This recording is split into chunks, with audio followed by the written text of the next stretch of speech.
Good morning, ladies and gentlemen. Welcome along Online Darts here, and it is the Pro Tour String Players Championship 26. How are we all doing, everyone? Jar will be joining on later as well. But first things first, how is everyone? How are you on this Thursday afternoon? Let us know. It's all good. Just teeing everything up, ready to go. Afternoon, Matt. Hope you are good, mate. Cheers, Mark. Thank you very much. I say I'm on all day. Gob will jump in at some point, and Jar is going to join us as well. So, all good. I'm just getting the other screen ready to rock.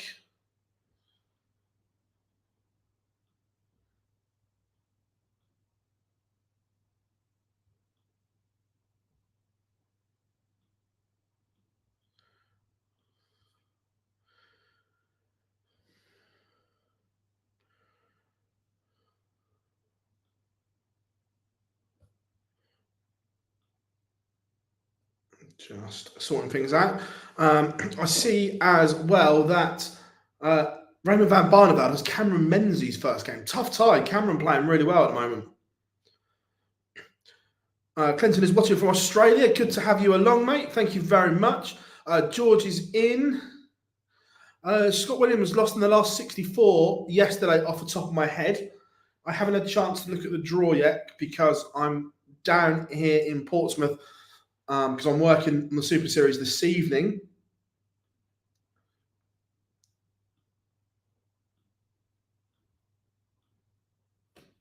That goes there. Let me change the background. There we are. All good.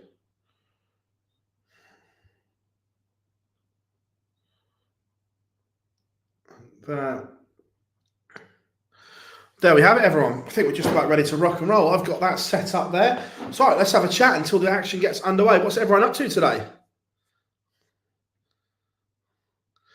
How are we doing, Cal? Hope you are good. Laura is in. Says, afternoon, missed you for the first time yesterday. We're busy. That's all right. Bless. Glad to have Maisie along as always. I'm good, thank you very much. I'm going to give a good run today. Barney's on stream board too. Yeah, I've just loaded up my stream bits now. I'm really good, James. Thank you very much indeed. Pleasure to have you all along, whether you're watching at home or you're sneaking us on at work. Don't worry, we won't tell the boss. Has anyone dropped out today? That's a good question, and let's have a look.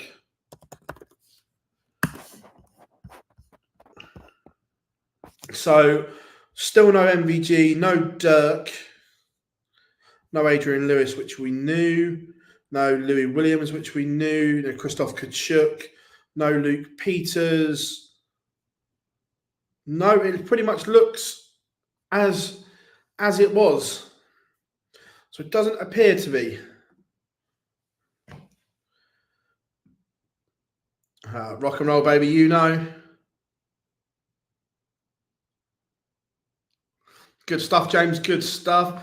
I want to see Daryl Gurney do well. Yeah, he's playing well. I'm on the PlayStation, picking on the tablet with a Red Bull. So that's super stuff. Anderson, 2 titles in a row. Yeah, look, Gary Anderson is flying right now. Let's have that one right to start with. Playing some absolute super stuff is the Flying Scotsman.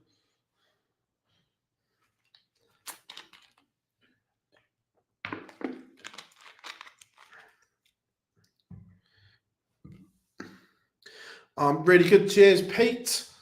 Oh, right. We have pictures. Let me just set this up so I can see all 4 boards. Otherwise, I've got Jim Van Veen against Brian Roman on all 4.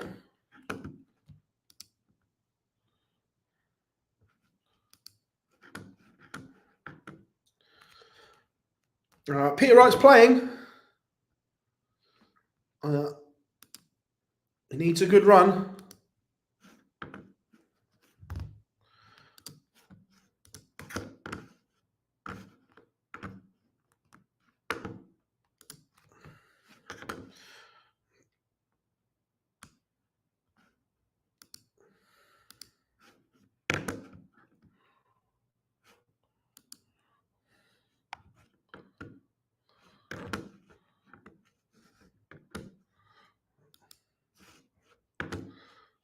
Get rid of that.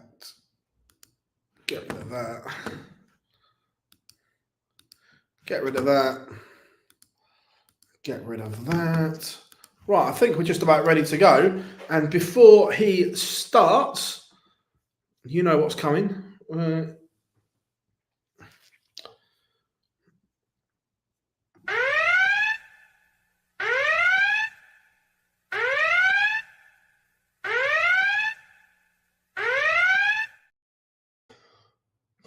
Barney alarm has sounded. Stand to attention, everyone. How are we doing? Our man, hope you are good.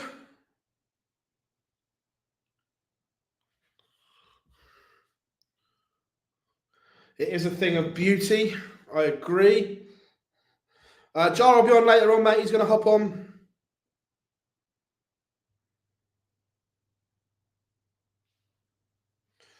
Don't worry about that one. Right, what are we going for a feature game?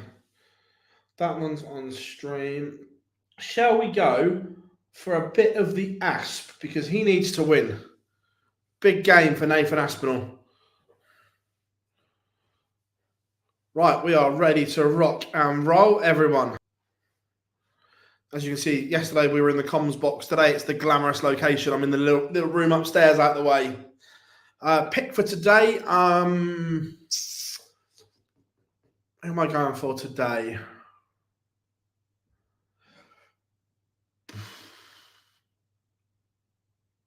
I'd like to say Gary again, but I don't think so.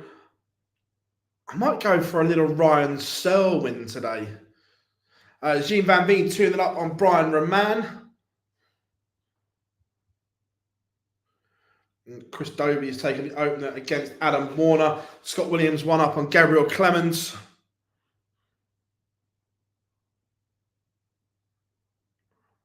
I had to drive home. How are we doing, Emma? Hope you are good. I'm saying Danny Nopier, he played well yesterday.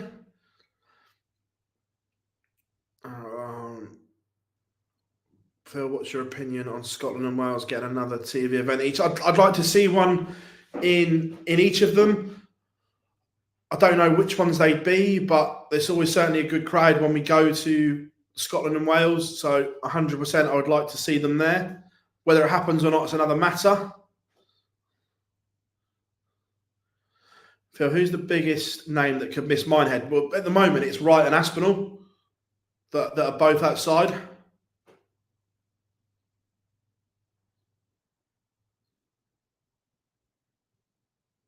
Like that, Teresa, like that.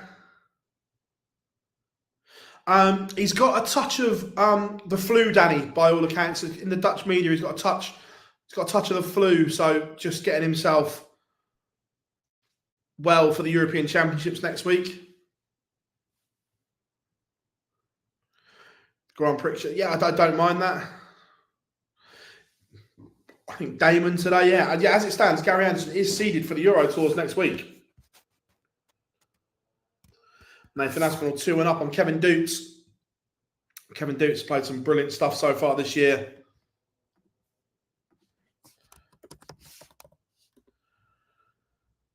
Yeah, it feels a bit weird being up in the box out the way.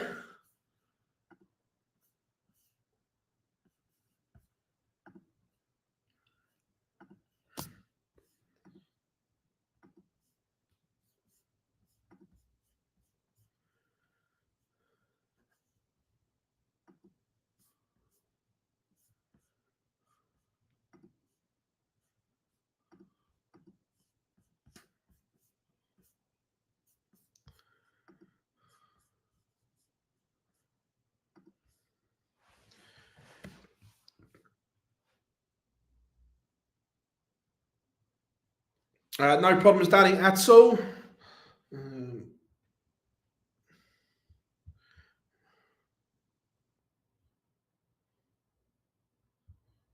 Yeah, Adam Warner is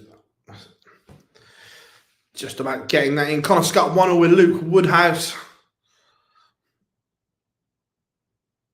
And Connor finding some form. Yeah, absolutely. Yeah, look, Leeds is really good. The First Direct Arena is a really good atmosphere.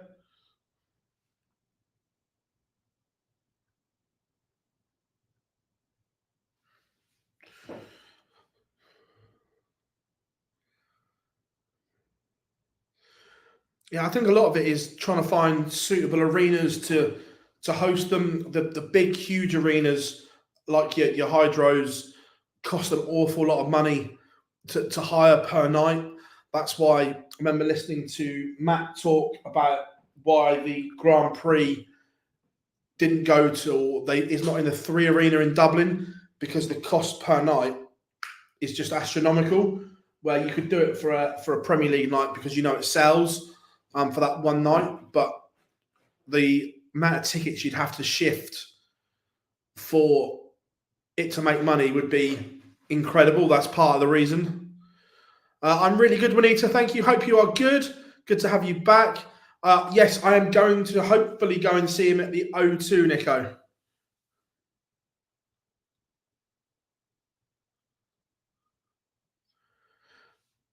Yeah, Darts Connect superb. I bet, Kevin. I bet. Jose de Souza 3-1 up against Jose Justicia. Adam Warner level with Chris Dobie. But Dobie has the darts here, but Warner can leave something handy. Andrew Gilding 3-0 up on Owen Bates on board 6. The UK Open champion. Maybe not played his best stuff since winning that TV title.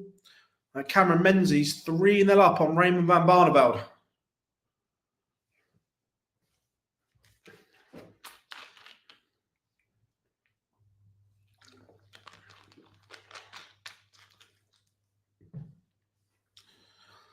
Aspinall looking at tops for 3-2.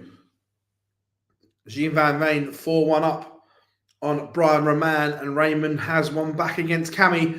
Still trials 3-1 though. Roby John 3-2 up on Martin Schindler, and Aspinall does lead.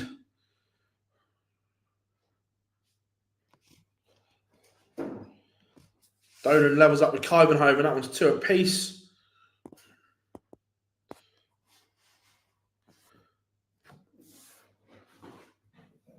Just need to plug my laptop in.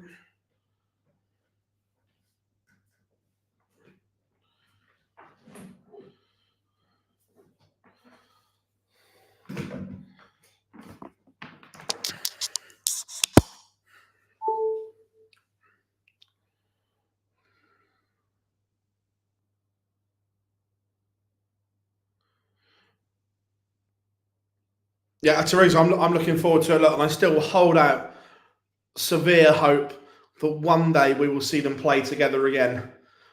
Look, Oasis were the band of my childhood. I still love listening to them now. I just hope we can have them playing together again, even if it is just for 3 or 4 dates. Just don't finish the way it did. Give the fans what they want, boys. Why isn't MVG playing this week? He's not feeling particularly great. He's got a touch of the flu. So the Dutch media are saying. So just staying away to get himself right for the European Championships. How are we doing, Sean? They'll be back. I hope so. I so hope so. Look, I'm one of the lucky ones that I've been to see him 3 or 4 times back in the day, and just a remarkable live band. It's just so good. It's unreal.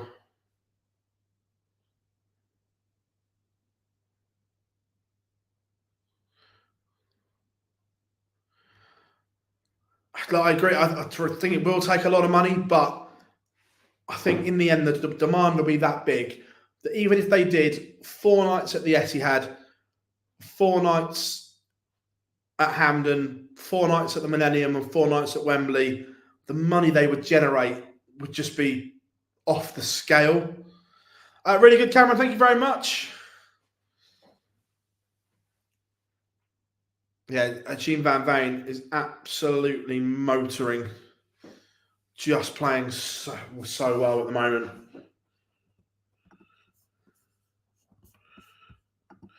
Gary Anderson's tournament average was over a ton yesterday as well. Superb. 104 average for Van Veen. 6-1 winner over Brian Roman.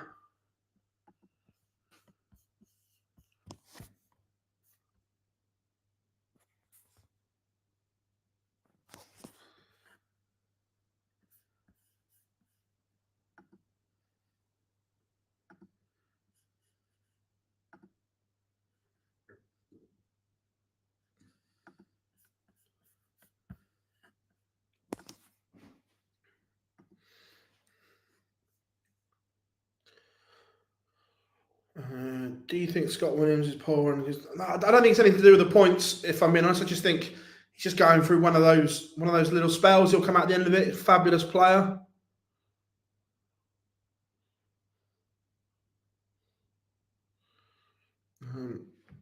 Who is Gary playing today? I haven't looked, but I will look now.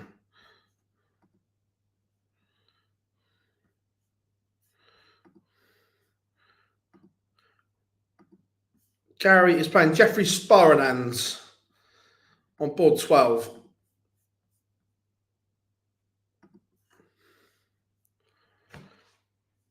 Who have you got for the World Championship this year?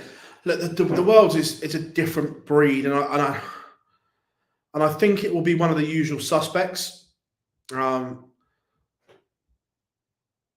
now, I wouldn't look past MVG, Smith, or Gezi. I really wouldn't. Joe Mernon is really struggling. Yeah, the Asp's now behind. He's in a bit of bother here. 2 legs in a row for Kevin Doots. He has the darts here. Another early exit would be a disaster for Nathan Aspinall. I swear, James Weller jumping. Yeah, he's just not getting the results, is he? What darts do I use? So I'm going for a Peter Wright spell at the moment. 9 times out of 10, I'll use the Winmore Valhallas. But I've also got the MVG Exact as well in my case. Is Searle there? Yeah, Ryan Searle's there.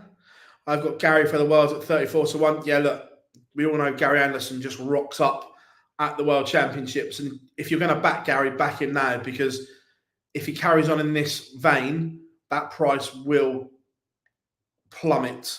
Afternoon, Rob. Hope you are good. What's your thoughts on Vegas sponsorship, and could we see? I'd love to see darts back in Vegas. Gary Anderson's on board 12. No, Rob, I am up in the little office at the live lounge at the Super Series. It's out of the way. I'm working on this evening shift, so it was like get down here, so I didn't have to rush down afterwards. As you can see, it's that's where we do the players' headshots. We've got in here. It's not very exciting, but it's a room where I'm left on my own. Jack will come up after he's refereed, and Jar's coming on later.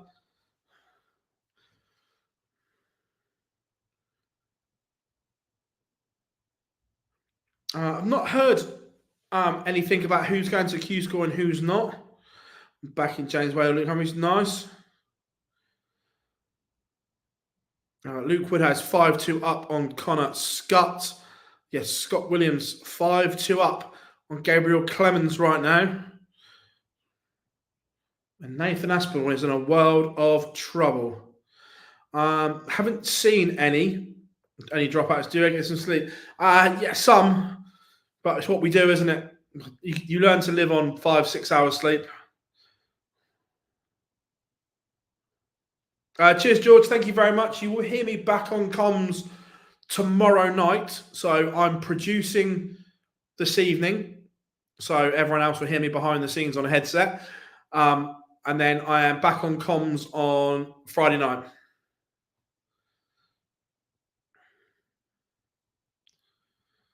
How is Dirk 18k ahead of Joe? Because he's earned more money. I haven't seen any Sam, no.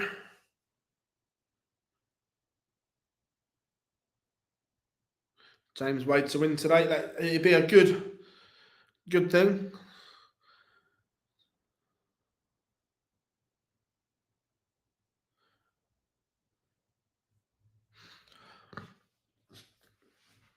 Gary slipped down the rankings, give him a hell of a draw at the Worlds. I know it can change, but at the moment he'd have Dimmy, Wright, Aspinall, MVG, and Smith.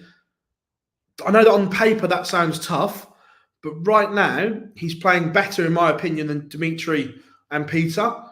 The game against Asp would be sensational. And then who wouldn't love to see a Gary Anderson MVG semi-final? Yeah, Humphreys was always due back in today, and Cameron Menzies has beaten Raymond van Barneveld. Cameron Menzies is just consistently picking up money right now, which is good. He's in the Players' Championships. He's at the Worlds. Oh, look at Mensur Suljovic on the stream, rocking an unbelievable beard.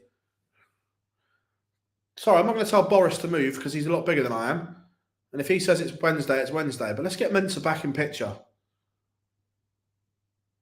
Oh, it's a thing of beauty, the Mensur Suljovic beard. How are we doing now? I hope you are good, buddy.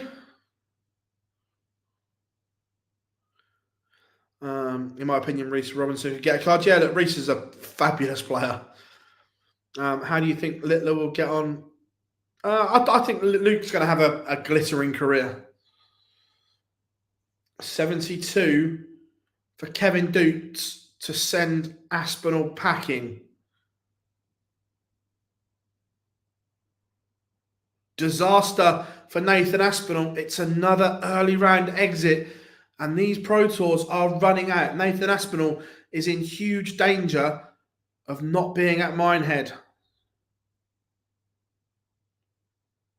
Ouch. That hurts.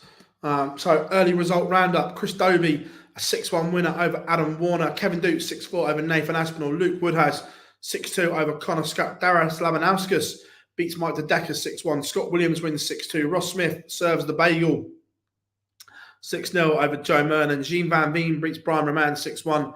Cameron Menzies a 6-3 winner over Barney. And Ryan Joyce 6-3 winner over Callan Ridds.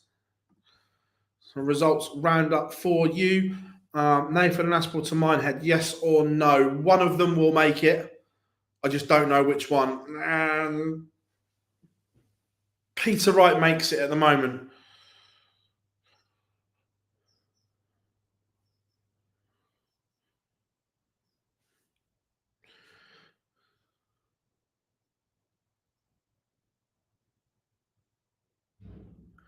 No, you have the game to get a card. Absolutely.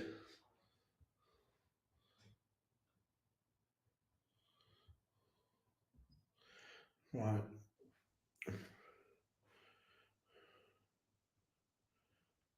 Super Chin's in a bit of bother. Let's have a look at this one. I'd love to see Chaz Barstow get a card, yeah. Yeah, but MVG didn't use... Sorry, Peter Wright didn't use MVG starts at the weekend, did he? He went back to the Elements without any coating on, from what I saw.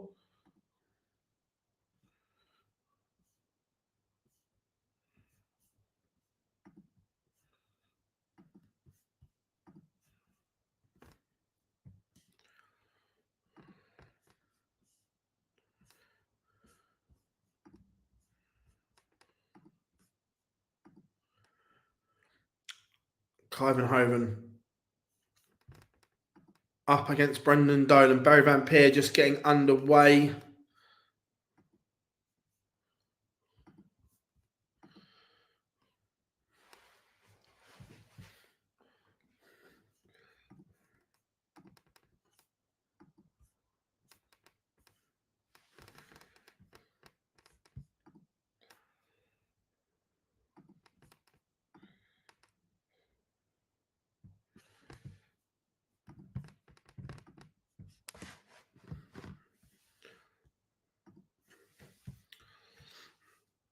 How are you doing, Anthony? Hope you are good. What's the weight? I don't think James has played yet. No, James not played as of yet. Warming up now, he faces Rusty Jake, so he'll be on shortly. Brendan Dolan and Mike Covenhoven going all the way. George Kennington, Wesley Placia, just getting underway on the stream. Do we know when Wright is on? Not yet. Not warming up, but shouldn't be too long. Right, okay, cheers now. I'll have a look in a second, George. How are we doing, Paul? Hope you are good. Barry Van Peer, Jules Van Dongen.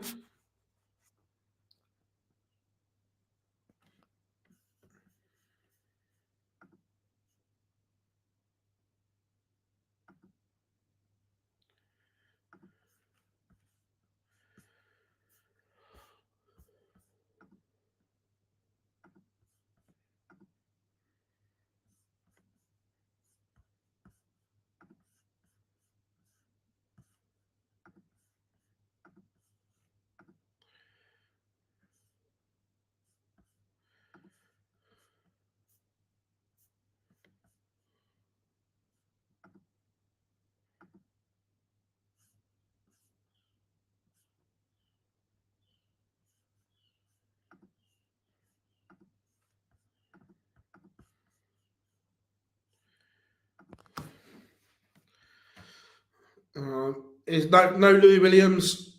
The Asp is in big trouble at the moment, and this is the problem, that the Pro Tour is so brutal that if you're not, there's a massive difference between floor and TV, and you can be in great form on the TV or vice versa, great form on the floor and not the other, because they are so different. And look, we've seen Aspinall go and win the match play, and he's playing well on TV, but he's not battle ready for the floor at the moment.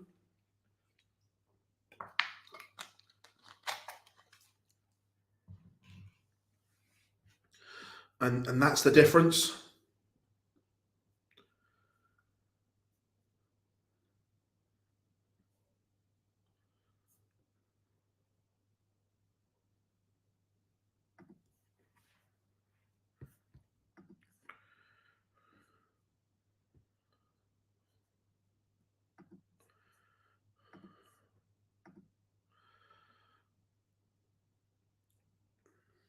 Mike Covenhoven has beaten the 9-dart hero Brendan Dolan from yesterday.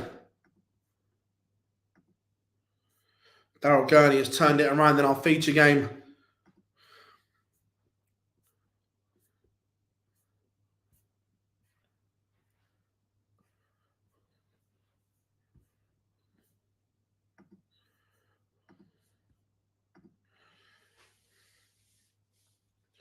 Warming up, Josh Payne, Bradley Brooks, Mickey Mansell, Ricky Evans, Willie O'Connor, Sean Wilkinson, and Barry Keane. Keane Barry against Scott Waite. A load of Ireland flags flying there.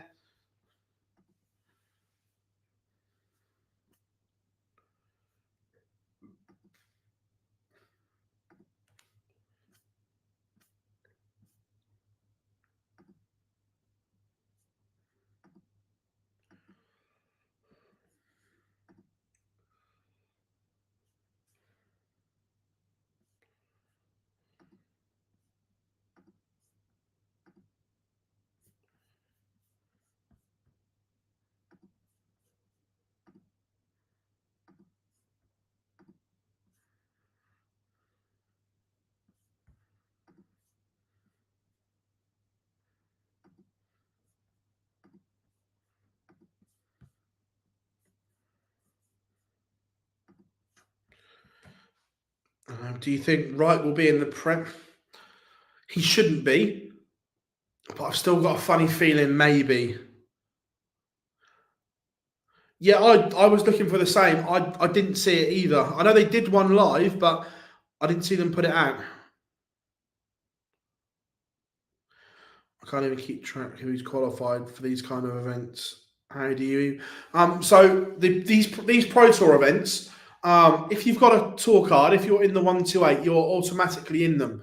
But obviously, sometimes the players don't play; they pull out, and then they're topped up from the Challenge Tour Order of Merit. But the PDC normally release the list of who's playing a couple of days beforehand. if anyone's pulled out. Jimi Hendrix looking at double 4 to send us all the way.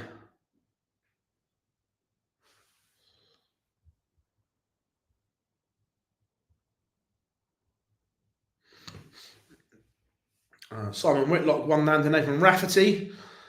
Christian Kist 1-1 with Nick Fulwell. Suits 1-0 down. He lost early yesterday as well.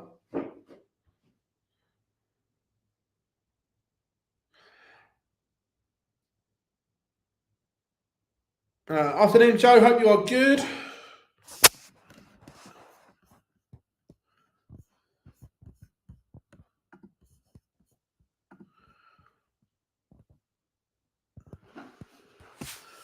Jules Van Dongen currently 2-1 up. Mensur Suljovic 4-1 up, sporting the new beard.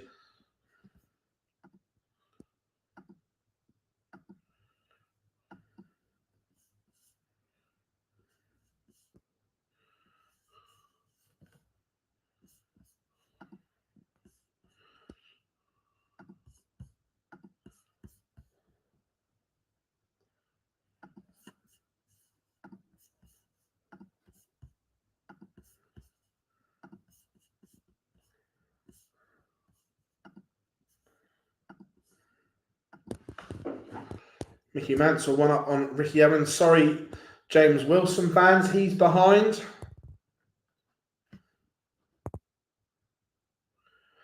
Jimi Hendrix, Daryl Gurney in a last leg decider, but it's a fabulous start from Super Chin.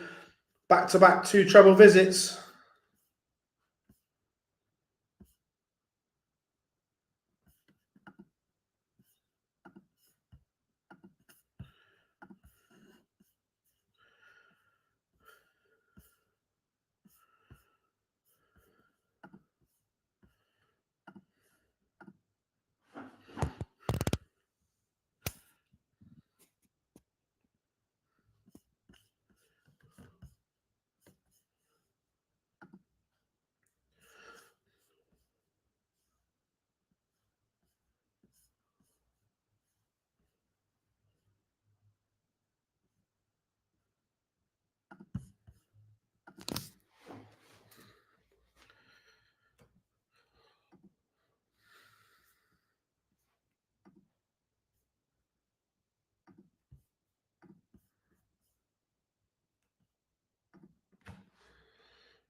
I'm not sure how Kiss did yesterday, but he's still very well placed at the moment for everything. And then Gazzy 100. Yeah, look, completely. Jules is flying right now. Out of the 2023 new tour card holders, who's been the most disappointing? Oh, good question. I was hoping for a little bit more from Adam Warner, if I'm being honest.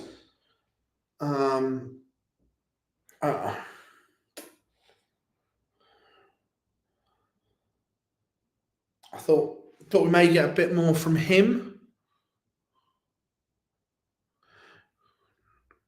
How are we doing, Phil? Afternoon, Andrew. Aaron, yeah, he's there or thereabouts, Aaron. Right now, I'd class it just as disappointing, but he's only $3,500 off the Worlds. So if he gets to the Worlds, all of a sudden it would be a half decent first year. So Aaron's right on that tipping point at the moment where it could go either way. It'll either be a good, decent first year or a disappointing one. Danny Van Chip, yeah, I agree. Yeah, see, I wasn't really.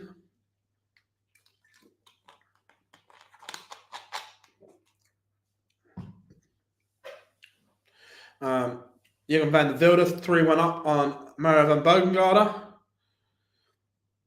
Adam Smith, nil.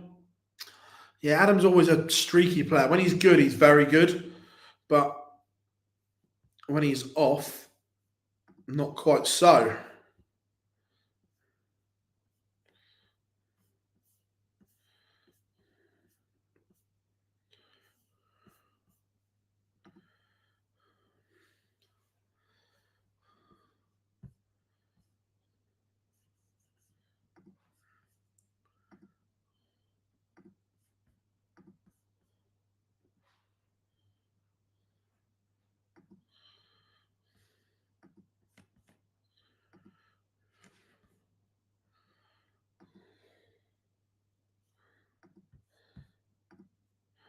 Christian Kist back in front, 3-2.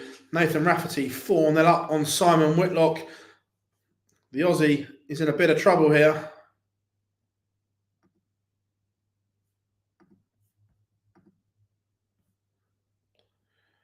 Wesley Placia 3-1 up on George Killington. Jules Van Dongen is now 4-2 up on Barry Van Peer. So work to be done. I expected more from Graham Usher. I didn't. I think he's had an okay year so far, Jesse. But again, he can do better. We've seen him post ridiculous numbers here at the Super Series. So not as yet, Craig. But I think there'll be a few coming out soon.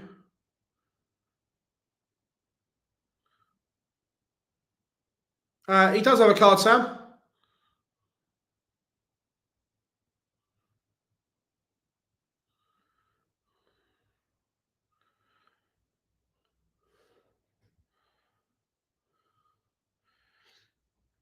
Keegan Brown just getting underway against Yoza. Robert Owens, stack attack 2 with Pascal Riprec. Alan Souter levels it up at 2-1. And Josh Payne 3-1 up on Bradley Brooks. No dramas, Sam, no dramas. I don't think Lewis will hand it in. I just think he'll ride it out. Lost early, I think, Matt.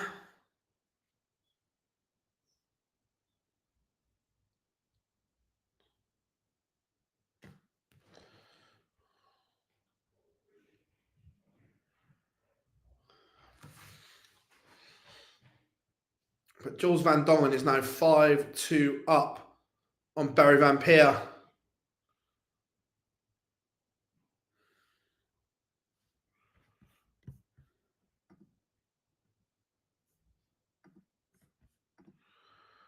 And King Barry bangs in a max and should be going 3-1 up.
King Barry is 3-1 up. George Killington has a leg back against Placia.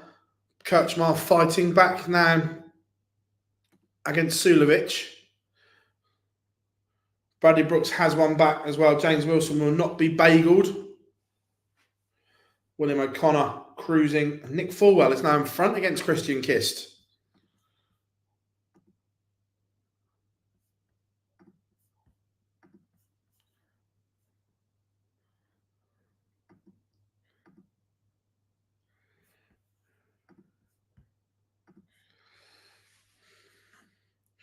Boris Kirchmar is now within 1 of Mensur Sulovic, back to 5-4.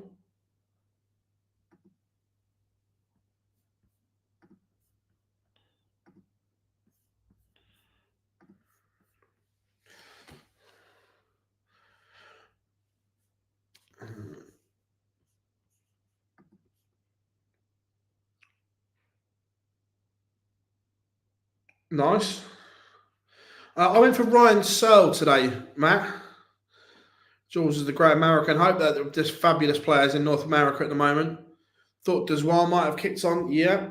It's not vacuum. Gents toilets is just the other side there, so it's the hand dryer. Is Carl? Don't think so.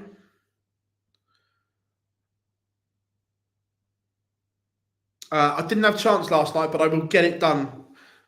Afternoon, Felix. Hope you are good. I haven't really got one, to be fair.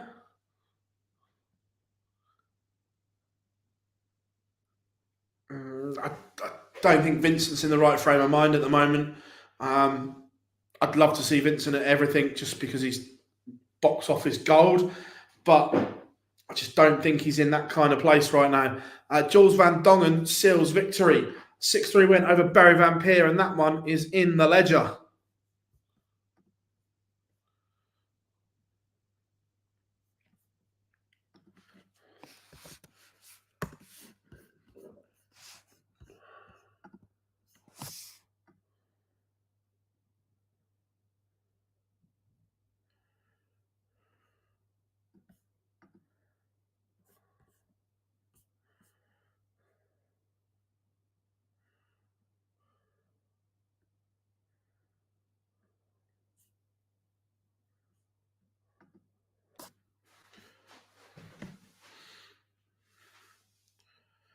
Jamie Hughes turned it up on Keegan Brown. Not the best of games. Bradley Brooks reeled off 2 in a row, 3-all, and Boris Kirchmar was 3-0 and 4-1 down. He's now 5-all with Mensur Suljovic.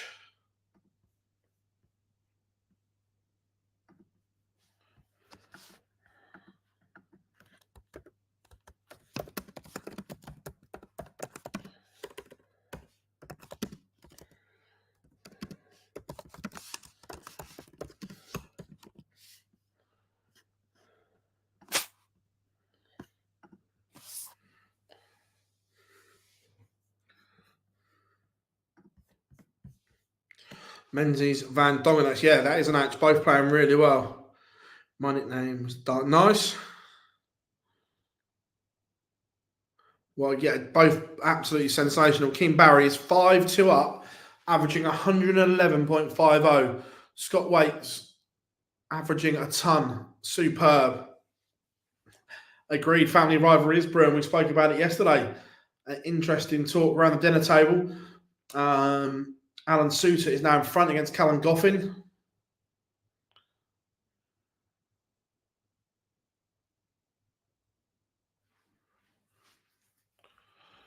Mensur Suljovic is in a world of trouble. He was cruising. But Boris Kirchmar is now the favourite. Josh Payne back in front against Bradley Brooks. Pascal Riprec 3-2 up on Robert Owen. And Nick Fulwell is 1 away from beating Christian Kist. Ryan Joyce will play next. Let's have a look.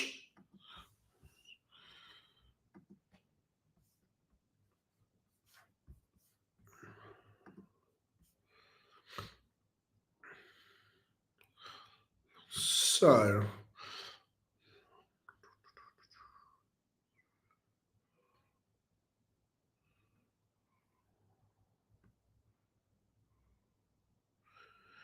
Peter Wright plays Ryan Meikle next on board 8 for the Peter Wright fans.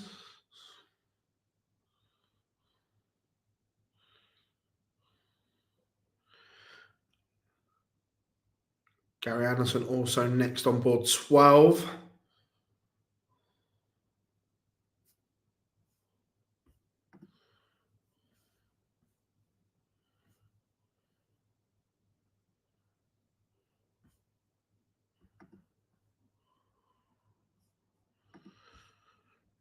Ryan Joyce will play either Callum Goffin or Alan Suter.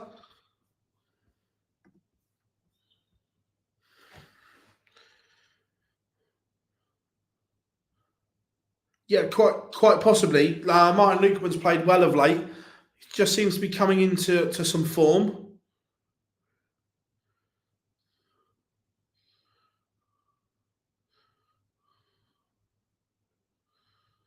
He needs to put he does.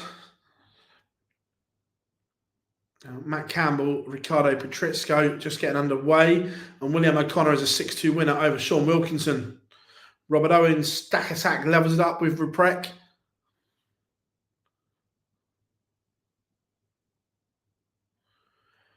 Not really. Look, it's never a silly question as regards to the Grand Slam qualifiers because they're a mess. But no, it only kind of gets into it if you start winning multiples.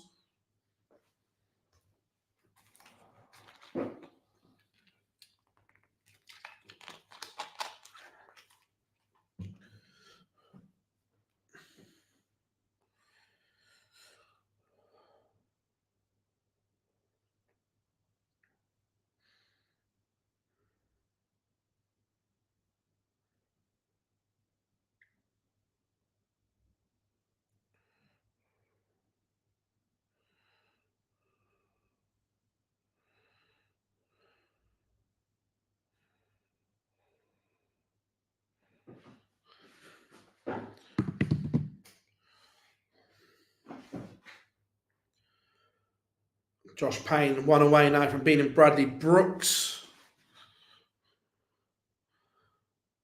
Yeah, there's 8 spots available at a tour card holder qualifier. I think Peter Wright is one of those players that has to do less to get in than others. I think maybe a final of a TV event or winning one would potentially get him in.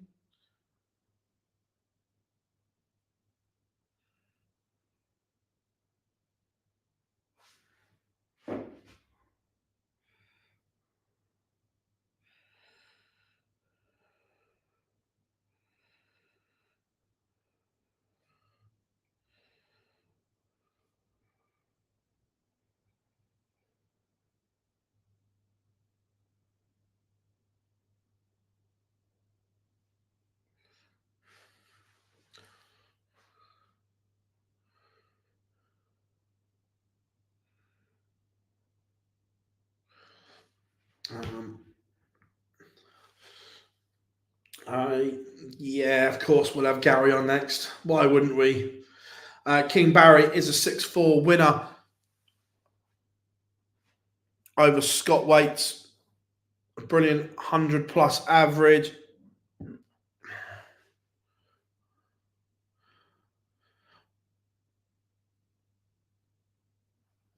No, we're talking about Peter Wright for the Premier League, Andrew.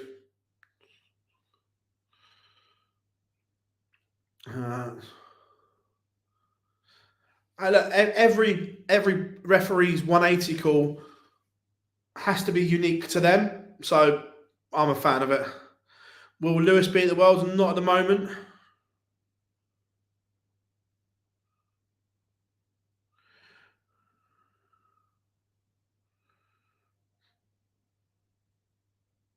To be fair, he's just called one now. Just heard him.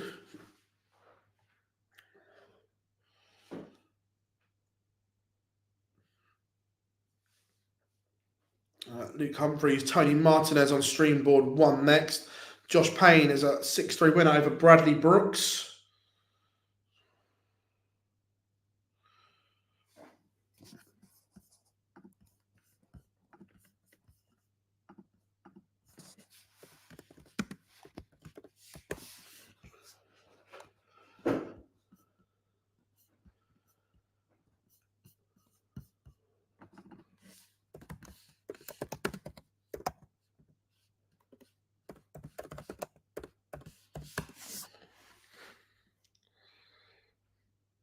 Jamie Hughes. 5-0 up now on Keegan Brown.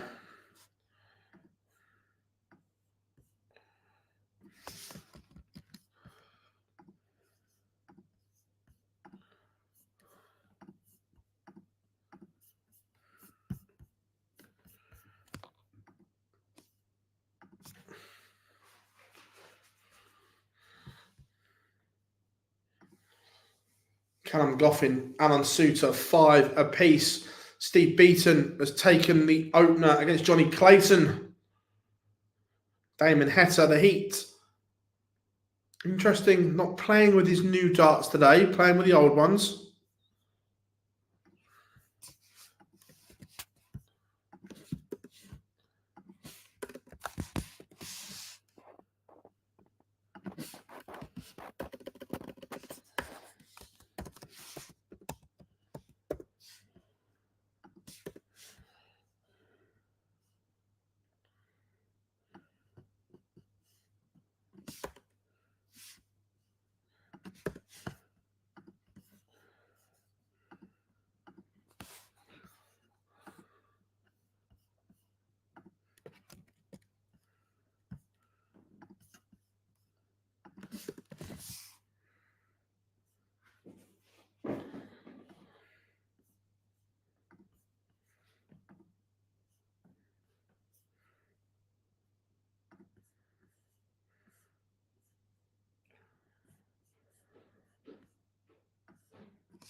What else have we got? Is Heta in the Grand Slam?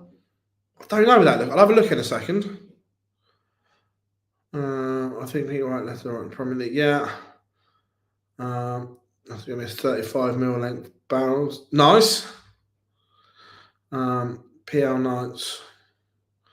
I mean, stay in the same place. Premier League Knights. Are the media contacted to stay at the same places as the players? No. Look. Obviously, I'm lucky that I'm friends with a lot of players, so I know where they stay. But we have to sort ourselves out.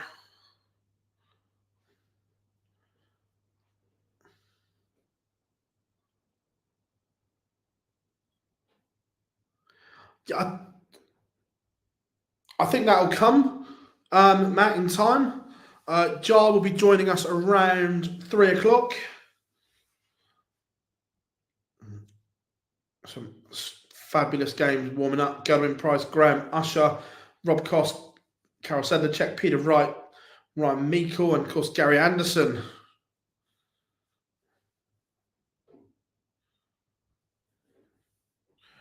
Right, Luke Humphries has taken the opener against Tony Martinez. And Alan Suter squeaks a last leg decider.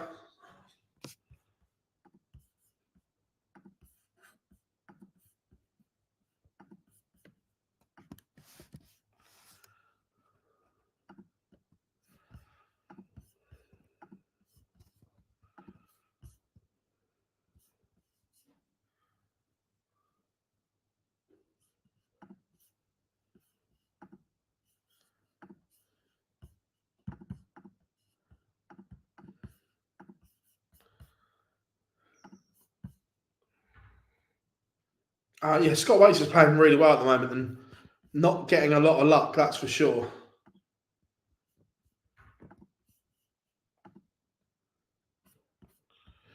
I agree there. He is playing well.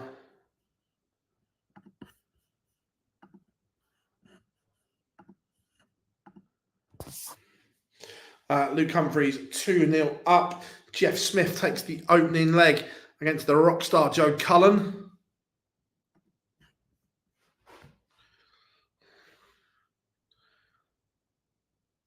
Yeah, he would have been close. Aaron Monk on stream board number 4 against Danny Noppet as I tuck into me lunch as well. Good old sausage and bean melt.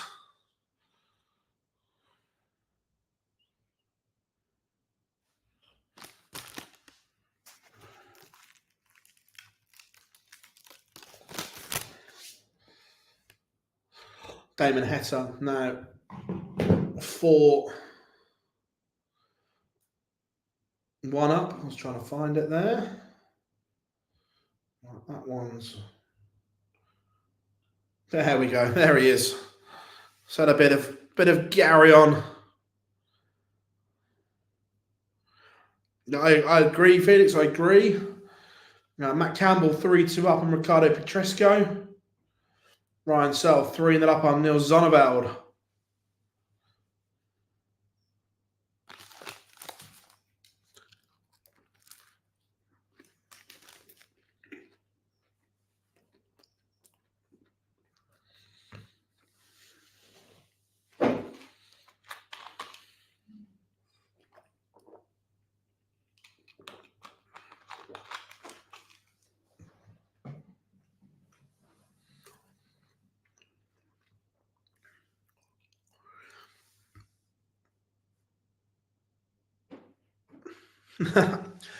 Short barrels. Any ones that really spring to mind? They're like the John Lowe, the Taylors, something like that.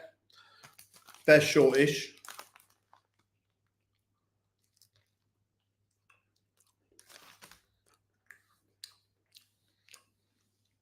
Yeah, we'll try and squeeze Scott Williams in for you.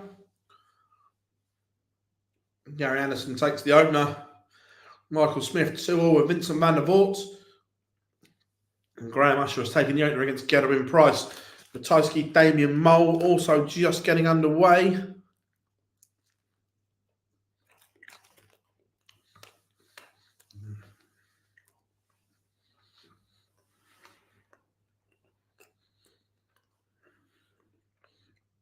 Yeah, the Lisa Ashtons are short. I believe she back in the day used to throw a John Lowe dart before having hers made, I think.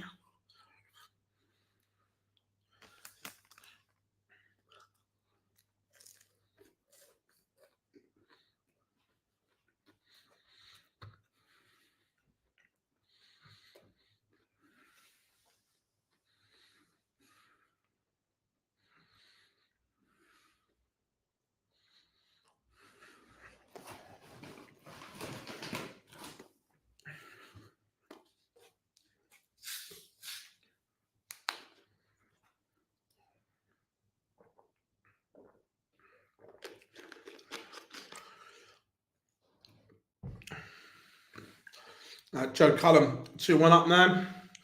Damon Heta 1 away. Petresco has one back against Campbell.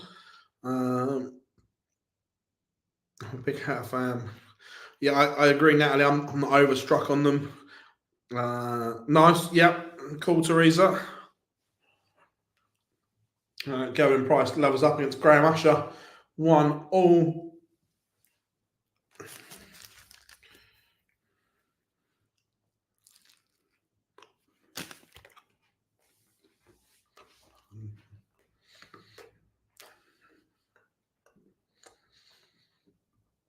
Gary Anderson has missed an opportunity to go 2-0 in front.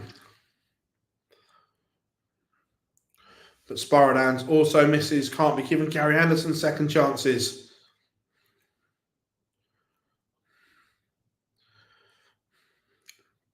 That's why Ryan Searle 5-0 up now. Whole cluster of games at the top. All just getting underway.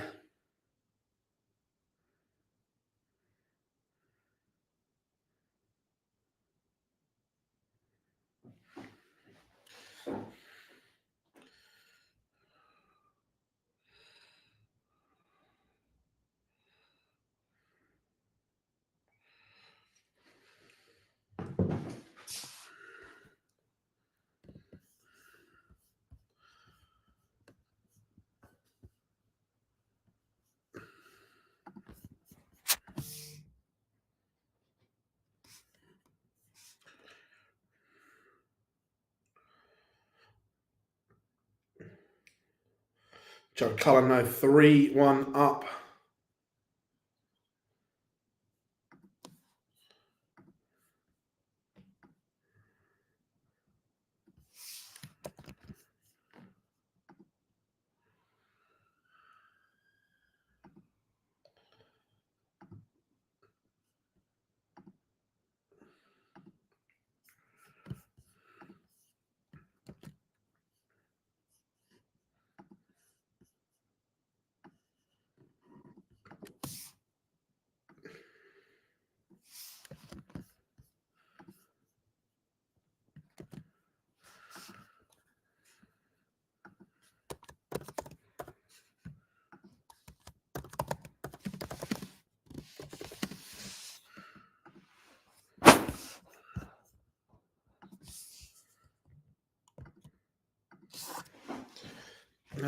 Gaulas score.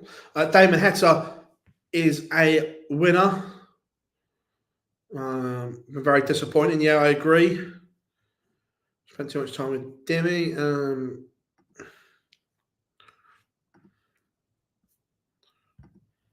Gavlas hasn't played yet. Plays on board 5 against Richie Edhouse. As the heat is through. Matt Campbell 1 away. Jeff Smith has one back. Trails Joe Cullen 3-2. Grant Usher levels up.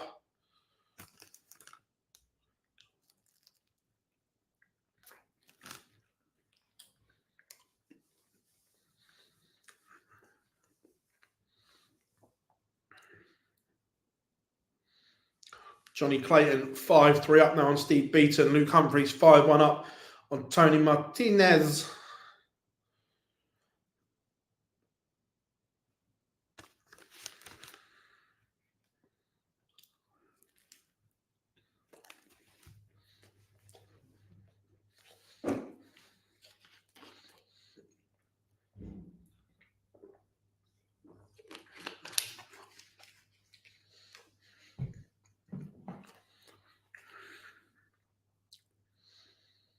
Jeffrey Sparrowman's no level with Gary Anderson.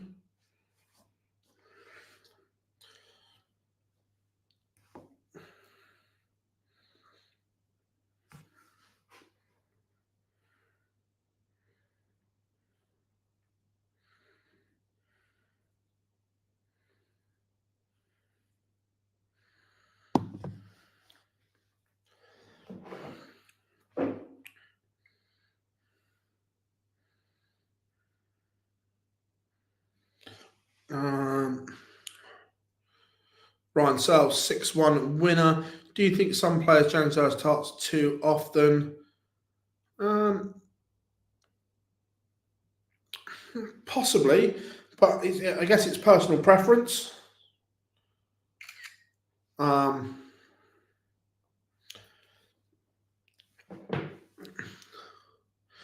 Seems every year the manufacturers launch most kinds, and the James Taylor won 16 world titles.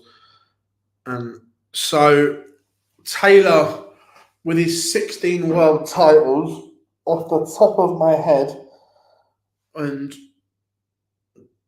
I think he won 2 with his Eric Bristows.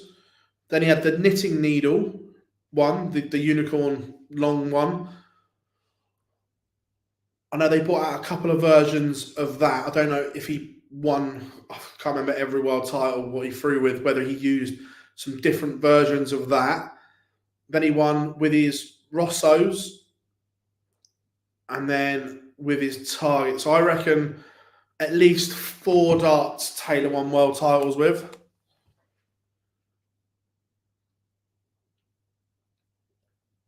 I think.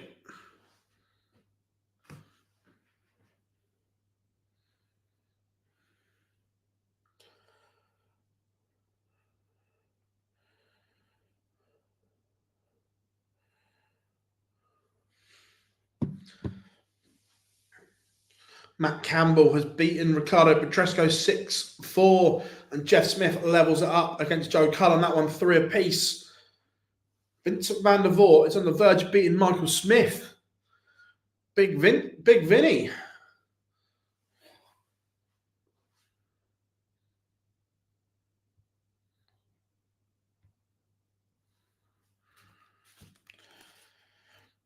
How are we doing, Dave? Hope you are good. I don't know. I watch mine through PDC TV, James. I pay for mine. I think 50 quid a year for what you get is incredible value.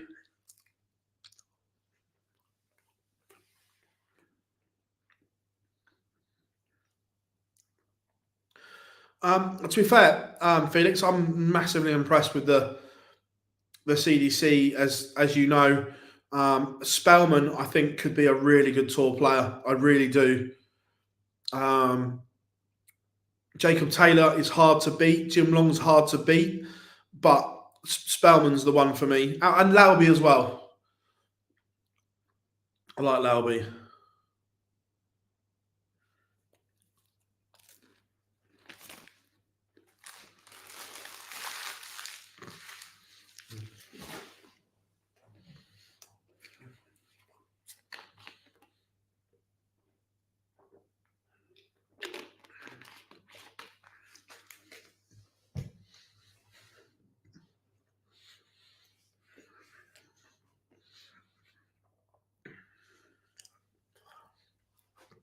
Vincent van der Voort has beaten Michael Smith in round 1. Peter Wright 3-1 up. Lewis, we will. If he hasn't finished, we'll put Gerwin Price on after this one is done. If not, I will put Gerwin Price as feature next game when he plays.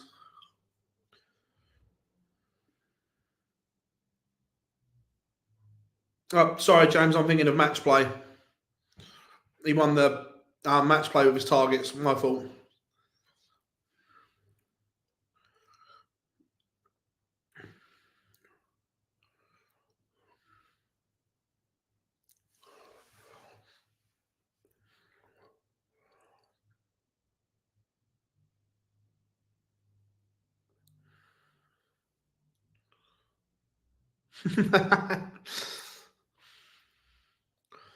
Yeah, look, Rob Cross is playing really well at the moment.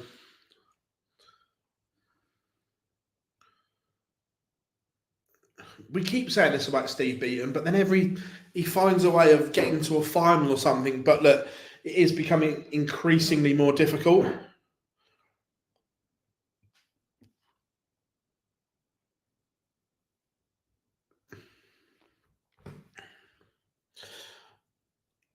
Is Scott on?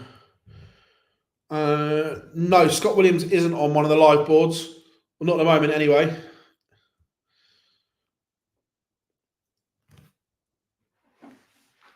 Graham Usher levels it up with Gerwyn Price. Aaron Monk is now in front against Danny Noppert.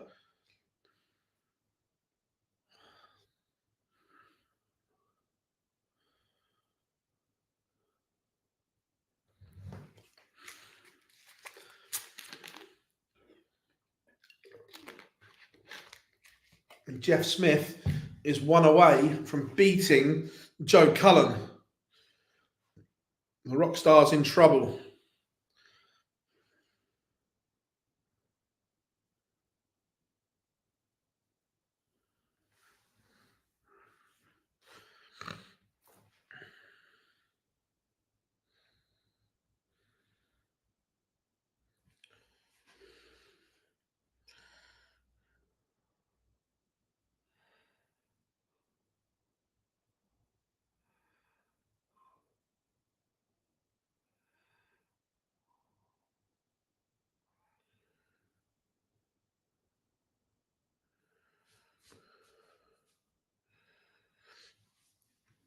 Kerry Anderson making hard work of this right now. Stephen Bunting 5-1 up on Jeffrey Dejuan. And Sparrodans can't keep passing up opportunities. You don't get many against Anderson. Aaron Monk is now 5-3 up on Danny Noppert. Gerwyn Price 5-4 up on Graham Usher. And Jeff Smith has beaten Joe Cullen. Came from 3-1 down.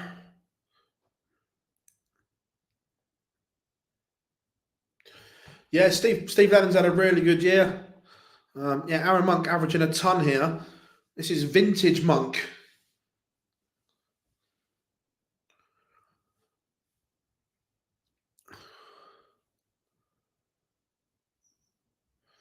Sparrodans has just passed up too many opportunities here to get Gary Anderson. What do you think about the midweek Pro Tours next year? Now, personally, I'm in favour of them. I can see why players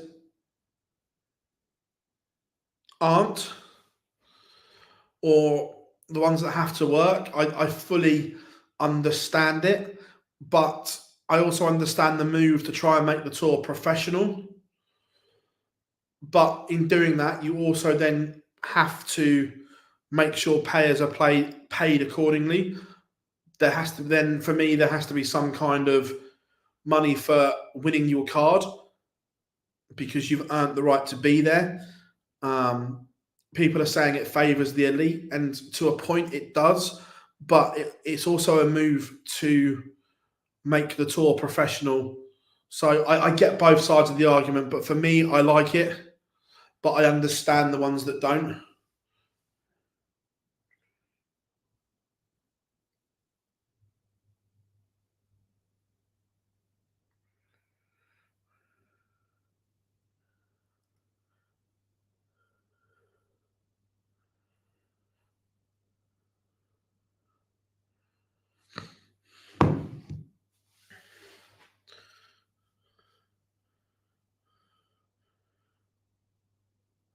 Yeah, that's been the form, James, and there's been opportunities to get him here, and you just fear that Sparadan hasn't taken them, and will he give them another opportunity? Maybe not.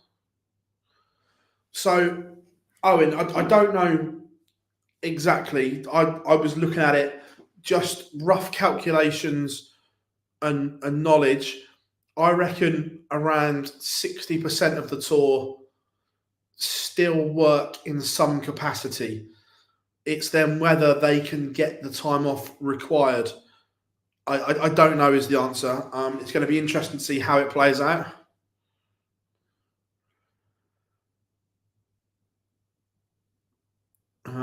Glasgow for me, Mark. Gary Anderson has sealed victory. Yes, nice. I can get rid of that. I'm guessing Gerwin Price won because he dropped off my screen. Johnny Clayton win. Yeah, Gerwin Price a 6-4 win. So we'll put him next when he plays. Let's have a look. Let's have a drop in on Peter Wright, see how he's getting on. Yeah, as I said, I thought the old Aberdeen venue was better. Look, don't get me wrong, the new P&J Live, it's shiny, it's fancy, it's much bigger. I understand that. But for me, the atmosphere is not as good as the little, was it gas and oil place? The old one, it was more intimate. I just think Glasgow for me. Oh, Bob, 100%. The first set of challenge tours for next year have never been as big, because if you can get yourselves in the top 5, the chances are you're going to be filling in a lot. So I completely agree that the first challenge tour weekend has never been as big next year as what it's been, because potentially if you get yourself in the Pro Tours and you have good runs, you could potentially get yourself in the Worlds, the Players' Championships, and the top 16, sorry, top 30, top 64 in the world without having a tour card. So there's a massive opportunity next year. And Aaron Monk beat Danny Noppet. I'm just going to let the stream catch up. Ah, Monk. I know I'm not supposed to be biased, but I've known him since he was 4.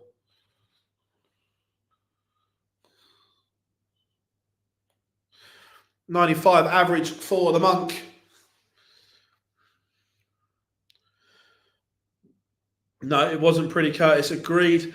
I like the Pro Tours. Sorry, Jimmy just lost Pro Tour midway. Another point. I don't live in the UK like how. Yeah.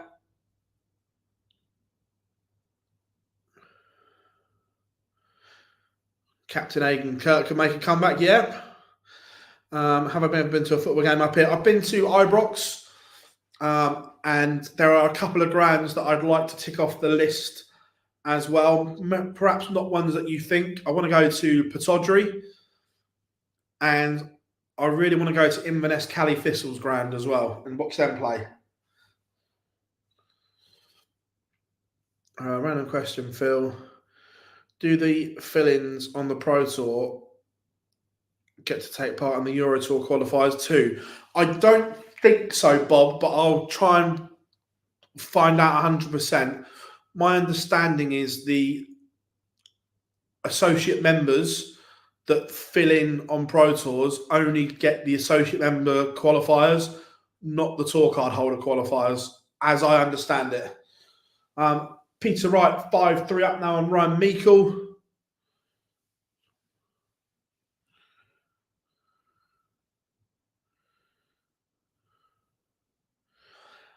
I don't think they'll get dragged in. I think they're already in battles, Connor. I think there's a line, and if you're over it, are you all right? And if you're under it, you're involved.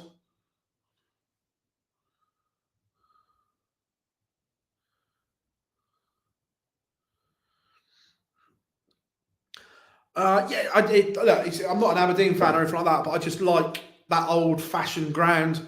That's just one of the ones I just like to go to.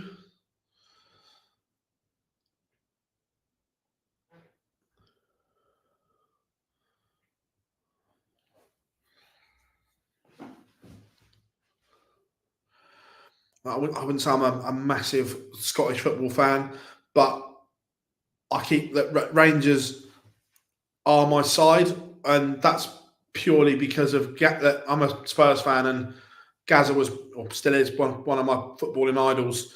So when he went there, I sort of like adopted him.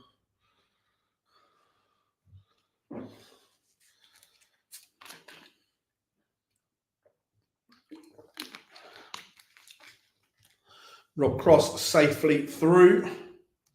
Dave Chisnell behind again.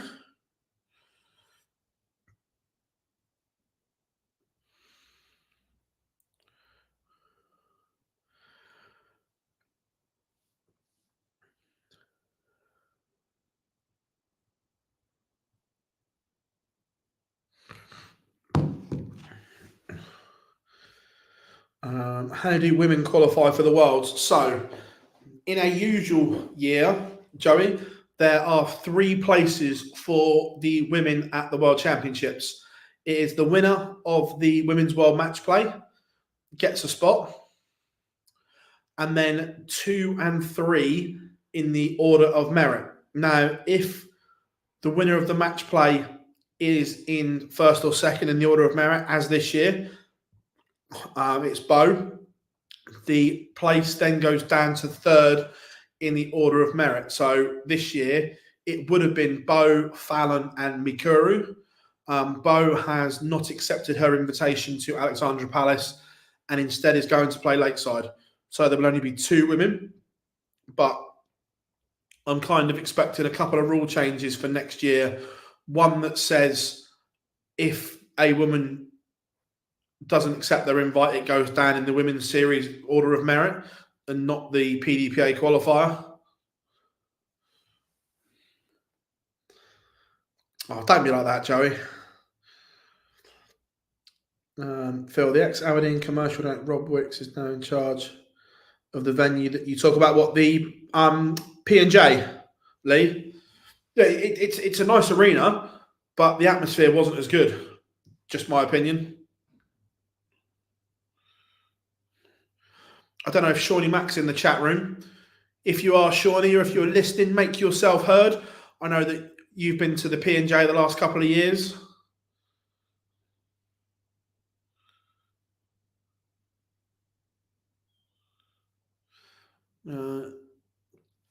Kim and Ronnie both on streams, different, not playing each other. Ronnie 2-1 up on Graham Hall. Kim Hybrex and Steve Lennon just getting underway.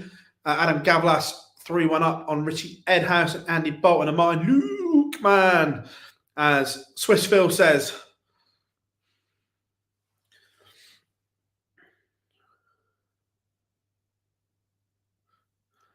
I mean, whenever I'm in the chat. Look, is that Walsall? Walsall, all right. Boyce has got a season ticket there.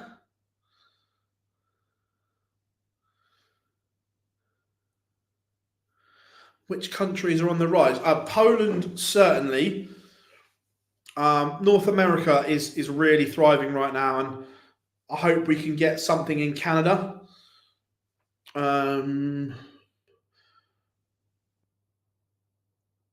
Yeah, Poland's probably the biggest one that I saw this year. Joey, she's decided to go and defend the Lakeside title instead of Ali Pali.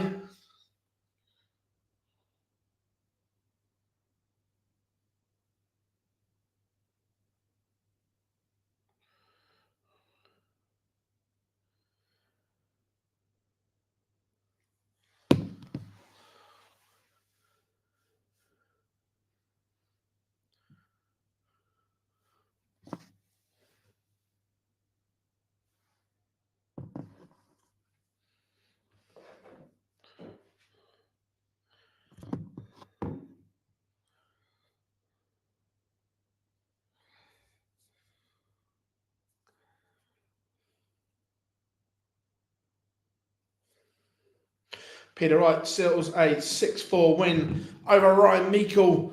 Peter Wright making a move to get himself back in.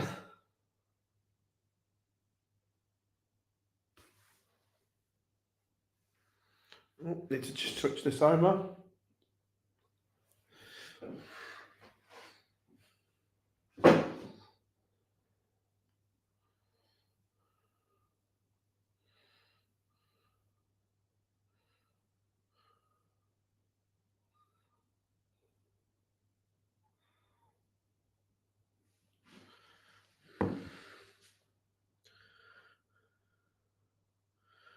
Look, Kevin, it's a difficult one. Not for me personally, no. I think that the PDC was the right decision, but that each one have made it for their own. I think Luke's decision is 100% correct.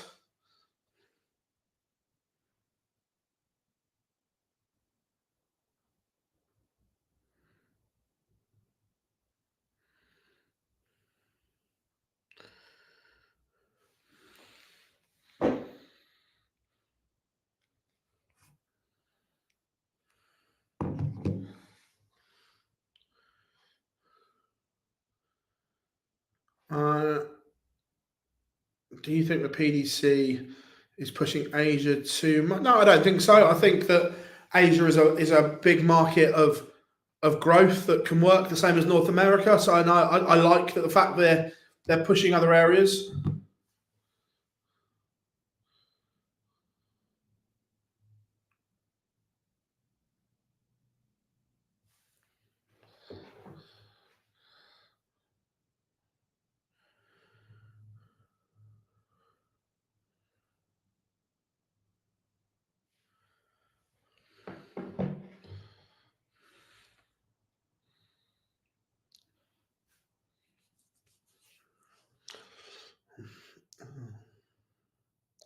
Yeah, look, I agree. I think they should have been allowed to play in both.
Luke's playing at the PDC Worlds, not the WDF at Lakeside.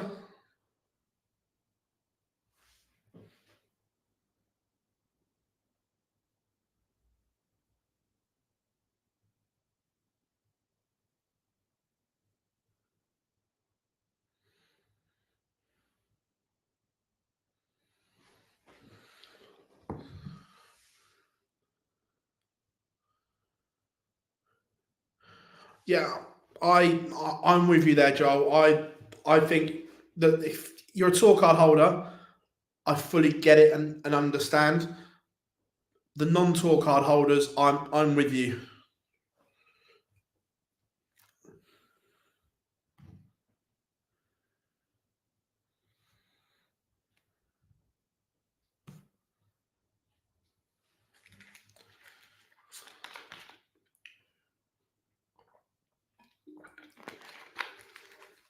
How are we doing, Mark? Hope you are good.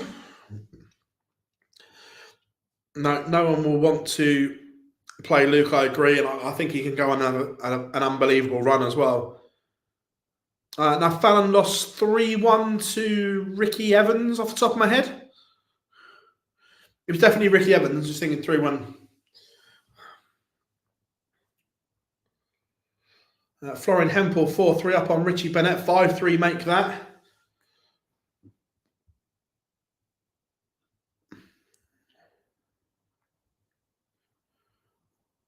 That one's been streamed. That one's streamed. That one's there. Let's go for a bit of John O'Shea against Jacques Labra.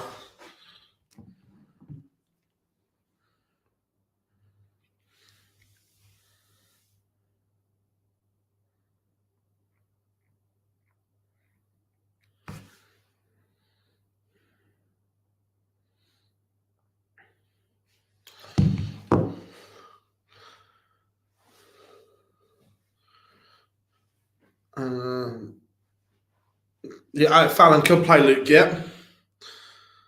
I think the PDC have dropped a nightmare.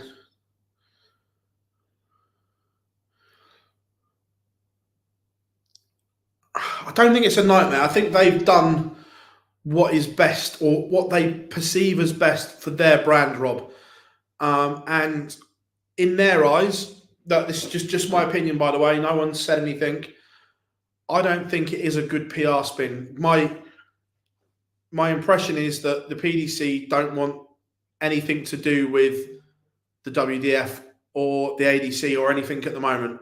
I don't think they trust them enough as brands to get involved.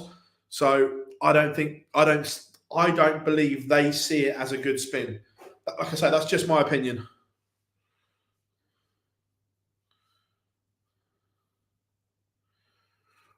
Phil, who would you choose to be the first world champion? Luke, Josh Rock, Van Veen, or Reed? This is just purely based right now. Luke Littler.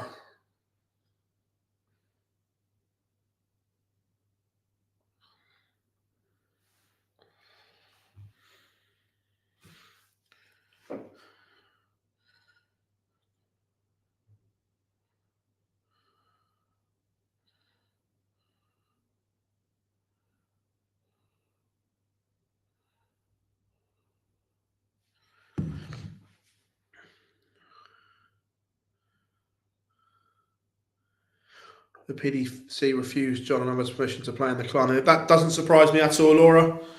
I'm guessing it must be streamed in some capacity then. But yeah, that doesn't surprise me.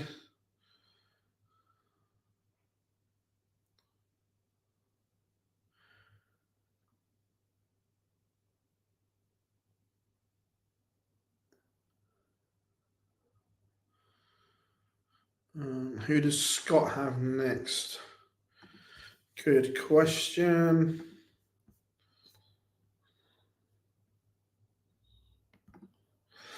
Ian White, Scott Williams will play next. The finals are streamed, yeah.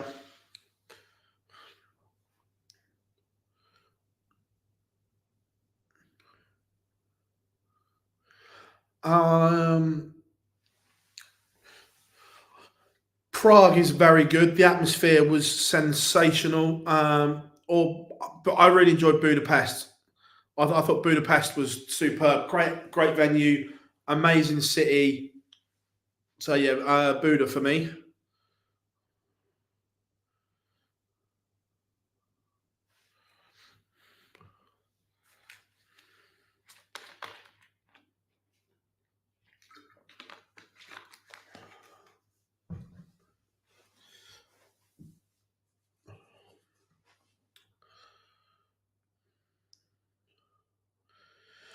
You've got to remember that ultimately the PDC are a promotional company as well, and they won't want any eyes on any other products apart from their own, which I completely understand.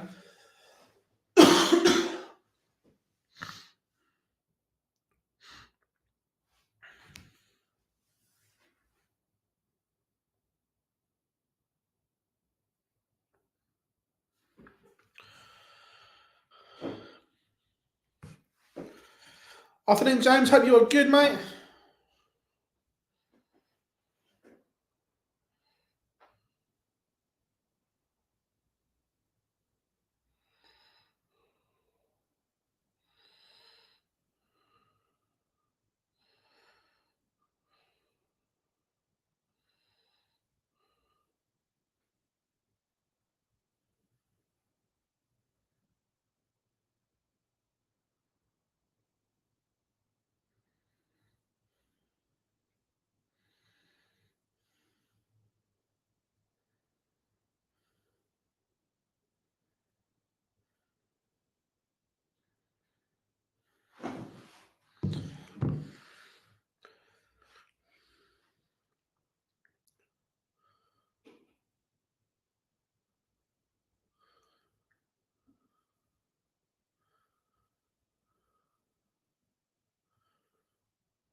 Yeah, 100%, Laura.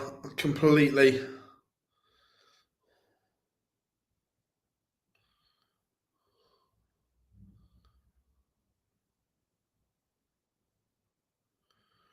Happy days, James. Happy days. The Joker, John O'Shea, looking at tops for 4-all, and it is a level game again. The Joker back favourite because he has the darts.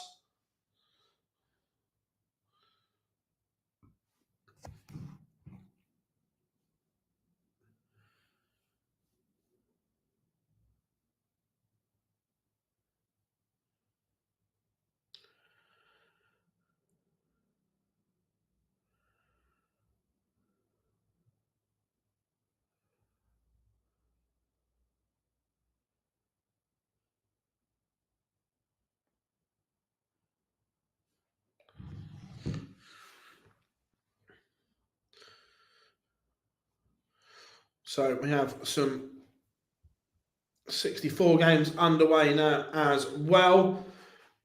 Once this one's at its conclusion, we'll switch to Scott Williams and Ian White. Gary Anderson James won yesterday.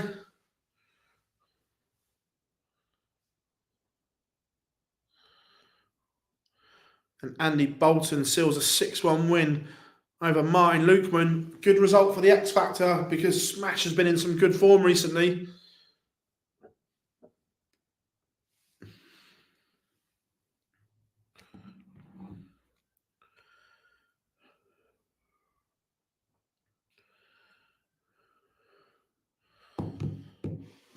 Now, Ian White 2-0 up on Scott Williams at the moment, averaging 107. Steve Lennon has a leg back against Kim Hybrex and Ed House Gowlas, 5 apiece.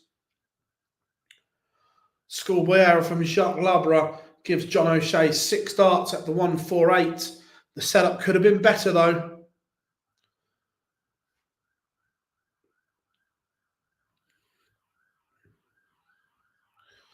Jean Van Veen, Menzel Sulovic on streamboard 1.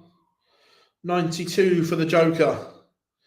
Robert Grundy, 5-3 up now on Kevin Beness.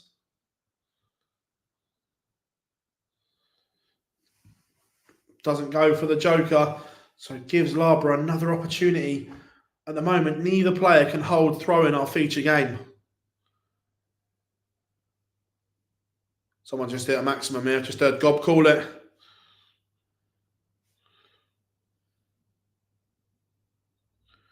John O'Shea back in front and 1 away from the match. People go to Q School, i.e. Edgar. Possibly. That they need to find a way of bridging that gap, in my opinion, Kevin. It's not great at the moment. I don't know how you do it. For me, I'm not sure how this would work logistically, but I think the top 64 should have a different contract from 65 to 128.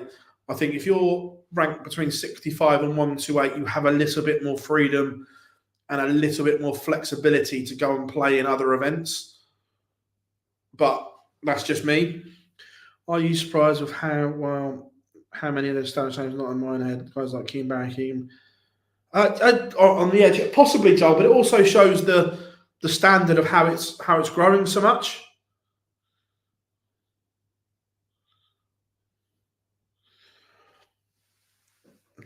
It's a good scoring visit here from Labra, potentially going all the way to 11th and deciding leg.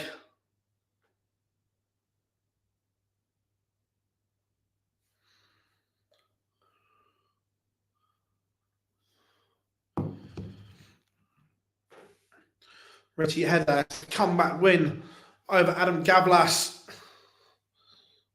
6-5. So, Labra looking at 102 to send us all the way. Rob Grundy has seen off Kevin Beness. 6-4.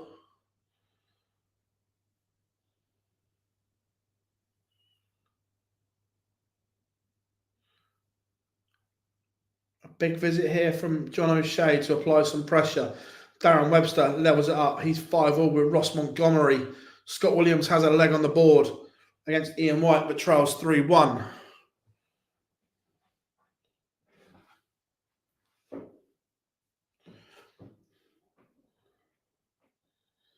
Will John O'Shea get a match start here?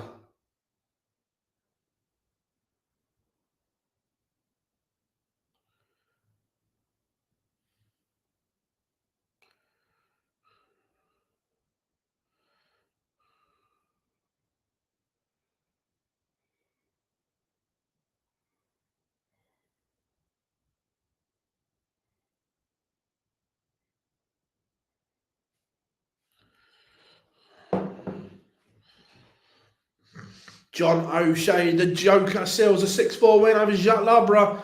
He books his place in the last 64. As promised, we will have a little bit of Scott Williams and Ian White. Yeah, I'd meant to flew out of the blocks in his opening game, but then got dragged into a dogfight against Boris Kirchmar needs to not let his opponents back in.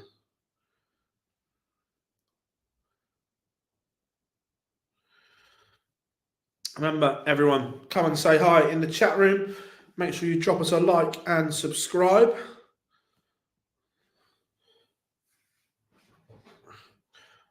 Massively appreciate your support. Thumbs up always help.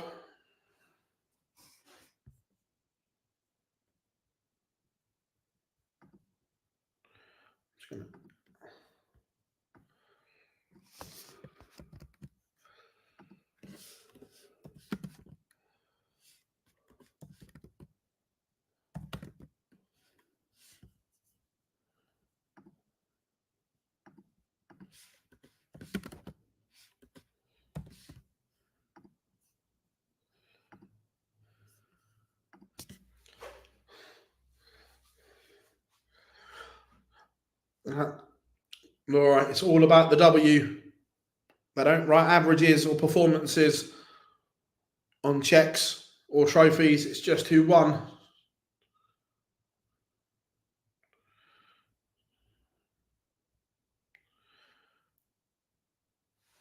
Remember, if you haven't, as well, plenty of content coming your way. So our YouTube channel is the only place to be.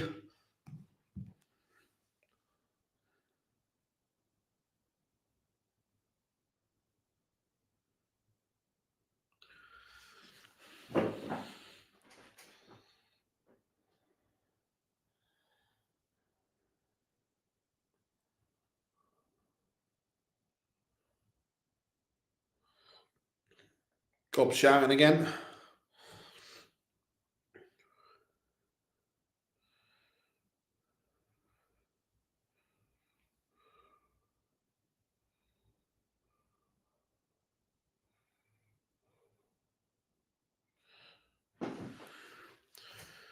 Yeah, Ian White. Scott Williams is doing very little wrong here. If he pins the 46, he's 4-2 behind.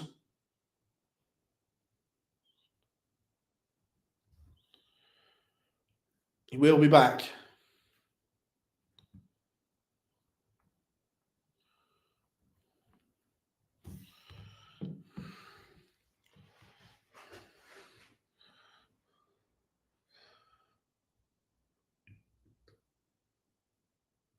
Double 16 for Williams.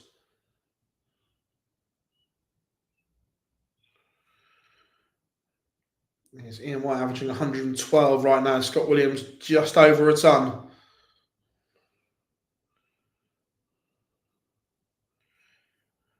This should be good on Streamboard too. Cameron Menzies against Jules Van Dongen.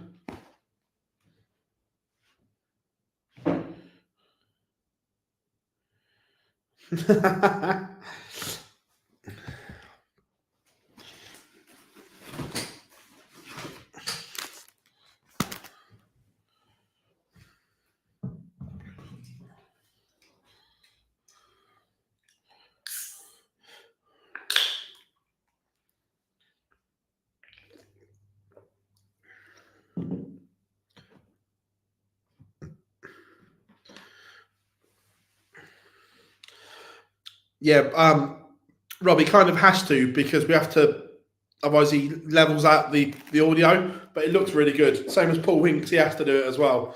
How are we doing, Carl? Hope you are good, mate. William O'Connor is finding form again, currently 5-0 up on Roby John Rodriguez.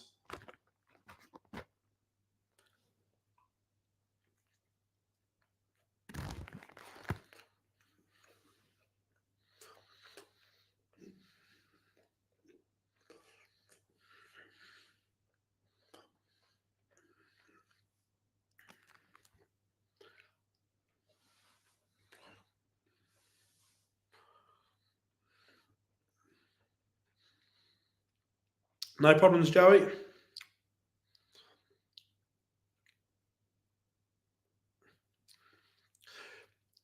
To a point, Rob. It's just obviously where he's got that highness to it. It just controls it a little bit better. We do the same with Paul Hinks.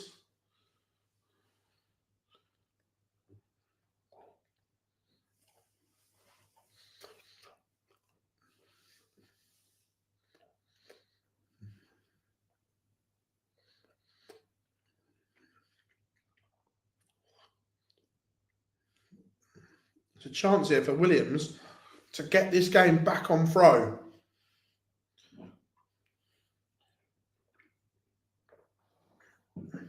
Unless this 1-4-6 goes.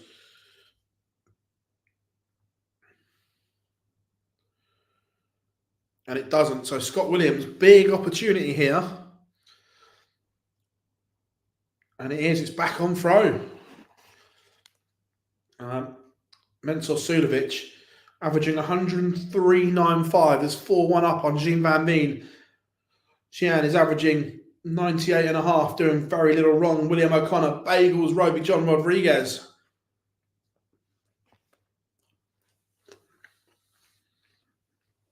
Cheers, James. Thank you very much for popping in, mate. Be good to see you back if you can. If not, we'll see you tomorrow.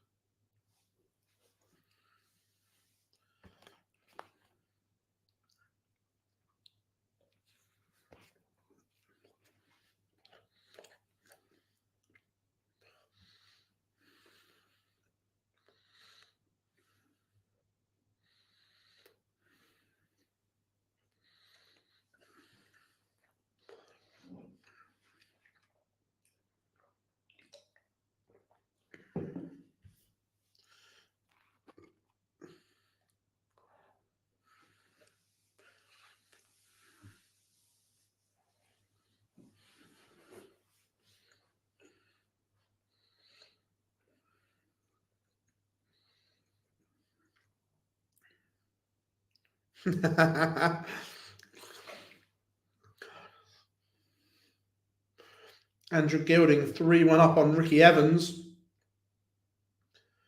Scott Williams needs a big visit here.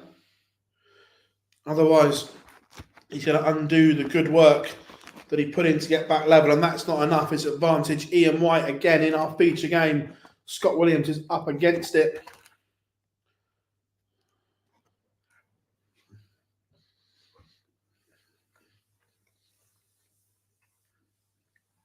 Chris Dobie 3-0 up on Wesley Placia. Kevin Dukes 2-0 up on Robert Owen. Vincent van der Voort beat Michael Smith. Afternoon, Liam. Hope you are good. Always a pleasure to have you in, mate. I'm eating my lunch on the go, my chicken and bacon sarnie.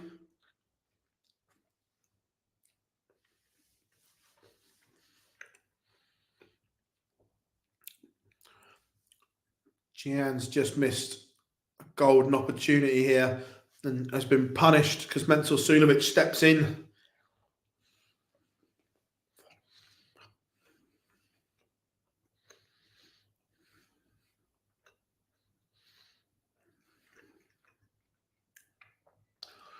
James Wade, 5-1 up on Nick Fulwell, averaging 85. Jules Van Dongen leads Cameron Menzies 2-1.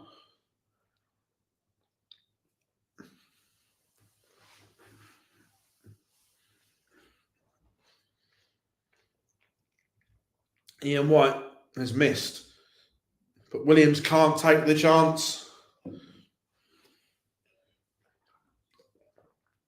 And that says to me he's missed 2. He's hit the treble 20.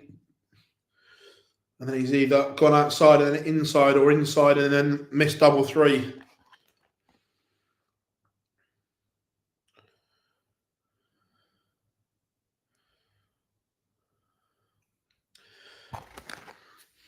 But Ian White is presenting up at par, but Scott Williams can't take it either. This one's going south quite quickly. Both have had chances.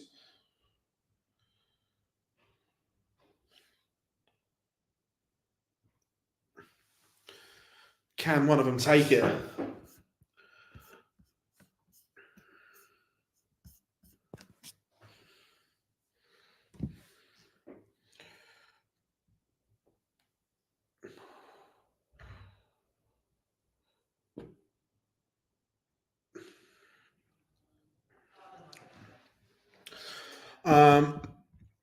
So, yeah, Rob, it was, so I've been doing this, I think it's about 6 years now. Now, I used to work for a company called SBAT, SBAT.com. We did football stats and things like that. Now, they were bought by Catena Media, and at the same time, Catena bought a company called Caledonian, and they had the live darts product as well. So again, first of all, a huge bit of luck that both companies were bought by Catena Media. Look, I've always been a huge darts fan and been in and around it. So then, obviously, once the companies merged and we were then realigned and things like that. So I got working on the live darts project with Jay, and I had an incredible couple of years, 2.5 years working at live darts, and I'm still friends with Jay now. We still speak and go have some food when we're at events and things, but it was always something that I was thinking about doing, because ultimately, when you're just an employee of a company or anything like that, they can obviously dictate to you. They can say, we're not sending you here, or they can pull the plug out from under at any point. So I was loving what I was doing. I'd built so many good relationships with players and things like that I almost wasn't prepared to take the chance and risk all the hard work being undone. That's when I made the decision to set up online darts on my own, and we've just gone from strength to strength from there, mate, more than anything. So to start with, yes, it was a little bit of luck that the stars aligned, but sometimes you play the hand that you're dealt and you run with it, and that's what I've done. So a little bit of luck to start, and then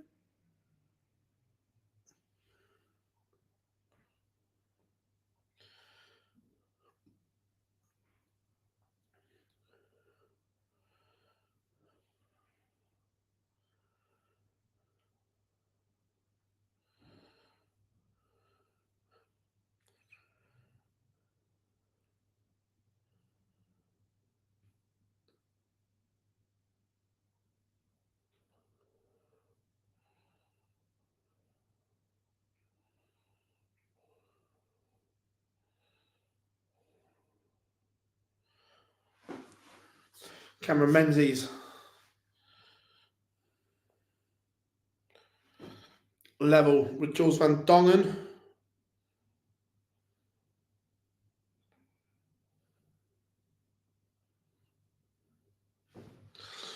And I'll tell you what, everyone, bear with us. I'm going to run a quick ad. I promise you, just quick, and you'll like what's on the other side.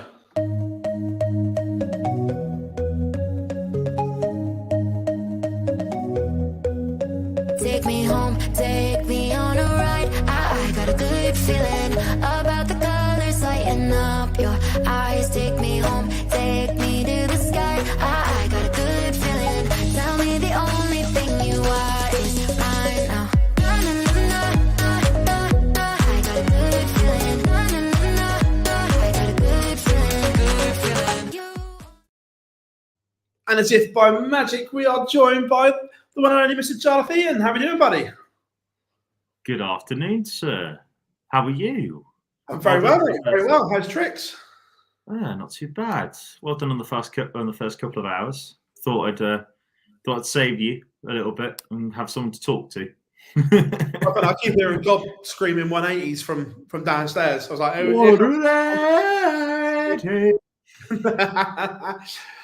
Yes.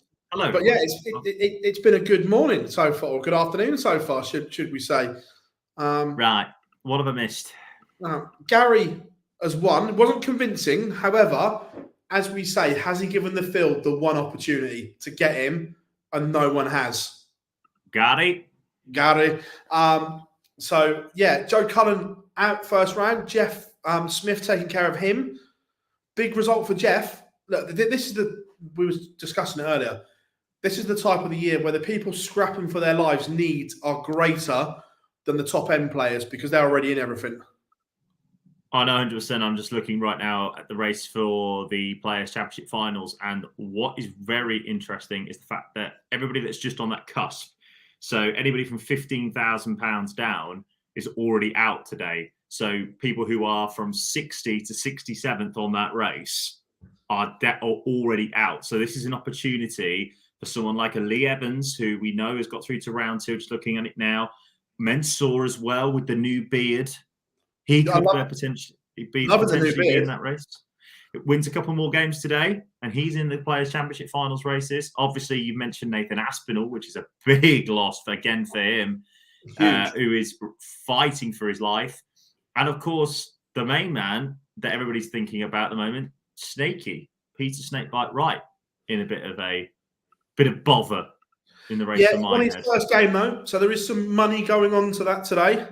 Yes, absolutely. And obviously as well, it's not just the Players' Championship Finals races, although we get to that stage of this is where we are at the stage of the year. What's actually quite interesting is the World Championship races, and you talk about those players that are fighting for their lives. You think about Stephen Burton, who was out on the outside looking in, and he's now got an opportunity to go quite far today. He's actually jumped into the qualification spots for the Worlds just with that one win today. And Daniel Klosser and Richie Edhouse could be very, very close to jumping in there as well if they win their next game. So all to play for. Yeah. Good afternoon, Pete. Good to have you in the chat room as always. Hope you are good. And yeah, no, 100%. You do make your own luck in life. I'm a firm believer of that at 100%. Barry Keane as well. Like, that's another big win for him because he's on the outside looking in currently as we speak. So he needs to make sure that he gets something going because yes, okay, he's qualified for the Worlds right now, but he's not, from what I can understand, he's not in the race for the Players' Championship Finals. So he needs to do some bits. And you think of a man in particular that we saw earlier on win his first game, Alan Suter. He's got back-to-back 100 grands to defend at the World Championships, starting with this. Not 100 grand, sorry, £50,000. I think he made the 4th round for the last 2 seasons. So he's got to make sure that he gets back in there. Otherwise, that's 50 grand coming off his ranking, and that could be massive. Yeah, 100%. It's all. This is the time of year where there's so much to play for. So much can go right or wrong. It's one of those. The big thing for Wright, I think, why everybody's so pathologically worried about or why he needs to be in there is because we were there 2 years ago when the man that we see on our screen, Mr. Ryan Searle, pushed him all the way in that. Wow, Stephen Burton again. Huge win. That is huge. Huge win. I'll tell you what, I said it yesterday. Hi, Gob. Hope you are good, mate. What are you doing here? Start calling 180s and moving the microphone again.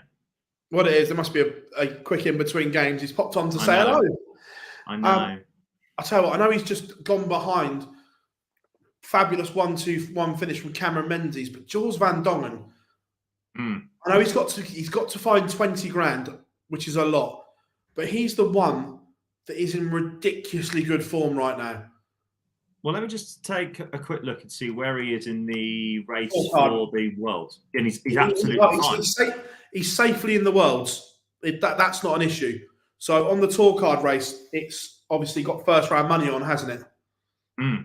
Absolutely. And obviously he's also I think he's over 16 grand, which I think might just get you into the Players' Championships in Minehead. Maybe 16 and a half at a push.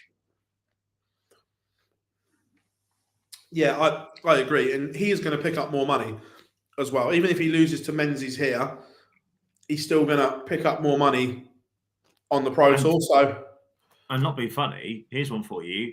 If he was to go, if the Grand Slam qualifier was tomorrow, he'd be one of the 8 players right now that you'd absolutely say would get a berth into the Slam, which automatically, I think, guarantees him about 5-6 grand because he's in the group stages. So, there are big moments coming up. And if he can get into the Slam, that could save his tour card. And it's bonkers how things like that can change things around. Things like that change things. Andrew Gilder, the UK Open champion and future Premier League winner of 2024, wins 6-5 against Ricky Evans. Yeah. To be fair, I am with you. Ross Smith played better in a polo shirt. I'm not sure. I still think that game between himself and Dirk at last year's Worlds, I know everybody will talk about the greatest leg ever played, but in terms of a contest, I just remember watching that game thinking this could be an absolute belter, and it was. It was just the greatest game. Was the greatest game I've seen in the third round for a long, long time. Boo, Ryan. Boo. Why you hit a 144? We all know what the true darting Holy Grail is. We saw one yesterday as well. Yeah. Mr. Brendan Dolan.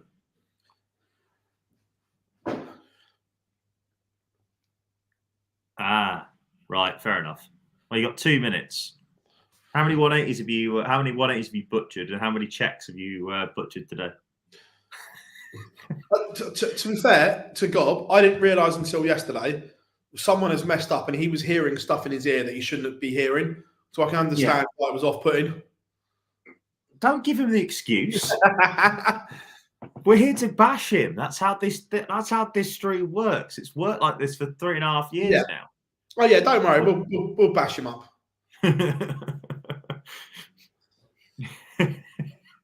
Again, yeah. Also, I've got to keep the mic away. It's too loud if I keep still. Yeah, but you're still shy, so you know how it works.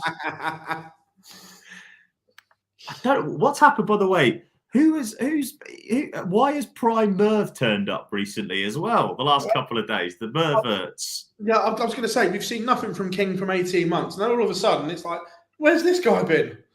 The madness of the fact that he was one game away from having a renaissance in the Premier League 2 years ago, and now look at him, bless him. Oh, ridiculous, remarkable, whatever you want to call it. Pete, Gob doesn't know how to speak at a low level. You've met him on a number of occasions, the bloke doesn't know how to talk on a normal level. Cammy does win against Jules, so that's huge. Yeah. But and Cammy as well. Like, I appreciate he's right there in the tour card race as well, and he'd be one of the 8 that I'd back right now to get a qualifier at the Slam. If it was this weekend, I'd back Cammy all the way to get a spot in the Slam.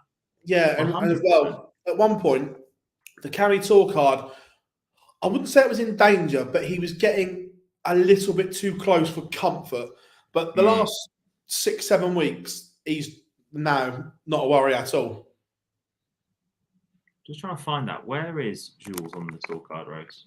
He's on 74th. Okay. So he's 44. So effectively, he's got to find 20 grand to get to 64. But the way he's playing, I wouldn't put it past.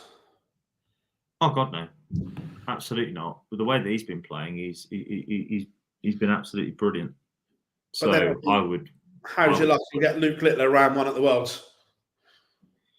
Well, yeah. I mean, that draw. I don't think that there are many people that would want to play. There are about 3 or 4 on that list that you just would not want to play, even if you're received, regardless of who comes through the international qualifiers and all the rest of it. Derek, I would not worry about MVG being 32nd on the Players' Championship Order of Merit. The bloke's won, I think, from 36th, from 44th. And he's hardly played. Yeah, the bloke knows how to win these tournaments. He's won fucking 7 of them, I think. Yeah, his attitude is, I don't care, I'm going to smash them all. That's a great way to look at it. As someone in the darting world often says, and it's the one thing I only agree on him with, show me a good loser and I'll show you a loser. 100%. It's like all these people that are happy that they've lost. Nah, do one.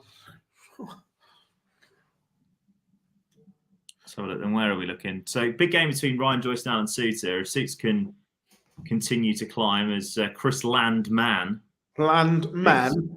beats Jeff. Is he a relation to Luke Man? Martin Luke Man.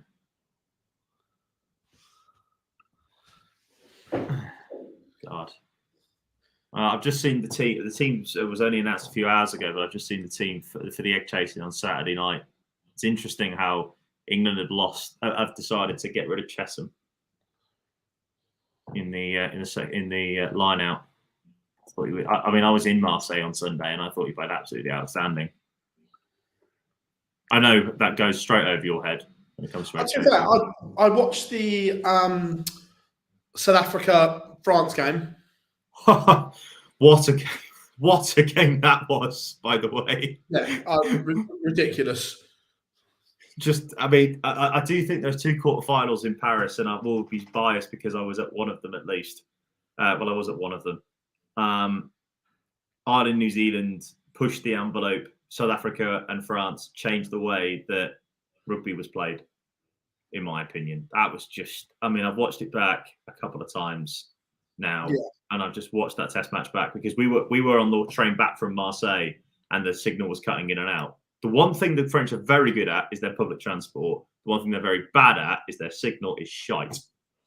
So we were trying to get everything. We were trying to watch as much of the game back, and we saw bits and pieces of it. But I watched it back on the plane home on Monday. Jesus, what a test match! Yeah, the thing is, I know I obviously used to play rugby to half decent level, but hated it. One of those ones you're forced to play. So yes. I dip in and out is the thing. England have absolutely no chance against South Africa. Look, Lewis, in a knockout game, one chance. England have every opportunity in a knockout game. Yeah, Argentina have. But yeah, South Africa should absolutely bash them, and I wouldn't be surprised if they win by 30. But it's a World Cup knockout game, one-off fixture. Anything can happen. Most people said that Ireland were going to go and win the World Cup, and look what happened to us. You won't like this, Jar. However, I backed New Zealand just because the price was too big. I was surprised at how big the price was. It was too big. I was walking around on Saturday going, I think we're going to get done here, and it was the case. There were some brilliant defensive plays by New Zealand. When I've watched the game back through gritted teeth and through tears, because I always like to watch games back when you're in the stadium, because you don't get, as much as the atmosphere is fantastic, you don't get that same look at a place when you are watching. When you're watching in the stadium, you don't see everything that you get to see on television, and you can watch it back not as emotionally invested. And they were just brilliant. They were just brilliant, absolutely brilliant. So well done, New Zealand, and fair play to them. And like I say, I'm all for Argentina winning the cup now. Vamos!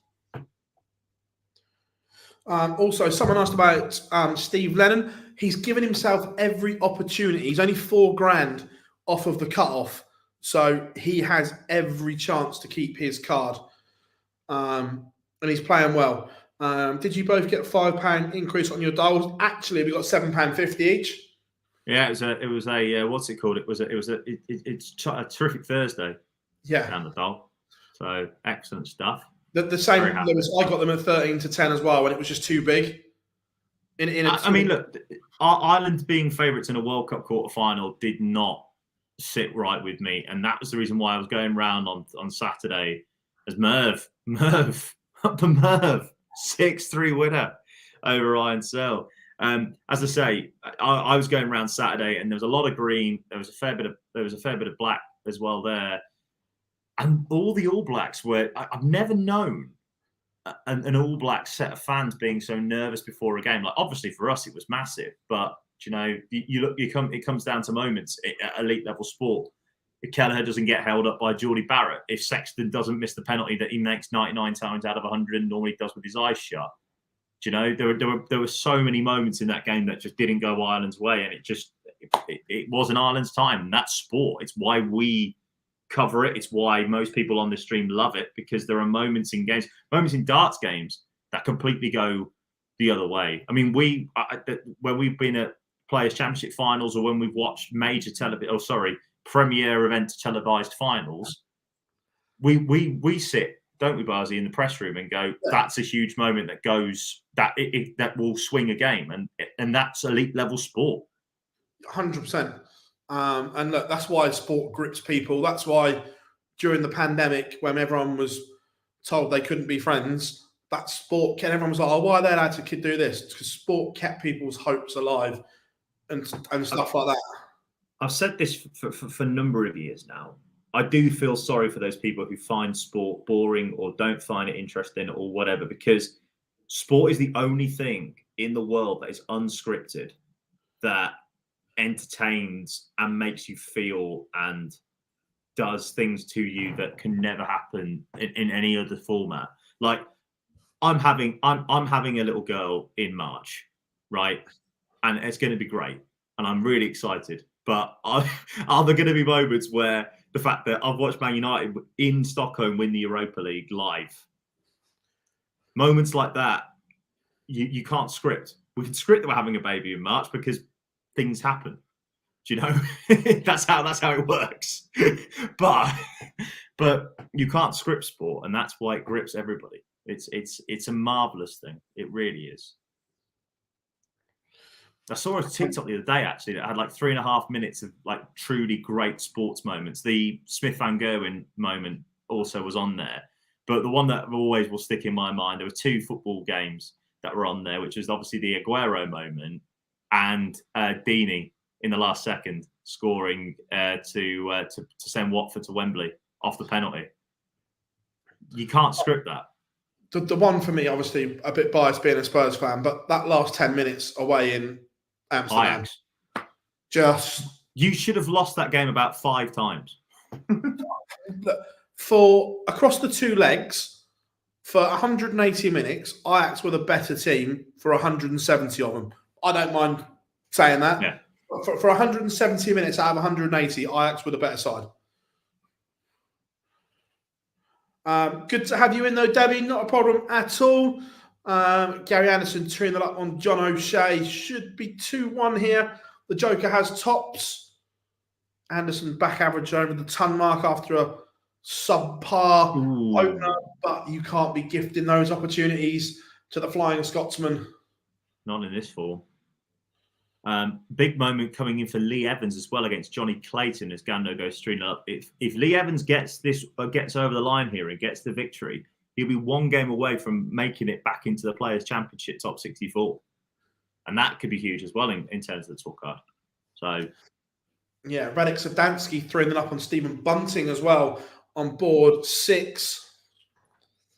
I know Lee is obviously a first-year tour card holder, but any money towards that top 64 in the first couple of years is massive. So all money's good money in this sense. Yeah, I mean, that Rangers Leipzig, Christ on a bike. That atmosphere was. I mean, we all know if as an Ireland fan and a very proud Irish heritage, we all know which side of the divide I'm going to be on when it comes to Celtic and Rangers. But Christ, that was absolutely fan-bloody-tastic to watch Rangers do what they did. Was that the night that ruined the Glasgow Premier League as well? Yes, I think it was. There's the win for Lee Evans, by the way. Beating the Ferret. The Hydro being a sellout, and then the Rangers game ended up on the same night, and it was a disaster. Nobody was there, was there? Were they? Don't get me wrong. The PDC didn't care because the tickets were already sold. But Rangers playing the same night caused chaos. I bet. And then obviously when they won, I bet Glasgow was Glasgow's a great night out anyway. I bloody love Glasgow. It's a great city. But when I'm there, I stay literally right next to the Hydro, which is out of the city centre. Yeah. I've done George Square on a number of occasions. That's a big way to get a first leg on the board, John. Taking out Shanghai.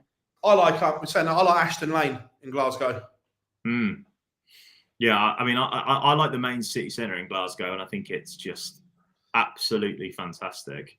And I've done a night out in Glasgow on a couple of occasions.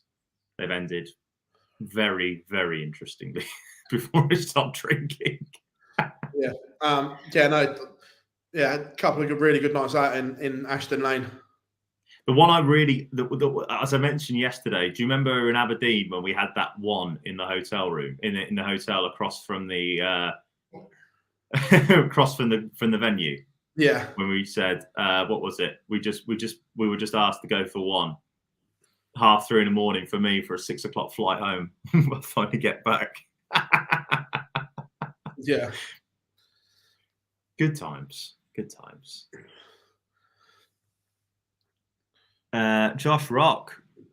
It's interesting as well because Rocky has dipped a little bit, and we kind of expected this after such a ridiculous first year. But to see him back in the way that he is, getting form at the right time is massive for him, I think. He's bounced back really well. Just going to run around you the 4 streaming boards as well. Luke Humphreys 5-2 up on Ronnie Hybrex. Damon Hetta, Richie Edhouse 1-0. Rob Cross 5-0 when about to serve the bagel on Kim Hybrex. And Aaron Monk and Andy Bolton 3 apiece. And Suter is unfortunately a little bit far away. Speaking of Scottish players and speaking of Scottish darts, Alan Suter could be about to lose out here. Although Ryan Joyce will come back for 888. Suits on 208. He will have 3 clear darts at it. And Suits, as we mentioned, is not currently in the World Championship spots, and he is defending some big money. Not some Les Dennis big money, our survey says. Ping! In Amanda Holden's case, tits. That was Ryan fun. Joyce does win eventually, gets the job done. The amount of impressions Amanda Holden must have had on her Twitter yesterday was incredible. Good content. Excellent content. Content is key. I still can't believe that she was with Les Dennis for a while. I know, yeah. Back in the day. Those are the days.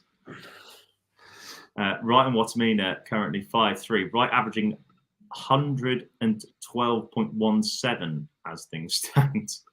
Welcome to the party, Snakey. Welcome to the party. It's only taking you 26 events. Yeah, the beeves were fantastic. As much as X has gone downhill massively nowadays since Elon bought it, it's still one of the greatest places to get funny content. It makes me laugh how people think it's real as well. That's the bit that makes me laugh. Absolutely. Andy Bolton, remember, he's also in the race for the World Championships at the moment. He is currently £1,000 away. If he wins this game against Monkey, then he would go within £500 of that potential spot, and he then would also then have that opportunity to get into the World Championship spots without a tour card, by the way, as well, which is well, it's big for Monk as well, because I think Monk's about $3,500 outside the Worlds at the moment. Again, not touching distance. Bolton not exactly far away. Well, both of them aren't completely out of the races for Minehead as well. So all money's good money. Good game. John O'Shea sticking with him. Like again, he had chances, didn't he, early on? And again, Gary, in this form, you have to take them because he's not going to give you a second.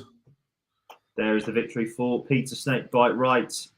Is this the day that he makes his spot and books his spot? For Minehead, what a place. I'm not. Don't do that. I've only just joined in the last 20 minutes. Don't get me wrong. As a fan, I get it, but for our job, it's shit. I totally understand.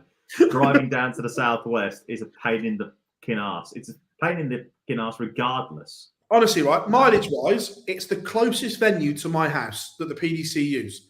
Is However, Yeah, mileage-wise, it is the closest to my house. However, I can get from Minehead, from Wolverhampton, Birmingham, quicker, Leicester, quicker than Minehead. I mean, look, if you've never been to Minehead, it is for me probably the greatest place. Yeah, for a darts weekend. The UK Open works in that venue. I know you like Bolton, and I get it, and I do understand why, but I just think as a venue and as a weekend, the UK Open works there. Genuinely, no, 22 miles should never take an hour and 15 minutes. That's very true. The A39 is a joke. Yeah. Joke. It's like 22 miles should never take that long. Robert Grundy is continuing his blistering form as a non-tour card holder. Wallops Christoph Ratajski 6-2. The man from the northeast is in the form of his life right now.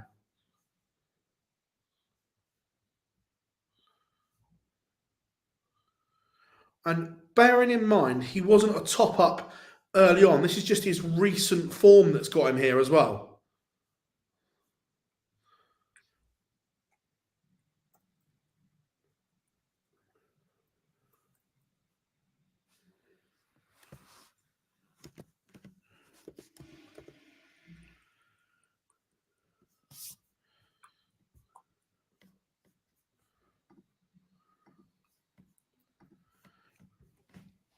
Just bought 10 tickets for the World Hospitality. Nice. Gando could be about to wrap this game up, although John O'Shea 102, you'd expect a chance there potentially. It's one of those nice, it's one of those nice range finishes that it's one treble for a dart single, for a dart a double. They kind of back themselves to hit one treble in a visit.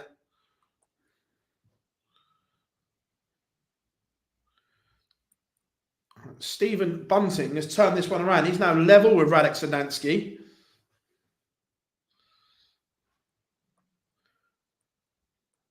All of a sudden, the Joker's making a move on Anderson. Well, and then Anderson does that.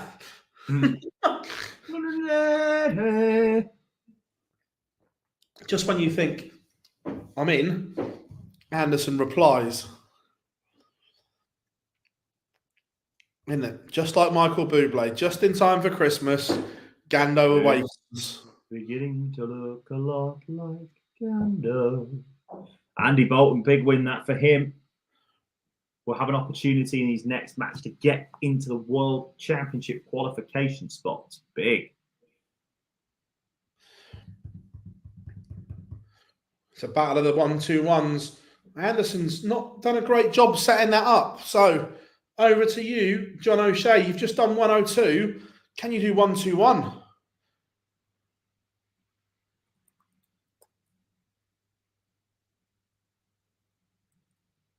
The suspense. No. It's that pause on Dart Connect.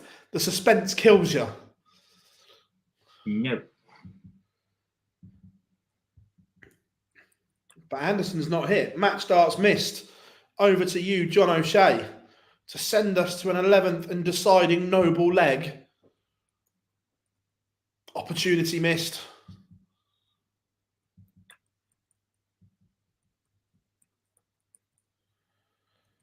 And Gary Anderson seals a 6-4 victory. I did promise earlier that we would have Gerwin Price as a feature, and as promised, the Iceman is there against Ross Montgomery. I love that, Rob.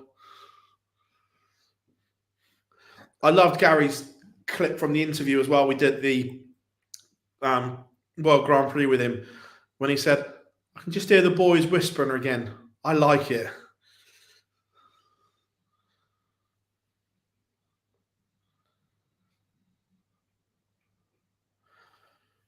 Just on that race for the world. No, I don't want that one. I want that one. So, with the way he's going at the moment, Gary sits in not a particularly nice half of the draw. Not that that'll worry him. However, he's within striking distance of others above him with the tournaments that are coming up, because we've obviously got the Pro Tours. I know he's not in the European Championships, but he is at the Grand Slam and the Players' Championships. So he can potentially... The thing is that obviously the Euros is big, but being back in the Slam is huge for him as well. Not as big, though, as Gary Anderson being seeded for the European Tours next year. Huge. If you'd have told me that if you'd have told me that at the start of the 2023 season, I would not have had that on the bingo card. Let's put it that way. Like, don't get me wrong. He will still pick and choose which ones he goes to. He will not go to them all. I don't think. Oh, no, 100% not. He will still pick and choose. Ross. Boo. The fact that he's seeded is ridiculous. Funny, though, isn't it? Oh, hilarious. One thing, hey?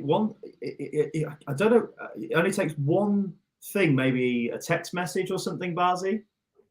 Possibly couldn't comment. Yeah. One text message, one message from someone to drive him back.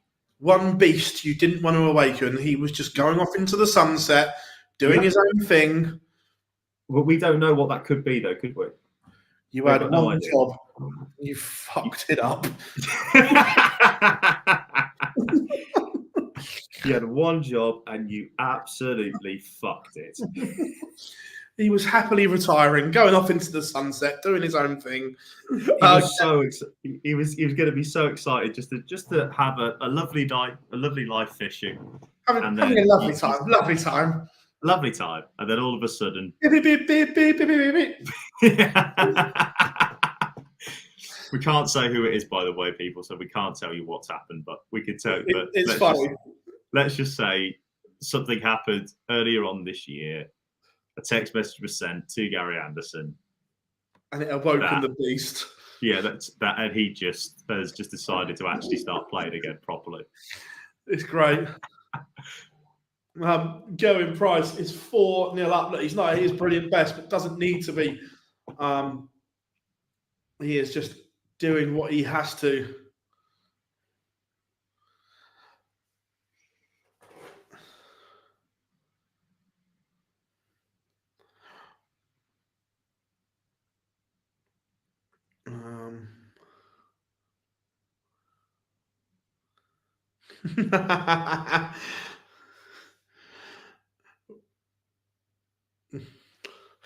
To be fair, look, I'm quite fortunate that I'm one of the media that Gary actually likes. Look, so I've seen him ruin many a journalist or content creator over the years. But I had that. I had that when we first started. When we first started on the hockey, he was like, this young buck coming in to try honestly, to do he stuff. can be brutal to. He's funny as anything, though. Not just like people like us, like fully established tabloid journalists that cover Olympics, Premier League sport, Wimbledon. I've seen him ruin them, absolutely ruin them. But somehow he likes me, so I'll take it. But to be fair, when it comes to him, I am the golden boy, aren't I? Do you remember? Do you remember when it really went? I'll speak to Phil, no one else. I was like, not this. Feels awkward. Yeah.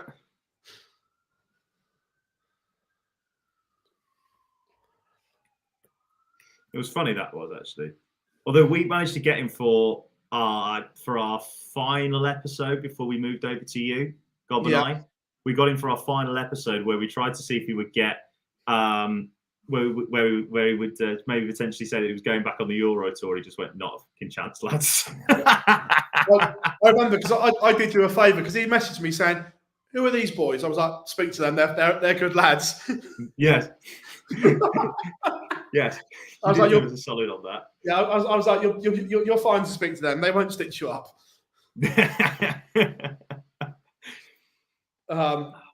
Gary. What a boy. Because I remember during lockdown, he wouldn't do anything with anyone. And then all of a sudden, I came up with a Zoom with Gary, and everyone was like, "How have you got that?" Yeah. People, there were certain other content creators that were checks notes fuming. Oh, they were literally raging. Oh, that was hilarious. Oh, those were the days. Ah, those were the days, my friend. Damon Hester levels it up on the stream with Richie Edhouse, 5 apiece. That one's going all the way. Gary seems to like. Everyone likes Iron. Iron's superb. He's brilliant. Yeah, everyone likes Iron. If anybody doesn't like Iron, you shouldn't like them. No, Iron's a lovely man. Absolute legend. I just need to refresh myself, Barzi, because my StreamYard has stopped. So just give me 2 seconds. No worries.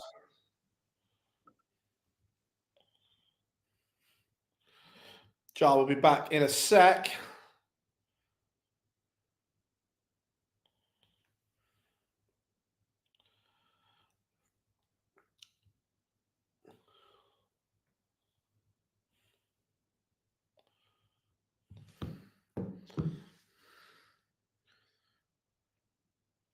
He's at a few. I know he missed the World Grand Prix, but he's going to be at the Slam. He's at the European Championships. He doesn't normally go to Minehead anyway. But Garen Price sells a 6-0 win over Ross Montgomery.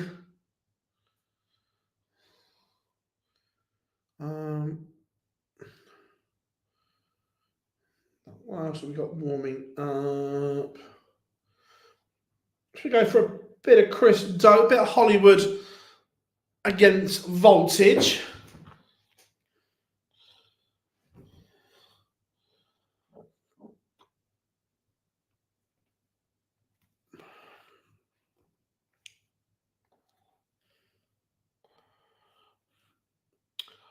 Oh, so it's going to be streamed, but we'll stick it up anyway. I'll break the rules this once. We'll break the rules. Just don't tell Gob.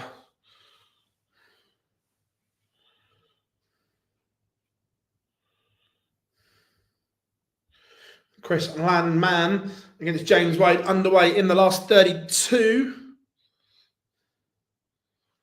Nick Kenny 2-0 with Daniel Closer. Chris Landman has taken the opener against James Wade.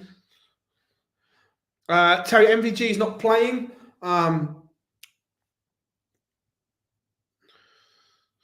So won't see him. And Richie Edhouse has got the better of Damon Heta in a last leg decider. 6-5 to Madhouse against the Heat. Hello again. Jar is back. Right in the arse. That's right. These things happen. Technology. Yeah. Could you imagine if you bought shares in Zooms in 2019? Oh, you'd have been absolutely flying, wouldn't you? Jesus. And then straight away, as soon as the pandemic over, get out of there. Oh, completely.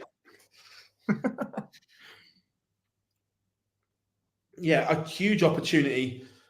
Kevin Dukes against Rob Grundy for a place in the last 16. Again, if you had that at the start of the day, give me the lottery numbers for tomorrow, please. Wouldn't mind 70-odd million on the Euros. Thank you. Chris Landman taking the opening leg against James Wade. Into the top 32 we go. Good times. Good times.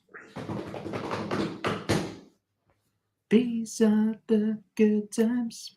Well, to be fair, if you listened to me and Matthew Edgar on commentary yesterday, we were getting plenty of tunage references in. Big game coming up for Lee Evans, by the way. If he wins this, he'll be in the spots for Minehead. Matt Campbell as well has had a big day as well. He's moved up into 58th spot, and he now takes on Stephen Burton, who's moved up into 48. So big moves today. As we come back to it, whenever these events are getting closer towards the end, especially when it's getting towards this end of the year, it always seems to me that these big tournaments, that just that one big day will get you in. Yeah, it's just about timing now. It's like, how quickly can you do something? Yes. How long will it be till Wade wins another major? How long's a piece of string, Rob?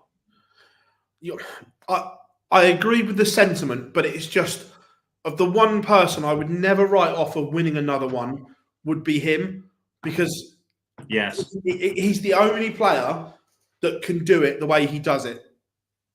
The only one, and that's a compliment as well. He wouldn't see it as one.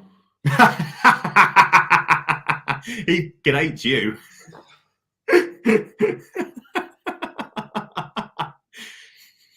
James, the sky's blue. No, it's not. It's red. It's red.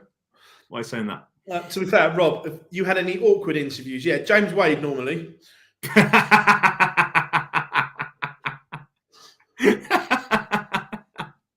To be fair, I remember the kind of one that sparked it all off.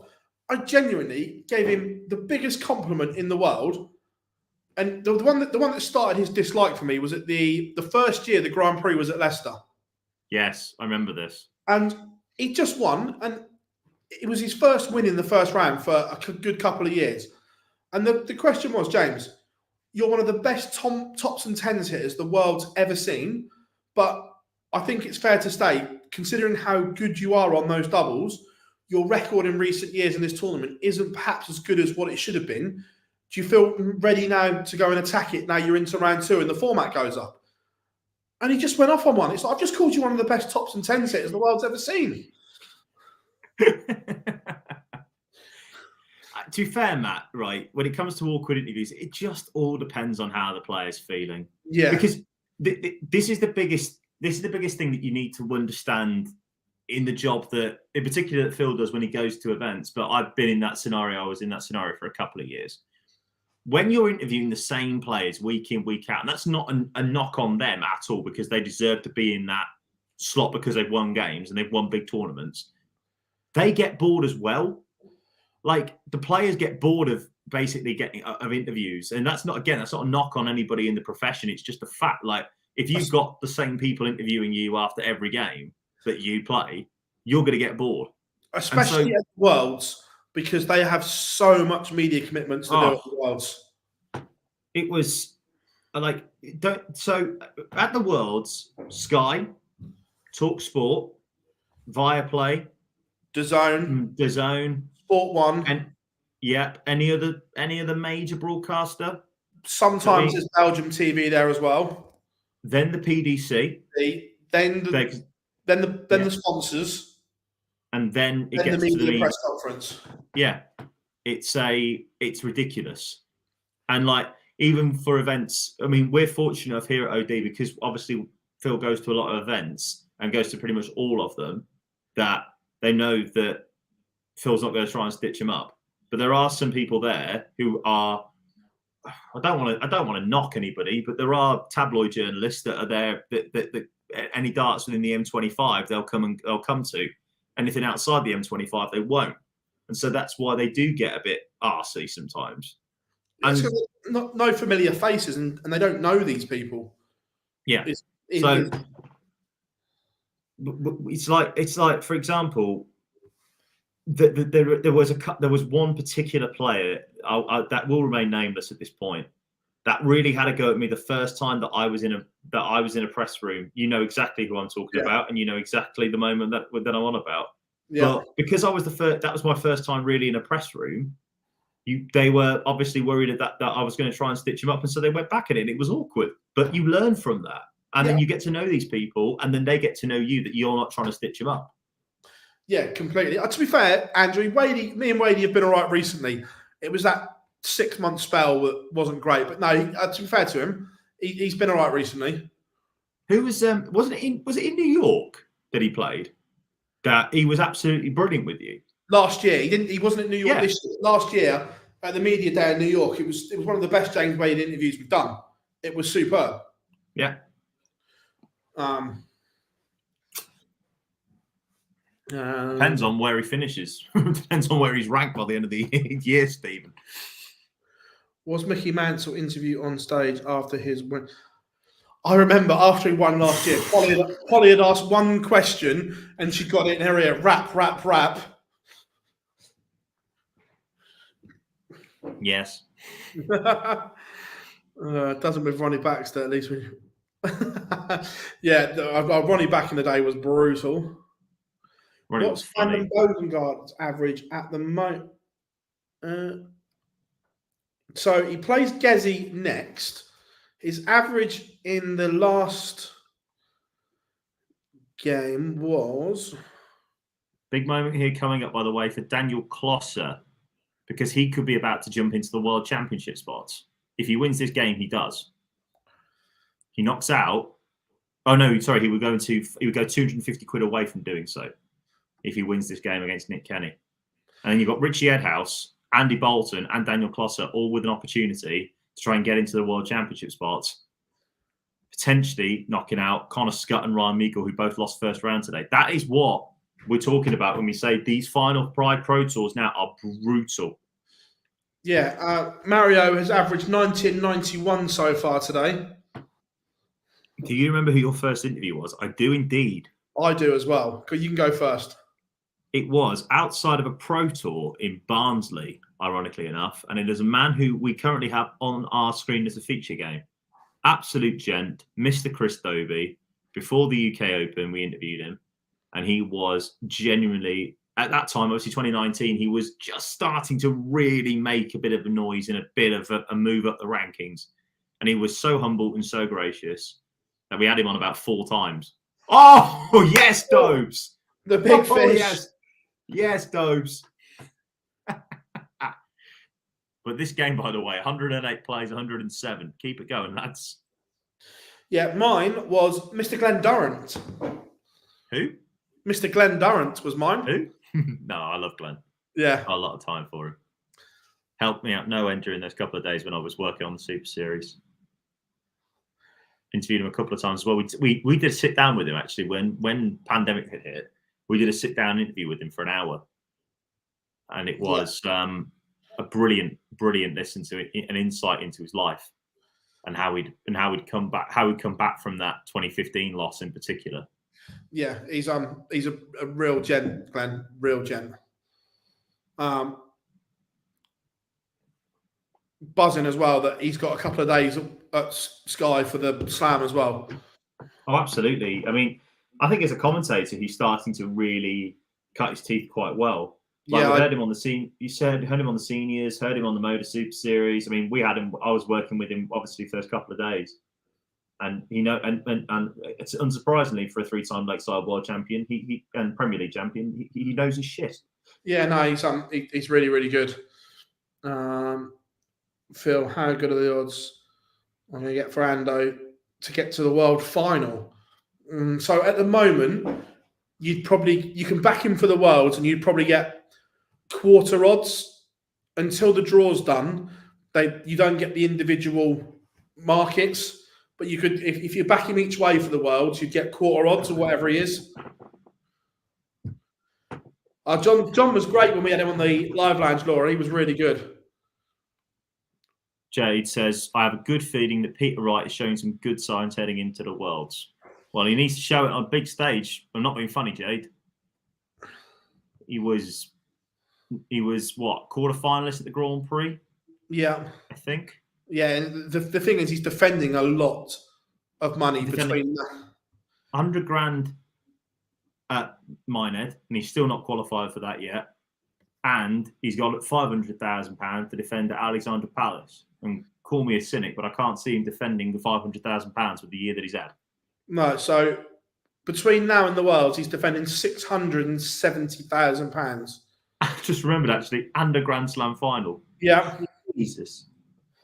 King Christ. But he is slowly playing himself back into some form. That there are encouraging signs, Jade. I agree. Big game this for Andy Bolton, who's just getting underway. Big game this. If he wins this game against Barry King at the moment, then he would be into the World Championship spots.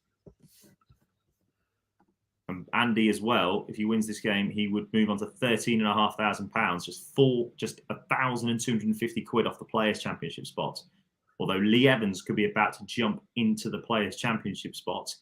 And if he wins his game, he'd actually jump into 9th place. That's how tight it is at the bottom for those qualification spots. It is ridiculous.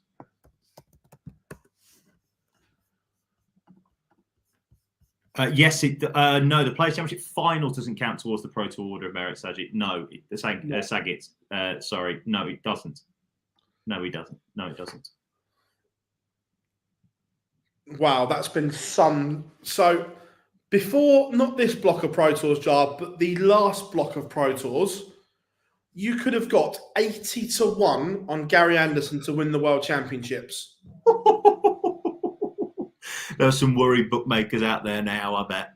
What do you reckon he is now? I'd say after the last few weeks, I'd say he's been cut to 25s. The lowest is 10-1.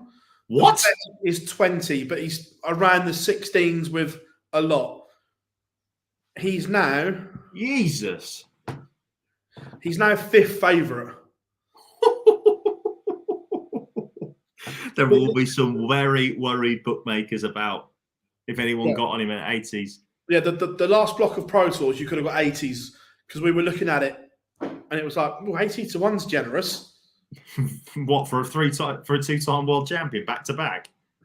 Got to 3 finals as well. Pardon? You got to 3 finals in a row as well. He did. How are we doing, Glenn? Hope you are good, mate. Sunovic opening leg 6 with the big fish. Full respect for that. I'm loving the Sunovic beard. Yeah. I'm here for it as well. I'm glad that beards are now legalised, it feels like. Beards are legalised now. Yeah, so, right. What? Yeah, top 10. I'd imagine going off it right now, you've got MVG 1. Correct. Smith 2. No. Going Price 2. Gezi 2, Smith 3. Yeah. 4th, I'm going to say Luke. Yeah. 5th, Gando. Yeah. 6th, Nathan. Peter Wright, then Nathan. Peter Wright still 6th favourite for the Worlds after this year. Yeah. Okay. I'd probably go, I don't know, Johnny, Josh Rock, Rob Cross, Dave Chisnell, Dimitri Vandenberg, Dirk van Dijvenbode, Jean Van Veen, Joe Cullen, Nopper. Gian Van Veen is currently 12th favourite for the World Championships. And Josh Rock is 7th. Yep. Are we having a laugh? What is going on here? What's happening here? Well, what's happening here is that Luke Humphries has just knocked out the beard to be feared. Mental Sudovic 6-1 loses to Luke Humphries. Boo, Rob. Boo. Why would you not let Dobie at least get to 101? Right. A true fight on leg. Just one for you. Luke Littler is currently ahead of Stephen Bunting, James Wade, Ross Smith, Ryan Searle, Daryl Gurney, Christoph Ratajski, Gabriel Clements, Martin Schindler, and so on. Right. Glenn makes a point about Gian Van Veen more about being a liability because he's been backed at bigger prices during the year. Okay, but surely Luke Littler should be ahead of Gian Van Veen in the betting. I think that will change if Luke wins the World Youth Championship, which I think, by the way, is the best youth final ever coming up. By the way, at the end of November. And Chris Landman knocks out the machine. 6-4 winner over James Wade. Oh yeah, Josh Rock is looking good for being the 7th favourite currently right now. Because Dimitri's absolutely bashing him with 106 average. Oh dear. Where's he pulled that from? I'm amazed that Van Veen's favourite to beat Littler, Glenn, because I'd have had that the other way around, personally. But I presume it's because Gian Van Veen finished top of the Dev Tour. Yeah. I thought. To be fair, in terms of taking the price, I'd take the price on Littler to beat Yes. Bambi just on the game. Yes. Jose de Sousa wins 6-4 against Jim Williams, as does Chris Dobie against Rob Cross. Great game that was. 110 average that Rob was averaging there, and he gets beat. Gando's in trouble. Labanauskas. He is. Laban is flying. Peter Wright, 4-3 up on Daryl Gurney.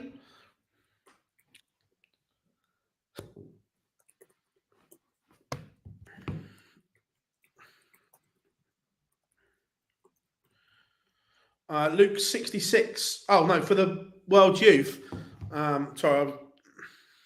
Probably be about what, 13-10? You'd have thought something like that. Maybe 6-4 if Jan Van Veen's 8-15. 11-8, Glenn says. 13-10 on 365. Those ads, by the way, with the curling thing, need to get in the fucking bin. They do my nut in. Yeah, I think 13-10 is decent. I'd take that. Yeah, I would. I'll be back in it in about 30 seconds' time. Thank you.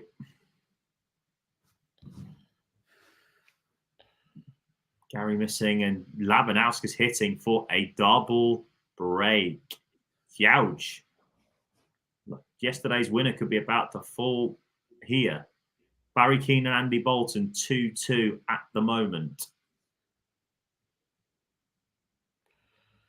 Big game that is in the race for the World Championship spots and for the players' race as well for Andy Bolton. Stephen Burton and Matt Campbell have both made moves today in the race to qualify for Minehead and to try to stay in the World Championship race.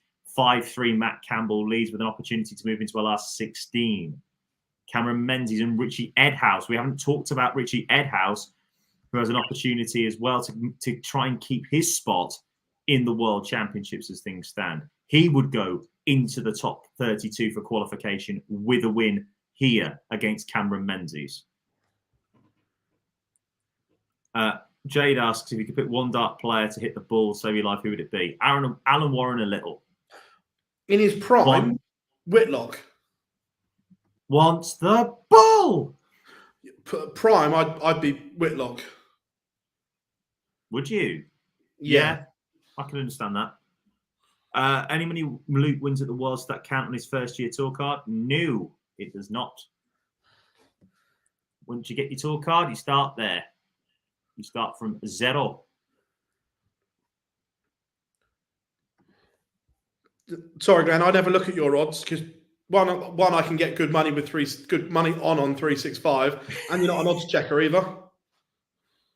Big Merv. Big Merv. The Merverts are into the last 16. Yes. We're here for the Merverts. No, Jamie, any money at the Worlds does not count towards his total. It's from the first Pro Tours next year. Wouldn't it count for Litter if he won enough to somehow end up inside the top 64? Yes, yeah, Bob, it would. Yes, it would. If he wins enough that he goes into the top 64, it would. But if he doesn't, and then he gets his tour card at the start of the year, correct, then it's from the first Pro Tour.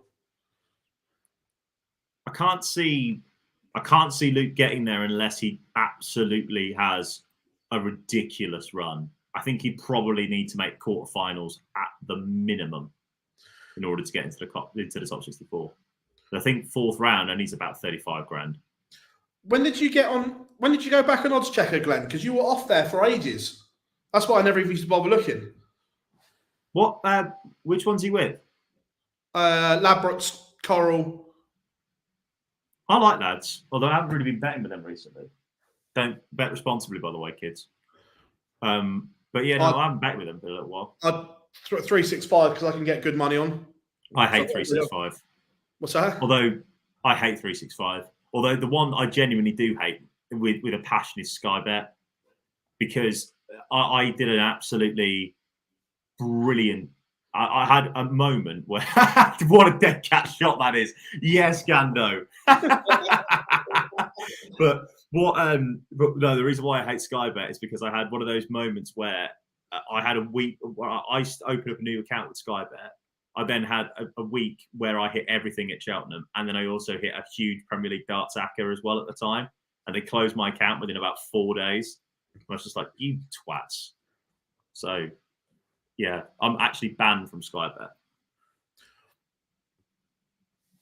Feels like it anyway. I tried to open a new account with them and I haven't been successful. Matt Campbell, 6-4 winner as well. Yes. Robert Grundy beats Dukes. He's into the last 16. Huge run from Robert Grundy again today. And Dimmy as well. 109 average as he wins 6-1 against Josh Rock, proving why he should not be 7th favourite for the World Championships right now.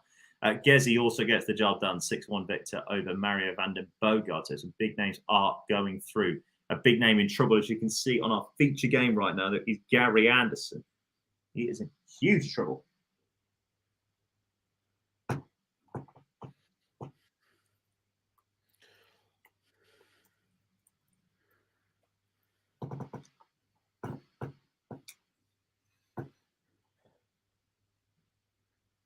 No, I bet with Betfair and Paddy Power, although I'm tempted to bugger off Betfair because they've just now stopped best odds guaranteed on horses. To be fair, I use the exchange a lot. I can imagine that. But still one of my favourite ever tweets from you was, I mean, how Michael Smith's a massive price to lose to James Wade tonight, to beat James Wade tonight.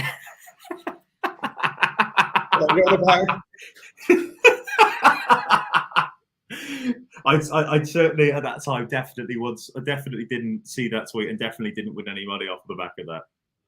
It was the other way. It was James Wade was a big price to beat Michael Smith. The fact, and I can say it was Rotterdam, but the double header on the Wednesday. Michael Smith played first and ended up going out and getting absolutely shit-faced, like proper obliterated.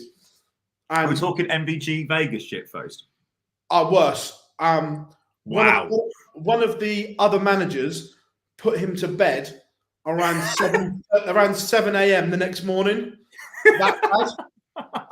Wow. And that's a good effort. Yeah. And James Wade was 7-4. Smith was the favourite. It's like James Wade's a fabulous price tonight. Still, MVG in Vegas is still my most hilarious story, I think, from you personally. Yeah, literally. Oh, Smithy lad.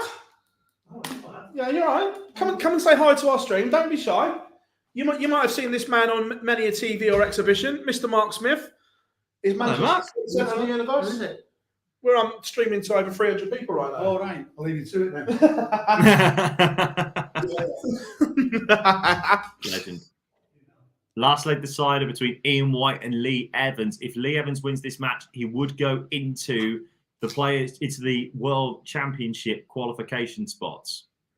Into the Players Championship Finals qualification spots. Big leg for Lee Evans coming up. Gando's fighting for Gando. Where does this performance from Labanauskas come from? No, I had no idea.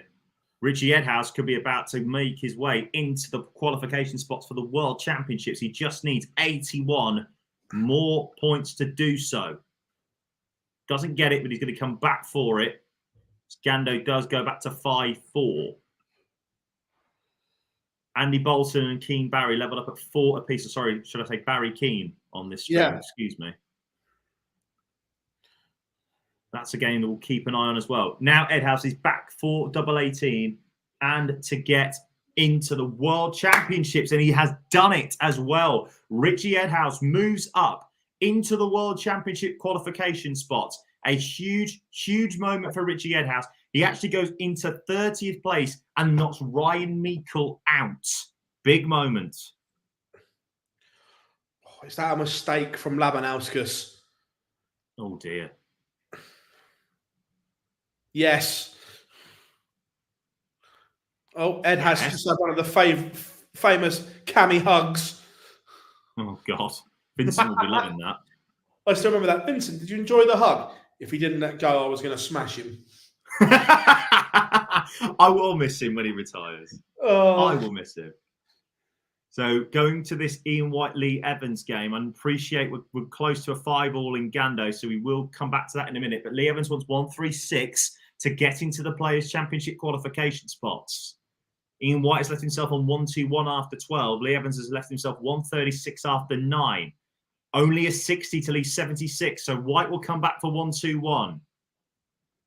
Andrew Gilding beats Stephen Bunting, and we're going all the way between Gando and Darius. One poor score, and Labanauskas has paid the price. 160 visit, and we're level. White leaves tops if he comes back. Lee Evans on 76 should get at least one dart for the match and for a spot currently in the Players' Championship finals race. 176, and he takes it out in 2. Big moment that for Lee Evans. He moves into the race to the Players' Championships. He goes right now into 59th place. That is how tight it is between those last few spots. Lee Evans is in there. Andy Bolton will want one more leg, and he will go into the World Championship qualification spots. And as well as that, he will go into a chance to move up into the Players' Championship final spots as well later. But Barry Keane also will be looking for that as well, because he's outside the race at the moment. So huge, huge moments coming up in those 2 games. We'll keep an eye on them. Yeah, so we've asked a couple of times from Tom and Cameron. There's obviously today's event, which winners' money still obviously counts. 2 more this week, and then another 2. So time is running out. Oh, and has Ando now slipped? Oh dear. Oh dear. A ton or more, and Laban's favourite again. Lavan's got the darts here. You'd think 250 and 6. You'd want that every time. When you finish chatting with your friends, the toilets that you did downstairs are fine, but the ones upstairs need cleaning. Can you do that? Yeah, of course. Do you want me to go and do it now? No, when you finish chatting with your friends. Sure, let's go and do it now, because I'm saving your ass because you want to go early. Right. Gando punishes them with a 140. Labo needs 150. Go 3 balls for the Bants. Do it. Oh. 5-all between Barry Keane and Andy Bolton. Big game there. We will come back to that in just a moment or 2. Also, as well, one to keep an eye on as well is the game between Daniel Klosser and Ryan Joyce. Daniel Klosser has a chance to move up into the world qualification spots. Ow! Gando! Punishing mistakes. Gary. He's been pushed to the limit. In that leg, when he was 5-4 down, Labanauskas has hit a visit of 60. That was his only mistake. We need to go to Barry Keane against Andy Bolton, because that is a huge game in the race for the World Championship spots and also for the Players' Championships as well. Andy Bolton, if he wins this game, would knock Connor Scott out of the Provisional World Championship qualification spot. Barry Keane is safe in there, but he is not safe for Minehead as well, where Andy and Barry both are looking for their opportunity to get into Minehead too. This is why I love coming back at this time of the year. Charles, our version of Buble. About to say, it's beginning to look a lot like tour card races. That's it. That's enough. That's enough. Unless Barry hits a 180 to leave himself double 12. I don't even think. Well, maybe. No, that's definitely not enough. Needed to be a ton.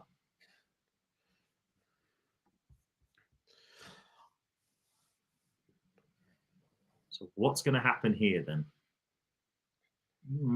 Okay. 66 is not a nice one. No, that's an awful, awful one. Here we go.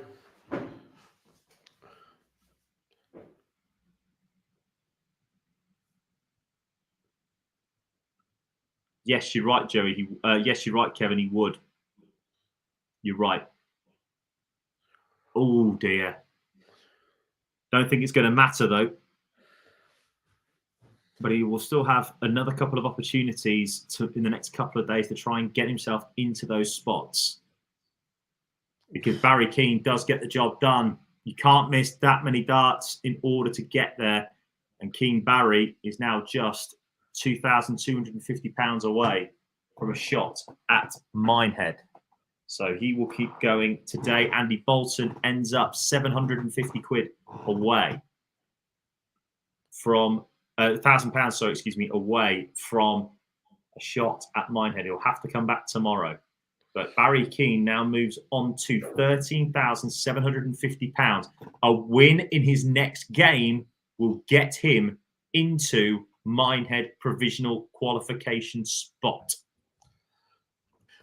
Charles, the reason 66 and the reason we look at it as a bad thing is because those single digit combinations, you may only get one dart at a double, because if you single the 16 or single the 12, you have to burn another dart.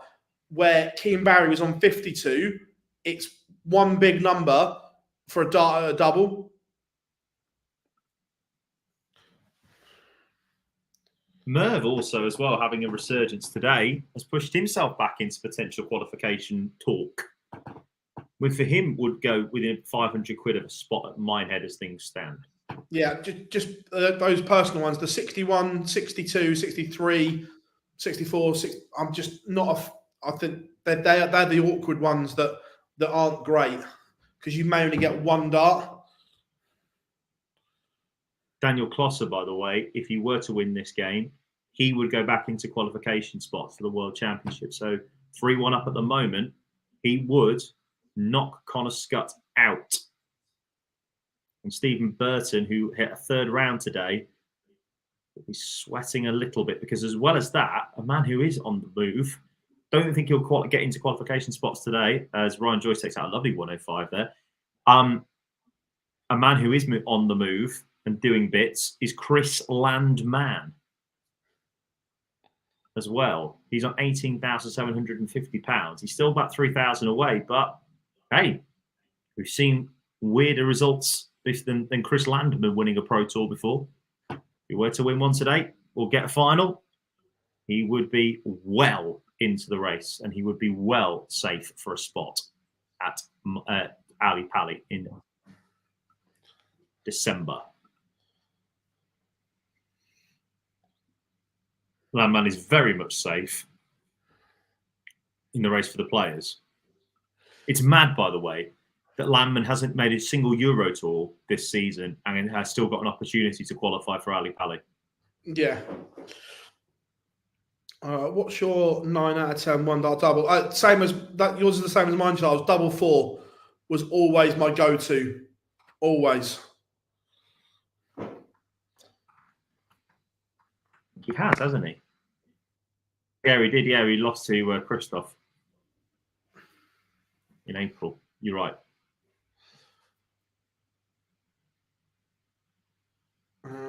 So it's a good run from Matt Campbell today as well, into the last 16. Oh yeah, of course, Joel. You're right. He hasn't got a tour card. That's probably why he can't go to the Euro Tour qualifiers. That's probably why. It's a very good point. Yes. I tell you what, we are joined by the one and only Mr. Primetime's got just popped to the loo in between commentary breaks. It's like the Hello, Matthew. Comes in, hangs his hat up, and then walks. So, It's like that. it's like a revolving door, this one today. We've had Smithy Papa's head in as well. He's come to say hi, you. Yeah, everyone, I'm sure I'll be up again in a bit. Have a good one, buddy.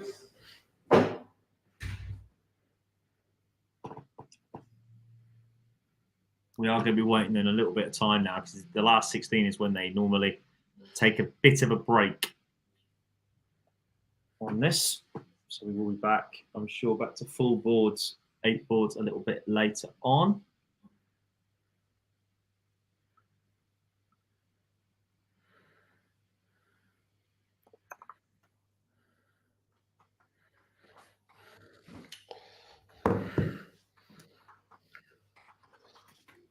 Looks like a revolving door here today.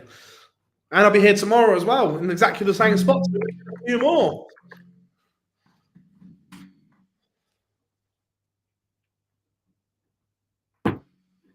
do it all over again. Who do you think is going to win the tournament? Right, let's reassess because I went for Ryan So earlier. So let's That was a good choice. yeah. Well, I really wanted to back Gary again, but I thought I was becoming a bit predictable and boring. So I got it. I said that to Bob at the start of the year. I said Gary's going to have a good year. I'm just going to keep calling Gary until he wins one. Yeah. I'm just looking at it now then. Who's left? Who we got? We've got Merv, Barry Keane, Jose, Richie Edhouse, Gilding, Dimmy, Snakey, Luke, Campbell, Evans, Gando, Price, Landman, Dobie, and Grundy. So I'm going to be boring, Gezi. I was thinking exactly the same. I'm going to be boring and just say, especially because they would meet in a potential semi-final, Gando and Gezi will not be happy about the fact that he got bashed off the board yesterday. He didn't just get bashed; he got absolutely trounced. Thanks. Don't bother turning up, lads. Thanks for coming. Yeah. Charles, Gilding is hella dangerous. Like I said before, he's going to be in the Premier League next year. So you know this. Mate, he's one of the picks. I know what you're on about. We were talking about this the other day, and Gob hated it because we were talking about the Premier League so early. But realistically, I don't mind. It's October. It's acceptable. There's only 3 places up for grabs. Yes. Because at the moment, Gaz is outside the top 4, so we'll pick up one of the other spots. Top 4 are nailed on. Gazzy 5. There's only 3 places. He's on the posters, so we know he's going to get picked. I was going to say the giveaway that he's all over the branding and the digit of doom. Yes. Yeah. Look. Right, here we go then. F it. Well, we're waiting for this game to come towards its conclusion. Come on then. Let's do it. If I'm picking it right now, yeah. Top 4 as they are. Yes. Gezi. Yes. Johnny Clayton. Yeah. Won the World Cup and got to the match play final. I think he's got just about enough credit in the bank. And he's also a former Premier League champion. Let's not forget that. So I think Johnny sneaks in. Yes. Are we saying who we want or who we think? Could be both. Could be. Let's do both. Well, to be fair, so let's say So let's just say for the sake of argument, the 6 that we know are going to be there right now, as things stand, are NBG, Smith, Humphreys, Asp, Gezi, and Clayton. Those are the 6, and I think we can both agree on that. Yeah, I think they're there. Yeah. So who are the 2 then that you want, and who are the 2 that you think will get there? Personally, I'm really torn here because I think Dobie's done enough to get a second chance in terms of what he did last year in the Premier League. He hasn't. I think he's done enough. But I would like to see Joe Cullen and Dirk van Dijvenbode. I think that Joe Cullen is probably the most unlucky bloke out there because I think that Cullen would have been in the Prem had Dobie not won the Masters. They would have picked him over Humphreys, in my opinion. But I've just got this nagging feeling in the back of my head that Peter Wright will get in. See, I'm not sure because we both know that the PDC like money. They like lots of money. Barry and Eddie like lots of money. And no matter what you might think of him as a player at the moment, the fact is that Wright sells. His merchandise sells. And that's what I mean. And you've got the 2 dates in Scotland, which part of me thinks he's going to get in. To be fair, Bob, I said the same about Cullen last year, that Cullen did enough to get in again. Oh, Cullen, like I said just then, Cullen is probably the most unlucky person in the world. Because Cullen was a dart away from winning the Premier League.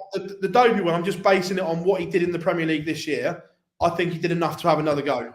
I vehemently disagree with you on that. Yeah, look, that's sport. That's what sport's about. Yeah, and that's fair enough. I mean, again, I said the same, that Cullen deserved another go this year and didn't get one. Damn straight. Cullen was a dart away from winning the Premier League last year, and had Adobe not won the Masters, he'd have been in. I know Luke was gutted about missing out as world number 5, but the fact of the matter is this: at that point, he'd done nothing on television. He'd made a Grand Slam semi-final, but he'd done nothing. So whereas Cullen was a dart away from winning the thing. Yeah, so I personally would like Cullen and Dirk to go with the other 6, but I think it will be right. And the last spot is genuinely up for grabs.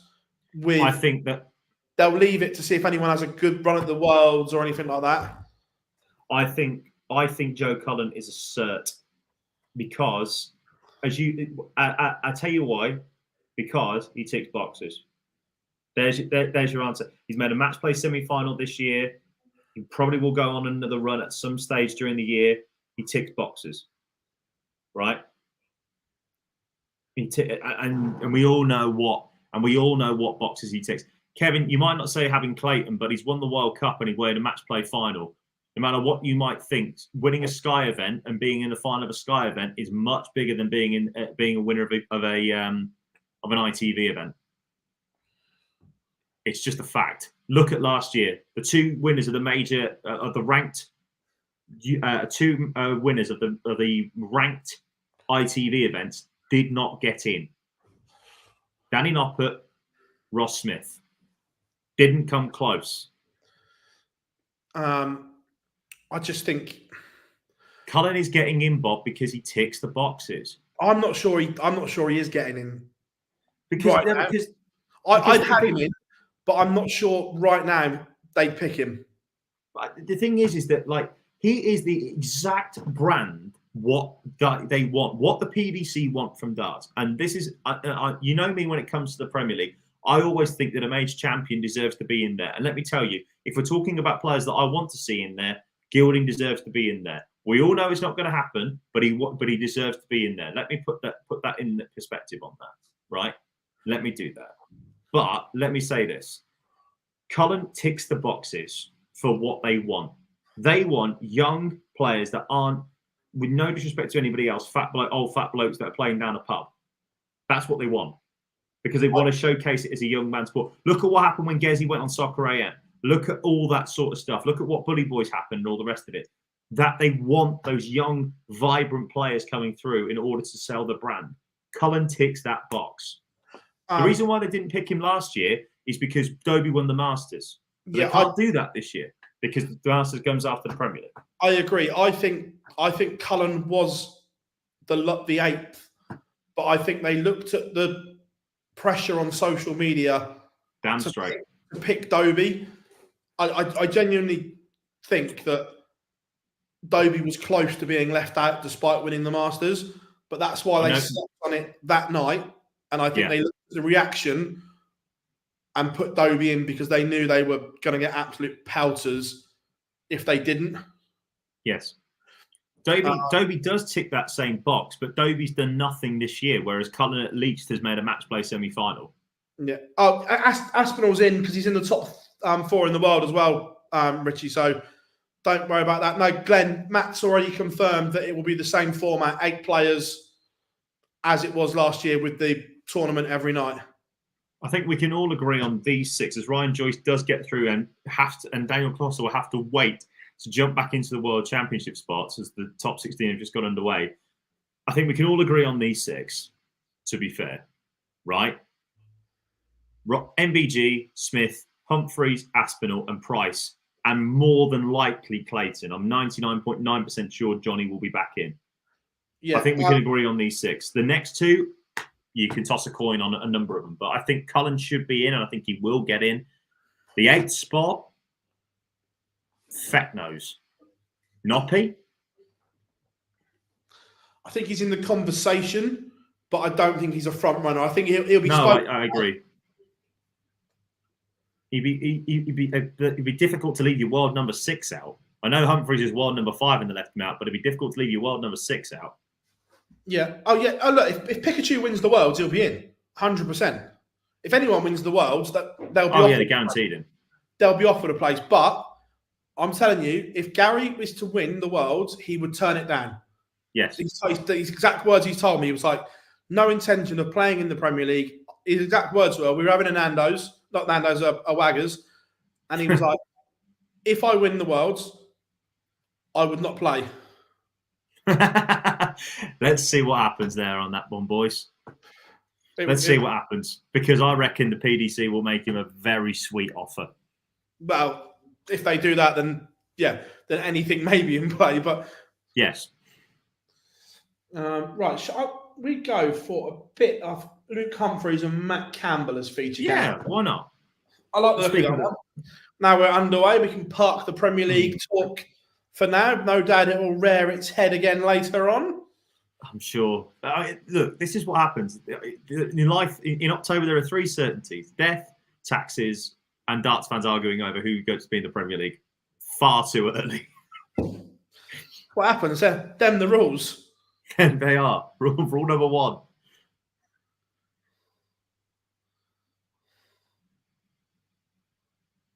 I remember when somebody said once that Peterson should have been included in the Prem. Do me a favour. At the time, there was no way he was ever going to get in. Oh, what a surprise. Peter Wright using the elements. It looks like he's using the Valhallas that I throw at the moment. Oh, nice. To be fair, trust me, Scotty. Let me tell you, I want 17 weeks of Dirk van Dijvenbode's walk-on music. Give me all of it. Yes, Bob. Yes, the Premier League discussion. The Premier League discussion is much more important. Is much better than who gets into the Premier League. Absolutely right. Look, a quarterfinal match playing a Grand Prix is all well and good and very lovely, Joel, but it ain't enough to get you in. It ain't enough. You need to be at least in a match play semi-final. It needs to be in a semi-final of a big TV tournament. And the big difference between Dobie and Cullen is that Cullen was a double 16 away from winning the thing. Dobie was nowhere near. Jamie's bang on as well. It's all about the look. Cullen ticks boxes. Dobie ticks boxes as well, but Cullen ticks more of them. His walk-on music is the walk-on as well. We don't talk about it enough, but the walk-on is a massive thing. Yeah, it has a... so Peter Wright is using the Valhallas and a moulded flight and stem combo of different colours.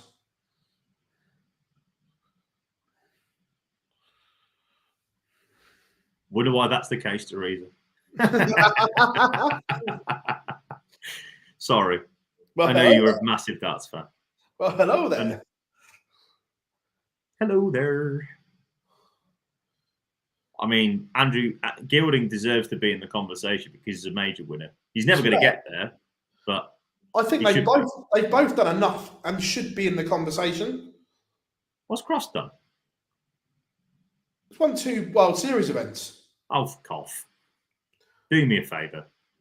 Are they on TV? No, they're not premier. They are not premier events, and you know they're not. So don't give me that one.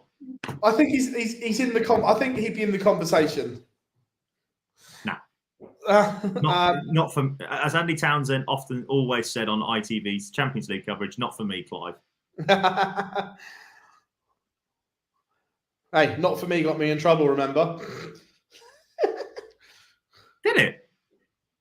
Oh, feck yeah, it did. Yes. Yes. Euro Tours, like, one thing we need to discuss. I'm trying really hard to part the Premier League, but I need to get this over, right? Let me say this. Pro Tours and Euro Tours in a Premier League discussion mean feck all. Agreed. You need to win or be in big games on television. Winners of Pro Tours and winner of Euro Tours don't get considered. It's a fact. Look at what happened to the man we've got currently on screen. Luke Humphries won 4 of the Feckers last year. Didn't get a look in. Yeah, sorry. I'll call it how I see it. No, I'm with you. Euro Tours have no bearing on Premier League selection, unless it's for someone they really want to get in and they'll make it fit.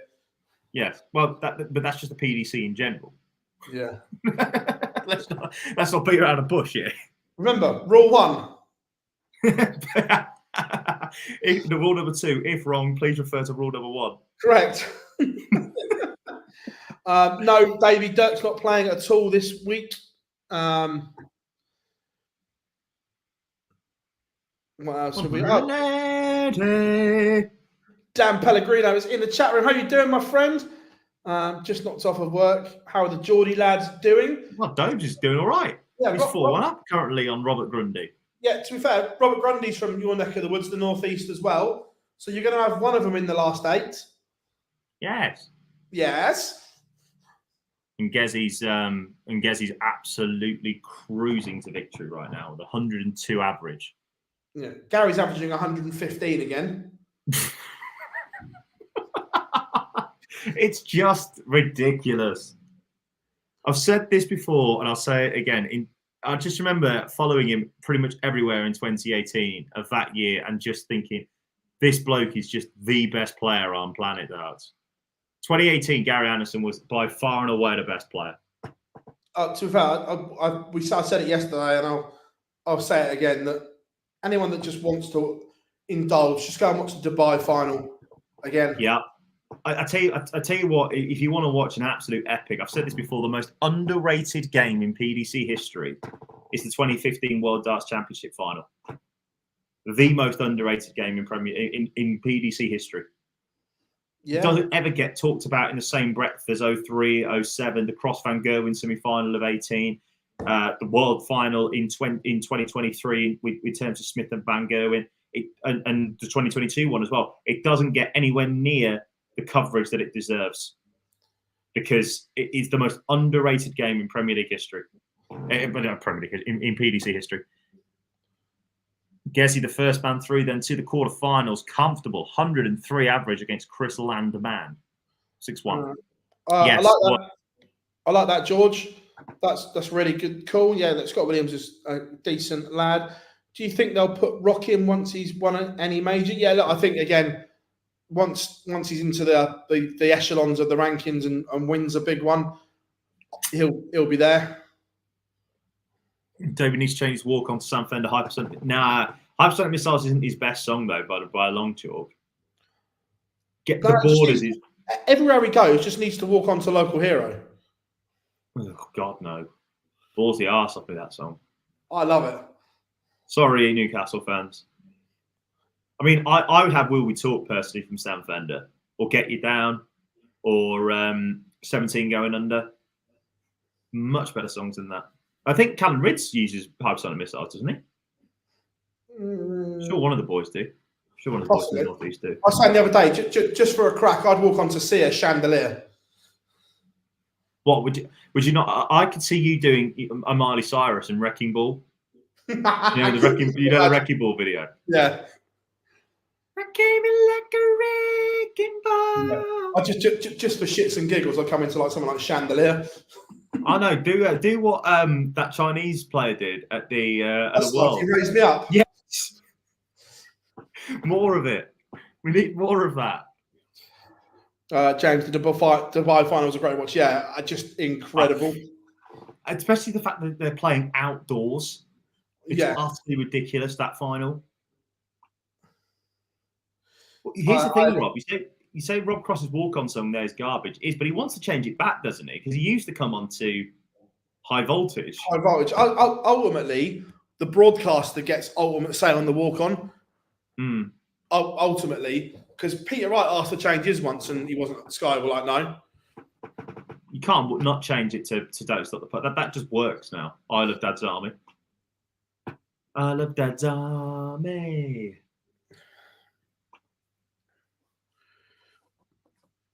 Right then, what other games have we got coming up? Ryan Joyce versus Mervyn King for a quarterfinal spot. Yes! The Merverts are back. And we are all here for it. This is the one day we need Dan Pellegrino on. With his Merv shirt.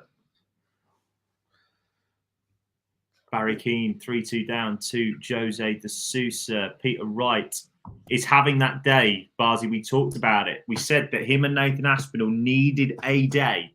And it looks like that Snakey could be having that day to guarantee that spot for Minehead. Yeah. Lee Evans, 4-1 down to Gary Anderson as things stand. He's made his move today to try and keep in that race for the Worlds. He's also into the Players' Championship finals as well, as things stand today. Matt Campbell levels up with Luke Humphreys, 3 apiece.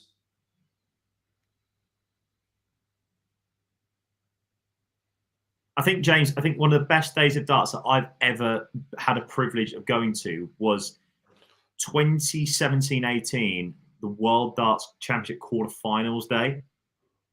Was probably the best day that I've been to. The Jamie Lewis, Darren Webster game was mental because of the 5-0. And then Dimmy and Rob Cross, when Rob Cross went 4-1 up, Dimmy comes back to level at 4 apiece, 5-all. Then we had Taylor versus Van Barneveld. No, Taylor versus Anderson and Van Gerwen against Van Barneveld. What a ridiculous day that was. I remember Dan in Brighton, the Champions League, and I know he listens. Sorry, Matt, if you're listening. But remember the MVG Gary Anderson game in the Champions League of Darts at Brighton, where if MVG won, Daryl Gurney went through to the knockout stages. I think Gary Anderson was either 5-0 or 6-0 up against Michael Van Gerwen. Yes. It got back to 9-all. MVG sat on tops or double 16, one or the other, and Ando takes out 140. And then he goes and wins the thing. Yeah. No, it wasn't the year that Barney beat MVG. That wasn't that year. That was a great game as well, to be fair. Yeah. I tell you the best night I've ever been to, though. World Match Play 2019, day 4. Ended up with the 3 games going to extra time. We all getting out of the venue at about 1:30 in the morning because Durrant and MVG went on third from the end. Merv King coming into his press conference after just knocking out Gary Anderson, looking like he'd just been into a bath. Smith and Hop, I think, as well, during that time, went to extra time. Yeah, it was mad. I just remember walking home from the venue at about 1:30 in the morning, just utter carnage. Dimmy and Snakey are back to 3 apiece, of course. Rematch of the 2021 World Match Play final. Dimmy's put some charge on here because he was 3-0 down, averaging 79. He's put the best part of 20 points on his average in 3 legs. Yeah, Matt's right there when I say that. I just remember being there. That was my last match play that I covered. Was Wright's match play in 21. That was the Philip Douglas. That was a Philip Douglas type week. That was. Best game ever was Ball and Brooks. He had everything. See, I don't even think that's the best. Well, it might be the best first round game. I don't think it's the best 5-set game the world's ever seen. You can't find much of its highlights at the moment, which is so annoying. But that Luke Humphreys, Jermaine Wattimena, 2019-20 World Darts Championship, that had everything. And the pace of that game, yes. Luke Humphreys has made his move. He's broken the Matt Campbell throw and 5-3 up for the World Grand Prix champion. 2018. Sorry, man, I was just going to say. First time ever went to Blackpool, got Gary's 9. Oh, that was unreal. Richie Edhouse is trying to make a move as well today.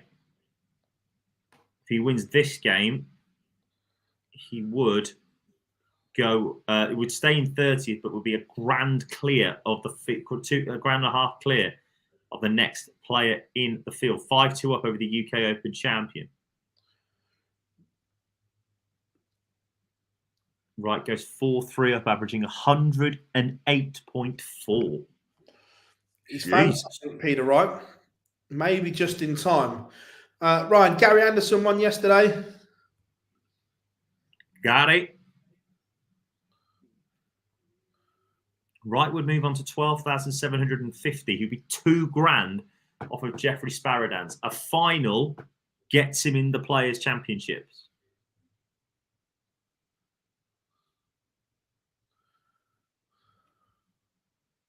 I still think that That 2019 World Match Play is probably one of the best tournaments I think I've ever seen. Thinking about it.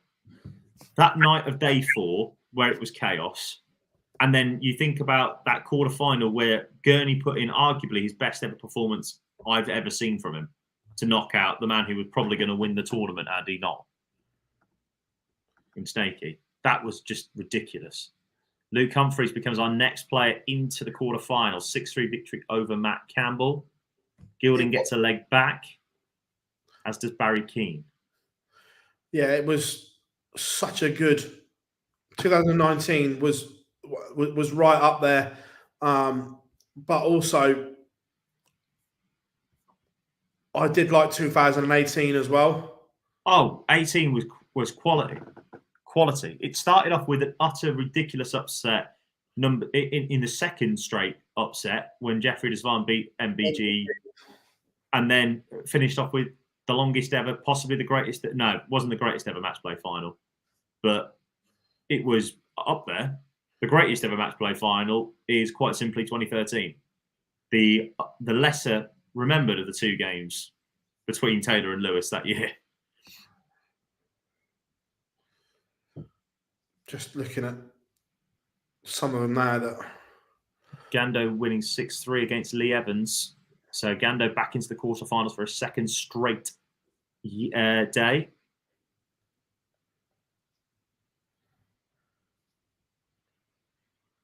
That 2013 final between Taylor and Lewis in the match play is honestly, again, an underrated gem. Yeah, I agree. Game.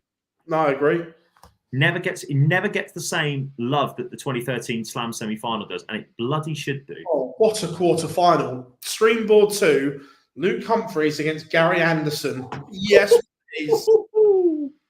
Oh, yes. Did someone say yes, please? And Gerwin Price against Chris Dobie on the other part of that quarter. That quarter is horrid. Jose de Sousa does beat Barry Keane 6-3, so Keane will have to wait for his chance of getting into the race, but he's back in that race. He's just £1,000 off of that race as things stand. Mervyn King, though, 2 games away from Minehead as things stand, as Richie Edhouse has now put himself with a huge buffer. It doesn't feel like it, but it is a massive buffer in the context of how close everything is. He's over £1,000 ahead. He's now £1,500 ahead of his nearest challenger, Ryan Meikle. Anytime, we've always said this, Barzy, at this stage of the year, you always want to be the one that's in that spot, not the one that's chasing. 100%. Jump, just pop into the loop. I'll be back in 2. Yes, goodbye. Bye. Keep you up to date with what's going on then, everybody. So here's the story at the moment. So we do have Jose de Sousa, Richie Edhouse are into the quarterfinals. They will be awaiting the winners of the games that are still going on. But we do have the quarterfinal draw at the bottom of this draw. Luke Humphries, Gary Anderson, Gerwin Price against Chris Dobie.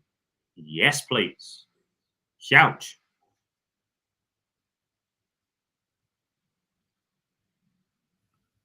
Just going to go over to the Peter Wright, Dimitri van den Berg game. Wright has left himself 71 on throw, but Dimmy's had an absolutely ridiculous leg. 100, 134, 97, and 134 to leave 36 after 12. Can he break back and can he get this back on throw? The answer is no. So Peter Wright will now need 71 for the match.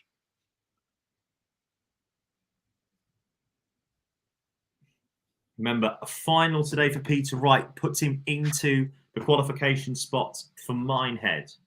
He's outside them as we speak. 71 for Snakey.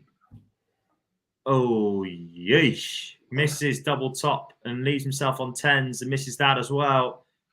So Dimmy to come back now. He's already had 3 darts at 36.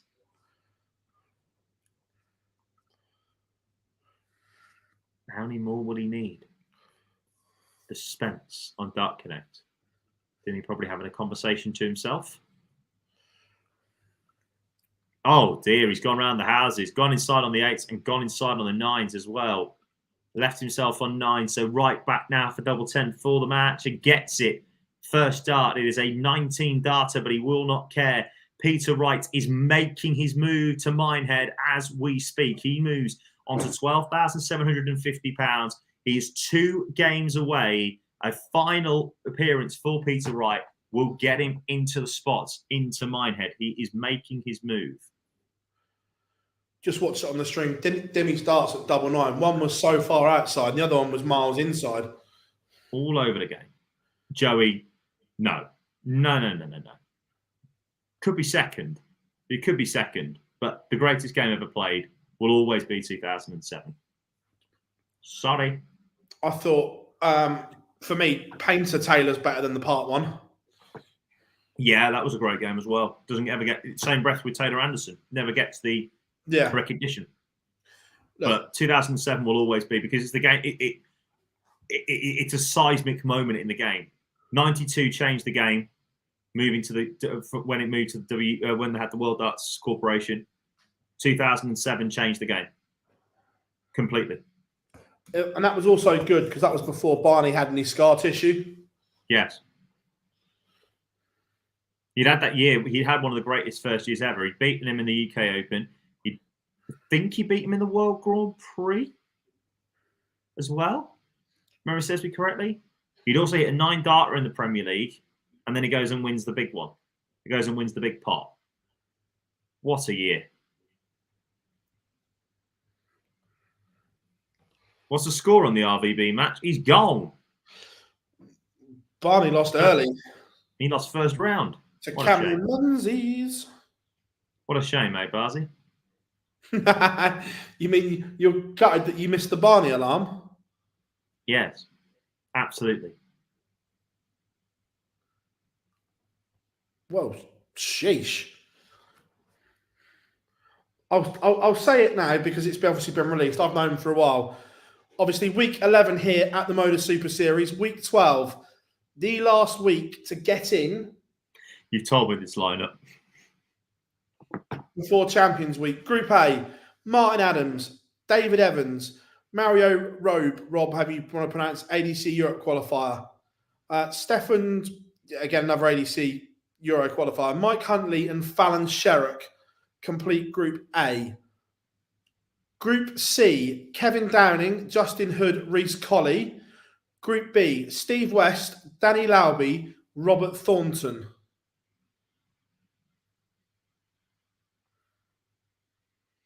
Could be worse.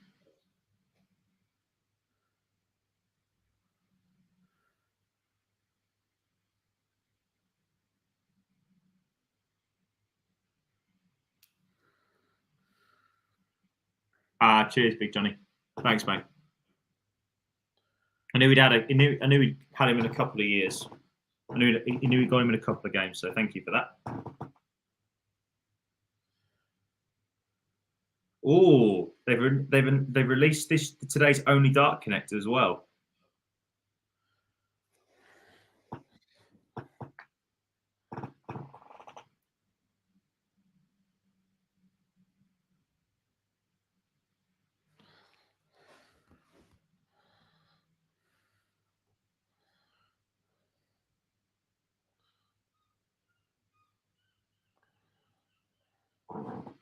You look confused, Philip. Just trying to...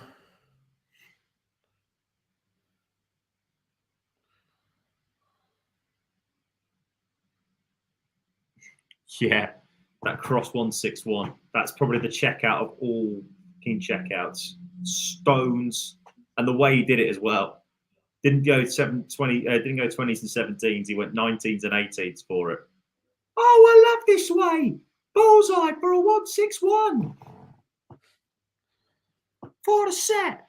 Oh, my word. 41, sanity prevails.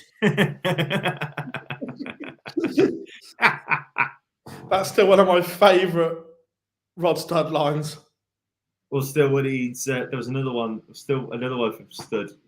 But one of my favourites was when she hits a 180 and the crowd are all giving it the bigot in the background, and she's there, and he's going, hooray! And then afterwards he's there, and then as soon as she hits the third for the 180, ole! Yay! Just pretend it's in. Yes. Yeah. Just pretend it's in.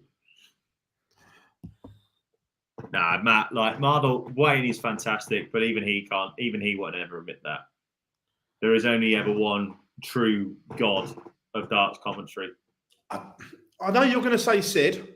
No, I'm not actually. I think the three of them come as a trio because whenever you had the pairing of any of these three in their prime, being Sid, Dave Lanning, and John Gwynn, any combination of those three together were just incredible.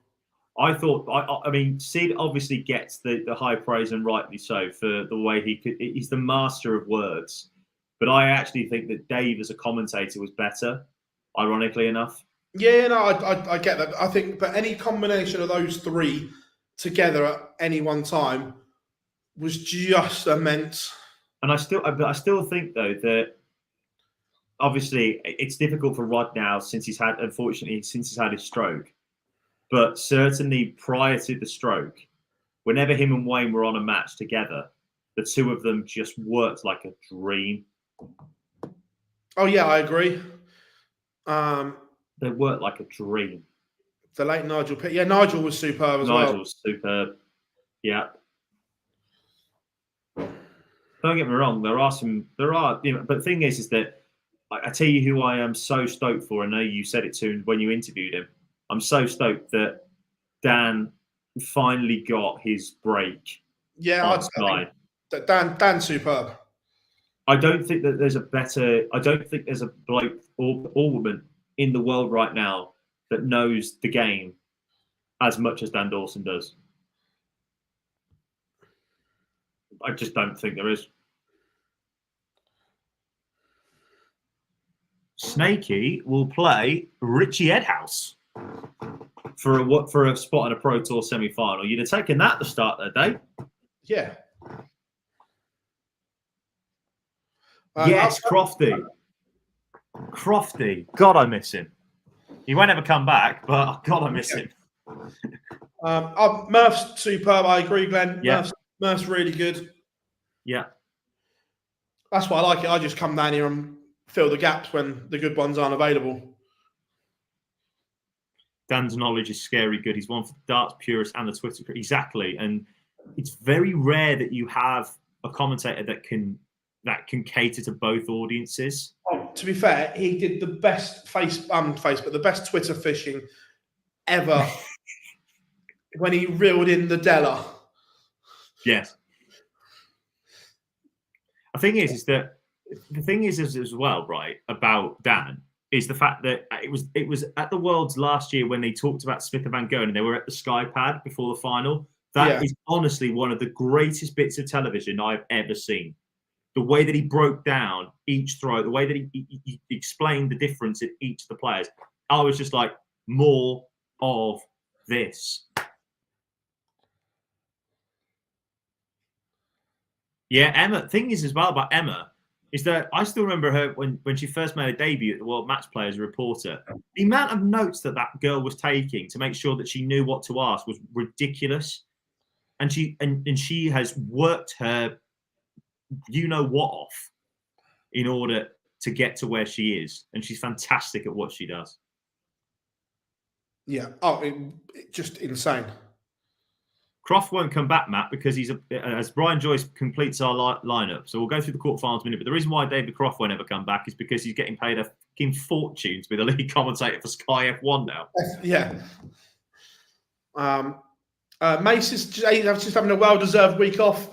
Daz, he'll be back in a few weeks' time, I think it is, because he's obviously got the European Championships coming up.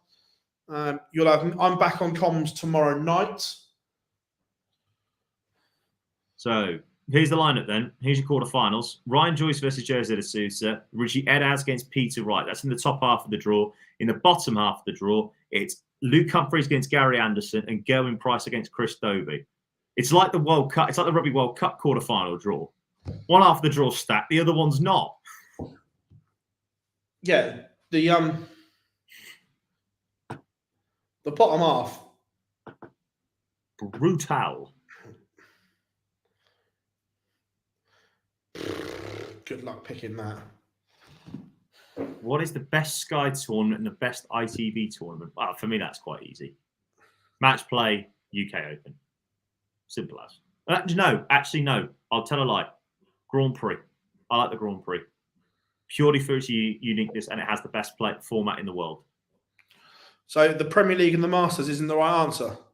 No, it's not. Because it's not ranked. That's why, Philip. The match play, 100% for me. If I could only ever go to one darts event ever again, it would be the match play every year. And ITV. Just say it. You know you like it. I want to say it, but I also want to say the US Darts Masters because it's at Madison Square Garden. I could understand that. I could understand that. You do like the trip over to the States, and I get that. Genuinely, if I could make it work, if I could live in America and commute, 100% would. But there's just so much going on here. You spend more time here anyway. I'd stay in I'd live in Washington DC tomorrow. Yeah, places. I'm a massive fan of the States. I just love the lifestyle. I love the vibe. And if I could make it work, I would, but it just wouldn't.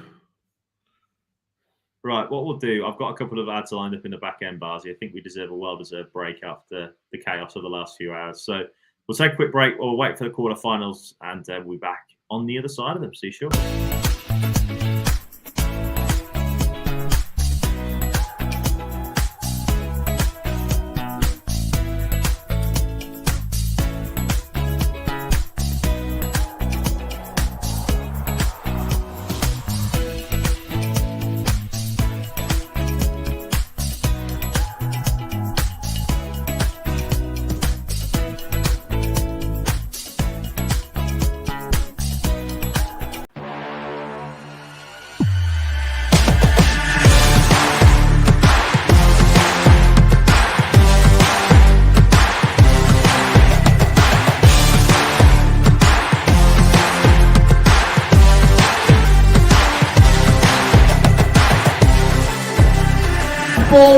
Joe Taylor, Gareth Tilly, and board 2, Craig Nixon, Robin Young.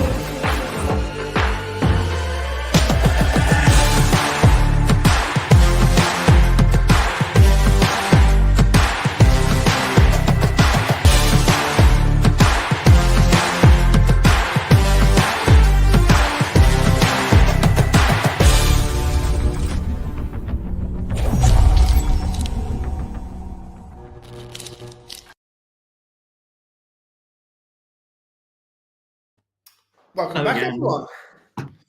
Here we go, getting ready for the quarterfinals. A couple of questions. Who's on commentary now, Daz? You have Henry and Matt on comms at the moment. Who's on next week? I don't know because I haven't got my spreadsheet in front of me. We've had to change a few things around, so it hasn't been updated yet. But like I said, I'm the one that I just fill in the gaps. I'm like the plumber. There's a leak there, so Bars goes and fills the gap.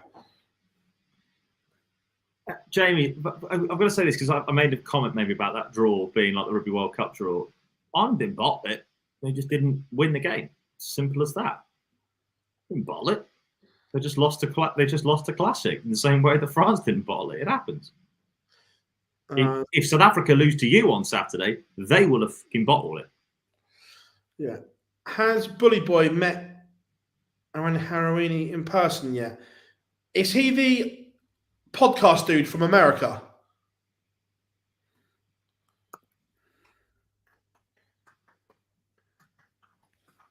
Spike.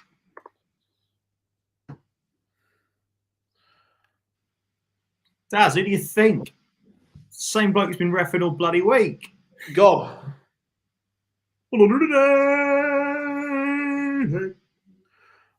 Yeah, Lee, if that's the guy that did the American podcast, then yes, he has. Him and MVG both went on when we were in New York.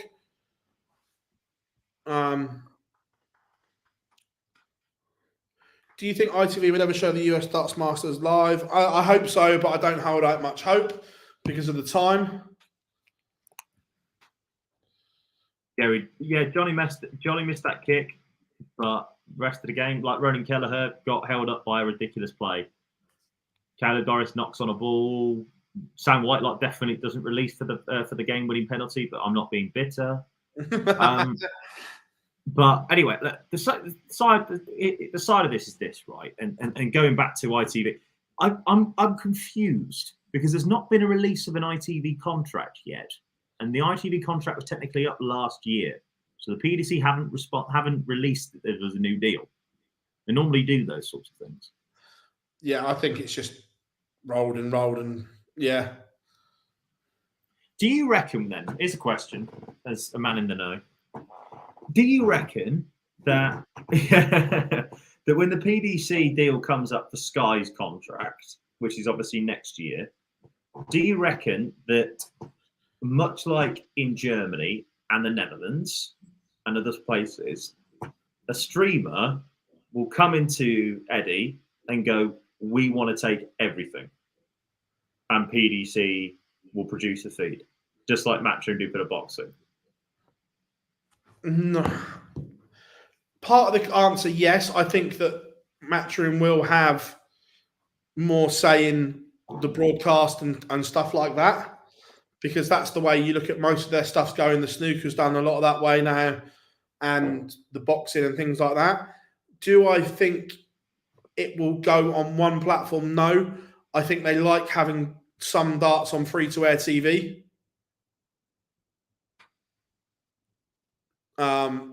So my by the way, I don't know this. I'm not privy to any conversations. My gut is it will stay on Sky. I disagree with you purely because of the amount of money that Sky have pissed away on other sports. And don't forget what's coming up at the end of this year that they're going to have to spend big time money on for the first time in 6 years. Premier League? Correct. Yeah, I think it stays in Sky. Like, again, I don't know that, but Jamie, I just got to say quickly, you do know why they did the figure of 8 in front of the hacker. It wasn't a disrespect to the hacker. You do know why they did that.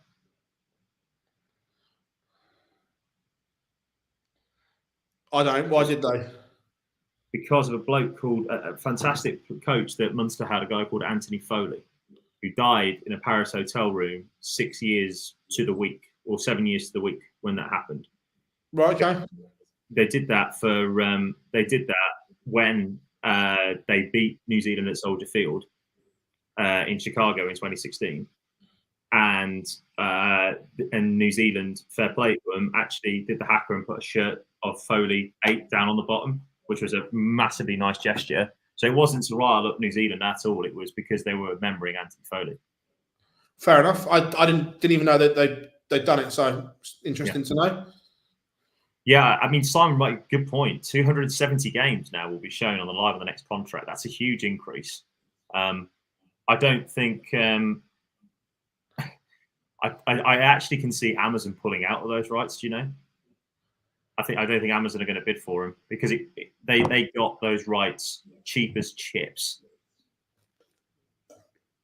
when they got them, and it works well for them because they can then obviously if you take your free trial maybe for December, you get 2 rounds of Premier League, and obviously you get all your Christmas delivered, which then people then normally just keep signing up for Prime because they don't cancel, so it's massive for them.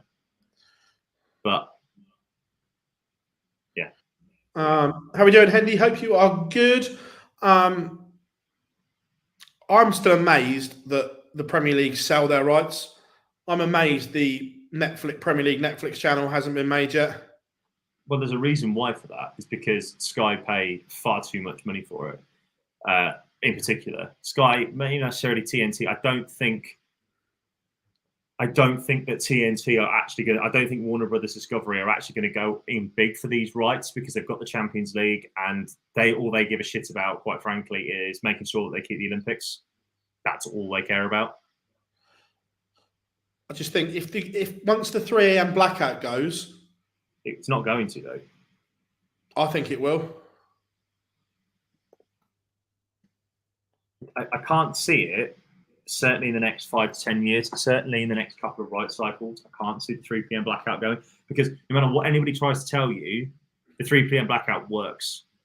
I was once for getting rid of scrapping the blackout before I then worked at a lower league club. I then worked at a League Two club, and the markedly difference, yes, there's multiple factors involved, but the markedly difference there is on a Tuesday night for people not coming into the ground as there is on a Saturday is massive. Yes, there's obviously transport. Yes, there's obviously the fact that it's a night game, people are trying to get from work and all the rest of it. But one of the big things are the fact that they can't watch Champions League or football. They can't. I appreciate that from the lower end of the scale. However, greedy businessmen and greedy chairmen, will push the blackout out. We'll see. I just think there's too much money at stake for these, and I know that your club's involved heavily in trying to get rid of your owners and whatever. And look, we're in this as well. This isn't going to be a thing that people like to hear, but it's the Scroll truth. up, by the way. Scroll up because we've got games live. They pushed the button. I'm sorry to interrupt. Who do you want as feature game first of all? You've got to go Luke against Gary. I know we don't normally do it with the 2 games, but you've got to do it. They're all streamed now, aren't they? So all 4 games are streamed. Luke against Gary. So whether people like it or not, football clubs are businesses now. Yes. And the owners of these businesses have the right to run them however they see fit. I know, and fans don't want to hear that, but coming from a Spurs fan, I know how that is. That Joe Lewis is a multi-billionaire for a reason. He puts Daniel Levy in charge of Tottenham to make him money. Daniel Levy does that better than any other chairman in the Premier League. So he's never going to sack him. And it's all right. Again, we've gone through it. Enoch out, Levy out. It's a business and it's making money. I know people don't want to hear that, but football clubs are now businesses. They're not clubs anymore. They haven't been for years, though, mate. Let's be frank. And I like at your place, everyone's singing Glazers out, and as long as they're making millions, they couldn't give a fuck what happens. Correct. They've done that. They've made them. They've made that. That's been the case now for the best part of 20 years. As long as they're making millions, they couldn't give a fuck. Correct. Nobody does. No chairman does. No. It's. Am I getting my dividend? Yes. Am I getting my bonus? Yes. Has the club made money? Yes. Job done. Yeah. Anybody who thinks otherwise is, to borrow a phrase from my favourite friend, stupid. Yeah. Anyway, it's a darts show. Yeah, back to the darts. And Gary Anderson leads 1-0. And Garen Price leads 1-0. Jose de Souza, Ryan Joyce just getting underway. And Peter Wright has had a slight equipment change. The darts look the same, but the back end's different now. Yeah, of course. Yeah, it's huge. That's a huge thing as well for the Football League. The fact that 6 games are going to be live at 12:30 every week. That's fucking massive. Yeah. Every League Cup game as well. Ridiculous. All about the money, money, money. Snakey has got the break in that first leg as well, by the way, and he's now left himself on the fish. Doesn't get it, though, nowhere near. Doesn't get anywhere, though, nowhere near it. But he was on the fish. What would that be? The big one. What's that? What fish would that be? The big one. Correct. There is the baby fish as well, to be fair. People, we do have the baby fish. Luke Humphreys on 48 to level up against Gando. And does. This is just, you just know this is going to be a good game, don't you? Yes. Yes. Just pretend it's him. 41 as sanity prevails. Snakey wants double 10 and gets it and finishes it off on 20. And with that, he is now 2-0 to the good. Remember, big day this for Peter Wright. We said he needed that one big day to get himself guaranteed into Minehead. Wins 2 more games, he's there in the qualification spots. And he will go to £17,750, which I think will be more than enough to qualify. Yeah, he's still using the Valhalla darts, but he's gone to a white molded flight and stem instead of a yellow one. Ryan Joyce will be first to a finish, but Jose de Sousa can lead this very handy indeed in this other game. Doesn't though, and he hits 45 to leave 129. So Ryan Joyce needs 135. It's just a 1 treble finish, don't forget. This Gary and Luke game, single treble visits are being classed as a mistake at the moment. Yes. When you only hit 1 treble in a leg, mistake. Best of 11 still in this format, Scott. So it is just the 6 legs you need to win.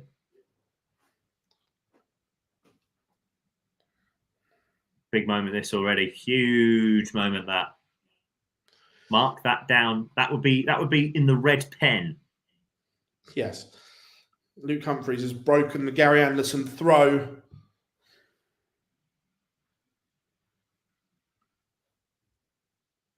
Peter Wright is on the bloody charge, lads. He's left himself 64 after 12 against the Richie Edhouse throw. Casual. Ryan Joyce eventually levels up at 1 apiece in that game there, but Snaky now just wants 64. Doesn't get it, but he'll be coming back because Richie Edhouse is on 180. Unless you're Caroline Barker, of course, you can check that out. I love that on the stream there. Jose. So he's got 82. He hits 25. Where's he gone? No, Yeah. no, he hits 25. Yeah. Which instantly, he knows 17 leaves tops. You know that. Yes. Yes. He's a big 2. And then he's stepped back to try and work out what he's got left. Just say. Just plonk one in the 15 because 2 and 15 is 17. Leaves your tops. Just the De Sousa experience. Incredible. Oh, Gary. That's a huge mistake. Huge mistake. Oh, wow. Richie Edhouse has just taken the leg. Peter Wright missing 3 darts to get the job done and would have gone 3-0 up. Would have really consolidated a double break. Youch.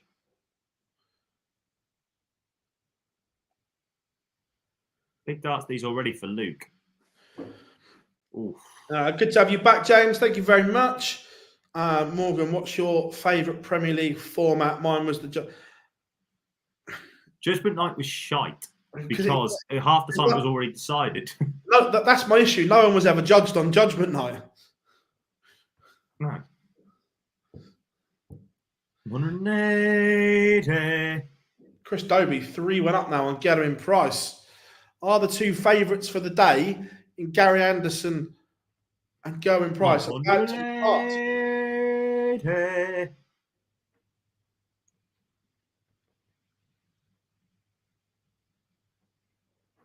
Still advantage Gando here.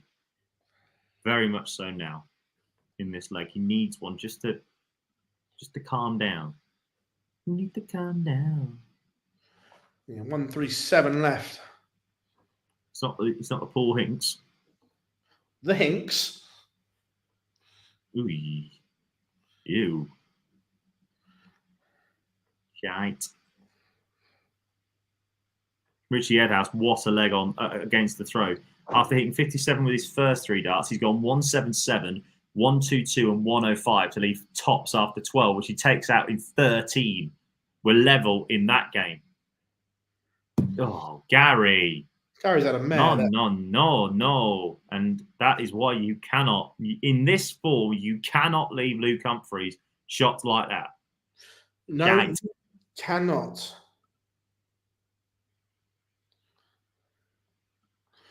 Computer says no. Dobie's just bust 25. Obviously hit double 16 rather than double 8, but Christ. And he's just been put, and that has just forced him to lose the leg. Can't do that. What ref has the best 180 call? I still think it's George. Yeah. 180. I do miss the Spenley as well. 180. I used to love Bruce. What a boy. Jesus, Luke. Luke's was. Do you think that Gary wants some food? Or do you think Luke just doesn't want to be playing anymore? Yeah, Luke's just like, can we just get on with this now? Bosh, bosh, bosh, bosh. Jesus. Man's missed double four for it all. No, sorry, he's gone. Sorry, he's missed 16s and 8s. What am I going? Kevin Price does get a leg back. It's only a hold. Dobie missed a chance for a double break there. Yes, he did. Jose de Sousa has the break. Richie Edhouse could be about to go ahead for the first time in this match. Needs 80 more points. Whereas Wright needs the Ronnie finish. 15 reds, 15 blacks in all the colours.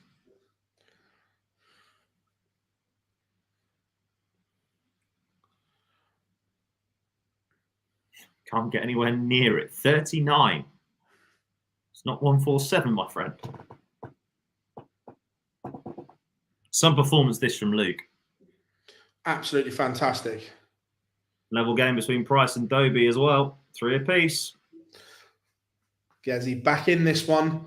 And Edhouse is in front. 3 on the spin for Madhouse on stream board number 3. Big moments, these. Remember, Peter Wright still nowhere near Minehead as yet. He needs to get this. He needs to win. This is. I'm not being funny, and I don't wish this to be a knock on Richie. But if you'd offered Peter Wright at the start of the day, Richie Edhouse, Ryan Joyce, and Jose de Sousa to make a Pro Tour final against Minehead, he'd have beaten your hand off. Yeah, but I think if you'd have offered him a quarterfinal at the start of the day, I think he may have taken it and then build into tomorrow as well. So Still plenty of time in that game, though, yeah? Yeah. Yeah, this one hasn't, though. Luke Humphreys misses the ball for a 1-2-1 to finish it off, and Gando has to take out the tops, and he does. Jesus.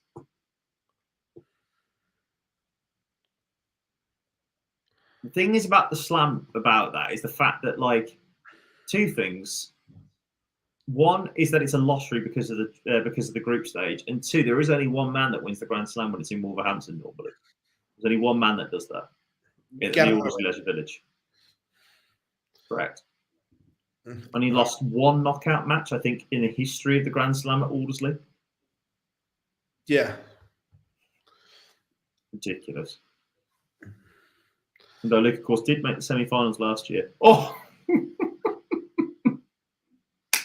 What a game. Talk about Luke Humphreys. 107 to knock out yesterday's champ. It was going to take something special to beat Gary Anderson. Yes. I think you've got to go to Richie against Wright because of how big that game is. I know Gezi and Dobie are still going, but I think Richie against Wright is probably the biggest game in terms of the race for the players at the moment. See as well, Gary's going to be seeded 1 for the Players' Championships at the moment. Again, if you'd had offered me that at the top of the year on the bingo card, I would not have said you were right.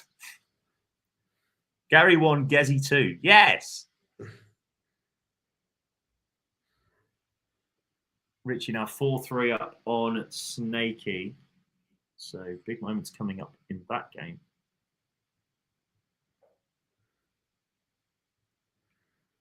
And Gezi has won 3 legs on the spin and is now throwing for a semi-final against Luke Humphreys. That could be a good game. Good game.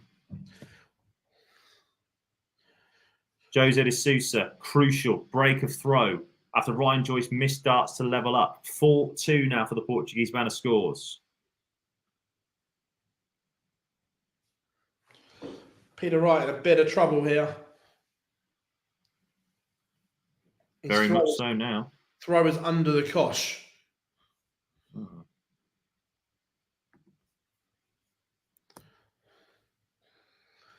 Hope to see Gary back at the slam. Yeah, no, he's there, so it's a good thing. Obviously, getting to the World Cup final, got him and Peter right there. Good counting. Quick maths. Good counting. No ferret maths here. No ferret counting. That is not such good counting. However, I think the darts didn't go the right way rather than him actually deliberately going for 68. Yeah.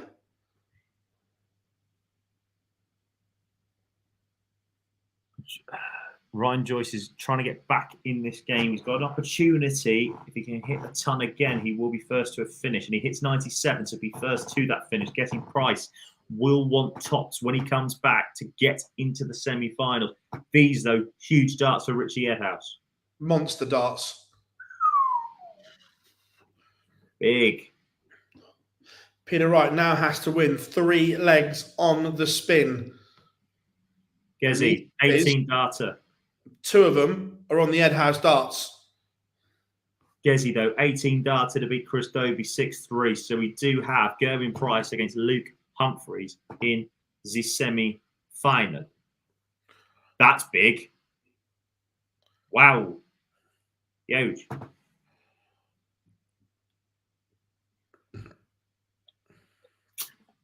Germany's already grown. Germany's bigger than the UK in terms of the darts market now. US and Canada are huge as well, but they're not obviously at that level.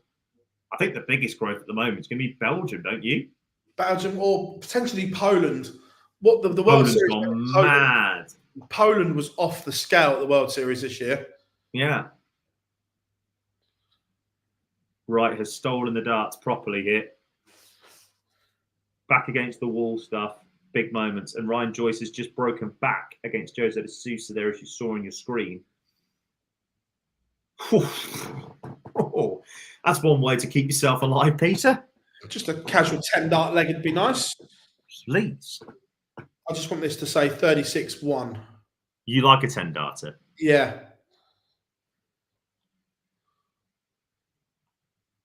Oh, the 10. Still,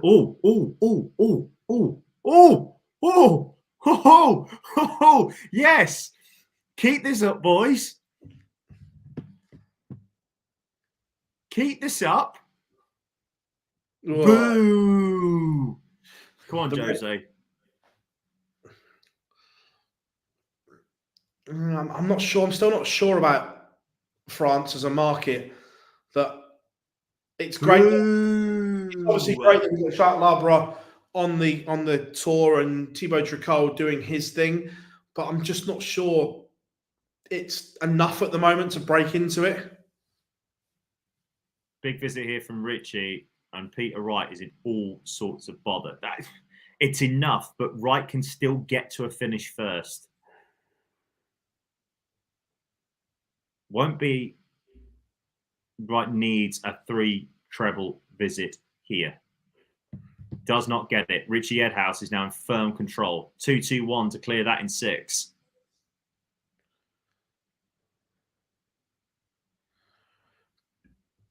Mistake. Oh, that's a slip. And Jose now is 1 leg away from a Pro Tour semi-final.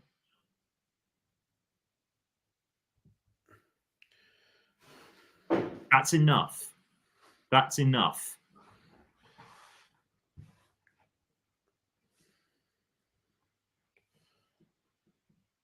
Huge. It's got to go. It has to go.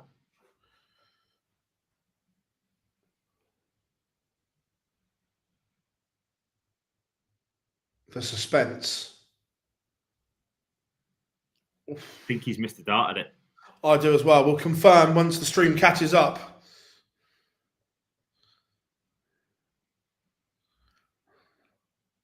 Match darts. Big. What Huge. a day. What a day this is for Richie Edhouse. Start of the day was outside looking in on the Pro Tour Pro Tour Order of Merit for the World Darts Championship. He is now into 27th spot. It just goes to show you one of those big days happens. And Wright has made a quarterfinal.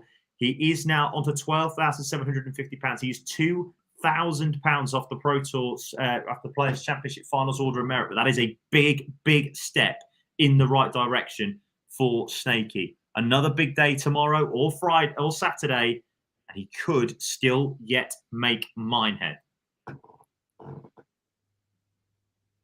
Is James Wade back in good form? Don't know. Interesting. Obviously, we don't know who, but someone has pulled out the Pro Tour on Saturday already. Yep. James Hurrell has just dropped the clue on social media. Anyone from my way fancy having a day at the Pro Tour on Saturday and driving me? ? Yeah. So someone's pulled out of Saturday already. If I was a betting man, I'm going Gezi. Yes, I am as well. I don't know that. If I was having a little wager, Gezi would be up there.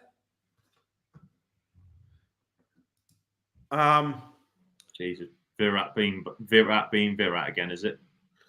Indians once again, home track buddies. What a wonderful experience. I agree, James. Darts is growing. Look, darts is growing huge all over the world at the moment, which is good to see.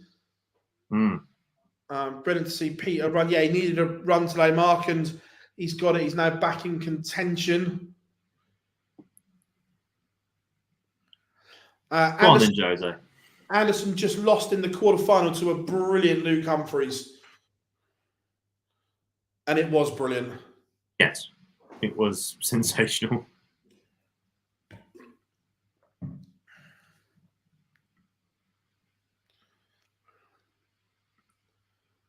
Is Luke the best player in the world right now? It's in the question. Yeah. I mean, I hate doing this because I think it's such a short space of time. If you go in, how are we defining this? Yeah, it's always a tough one because it's how you perceive recent form.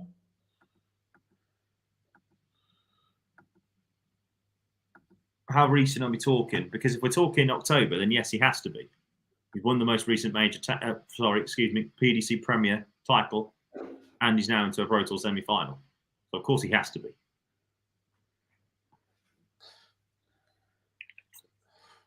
And of course, this game goes to a no-ball leg.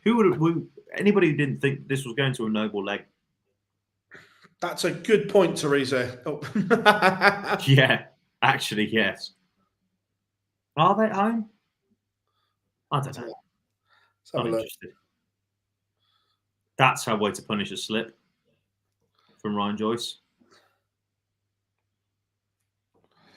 Ryan Joyce versus Richie Edhouse, or Jose Seducer against Richie Edhouse for a place in a Pro Tour final. Newcastle are at home to Palace. There could be Dobes then. Conspiracy theories. Yeah, Newcastle home to Palace, 3 p.m. Would he beat anyone he plays in? Yes, I think he would. Luke, at the moment, in a match play format or a normal set play, I still think Gezi, NVG, or Smith have him, but it would be very, very close. Yeah, he's certainly in the equation. He's in that conversation, yeah, 100%. But he has to do it over a certain period. I've said this before. It was like with Clayton. Clayton had 12 months where he was the best player on Planet Darts. In the same breath with Gando in 2018, he was the best player in the world because he'd done it over multiple formats. Yeah, if they played in a race 6, 7, and 8, fine, Andy, but they don't play that in a big TV when the prizes are handed out. As Ryan Joyce completes a big comeback win. He was 5-4 down. He wins the first final 2 legs, and he gets over the line. Job done. 6-5 winner for Ryan Joyce. So, semi-final lineups are as follows. Ryan Joyce will play Richie Edhouse, Luke Humphreys, will play Gerwin Price. Yeah, going back to it, they don't play over that sort of distance when the big pots are handed out. The big pots are at least 11 legs. You have to win big pots, and the properly big pots are about six or at least 18 legs. Yeah. Well, actually, no. Grand Prix 15. So yeah, 15 legs.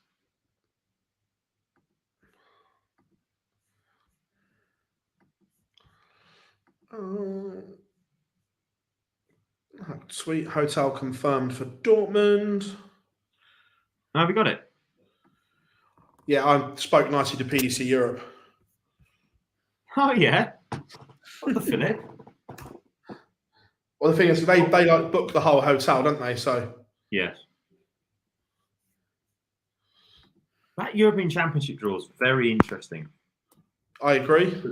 Looking at it, I tell you what, that is the next big television premiere, major big pot to be decided. Let's have a quick look at this in the first round. Let's have a quick look. Noppy Gilding, Aspinall Searle, Chizzy against Dobes, Cross Dimmy, Price Barry Keane, Wright Clemens, Smith Barney, Schindler Bunting. That's the first round on Thursday. On Friday, Hector Van Veen, Ratajski Cullen, Rock Gurney, Clayton DeSousa, Dirk Wadey, Humphreys Dolan, MVG Mardus, and then Ricardo Petrescu against Ross Smith. That Thursday lineup's brilliant. And to be fair, going through this way, I've just checked the prices on eBooker. It's a lot cheaper as well going through PDC Europe. So cheers. Yeah, I bet. Take care, Laura. Cheers, Laura, as always, and have a good one. And Maisie as well, of course. Chiz was top seed. Yeah, Chiz top seed. Yeah. Well, I won't ask you for predictions because obviously people need to tune into the live lounge on Monday evening at 8:00 in order GMT in order to find them out. But Jar, we were speaking about this yesterday in the race for the obviously European Championships, and Chris Dobie getting into that 32 spot actually has a better draw than the guy in 31 because you'd rather play Chizzy than Humphreys right now. Oh, 100%. Would you rather face Chizzy, who's never won a TV title, or would you rather play the most recent TV major winner? Yeah. Yeah, I'd rather play Chiz, thanks. Tell you what, Buzzy, while we do have a minute, shall we have a look at the bottom of the Players' Championship race to see what we need to be looking at? Because after this, we only have 4 more events after this, and it does get nice and tight. And that bottom 5, I'm going to call it, bottom 6, from Lee Evans up, is so ridiculously tight. 2 seconds. That's all right. Take your time.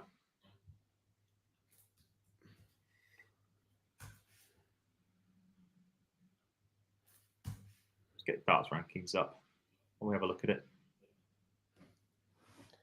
Get down towards that bottom end. And I always wonder. Out there? Yeah, about that. I wonder. I said 16.5 should get you in. I'm not so sure it will now. I'm not so sure it will. Maybe 17 might just be the number. The fact there's no Euro Tours left, it may just get you in. Obviously, Players' Championship, it doesn't count, does it? Obviously, for that. Yeah. So I'm looking at it.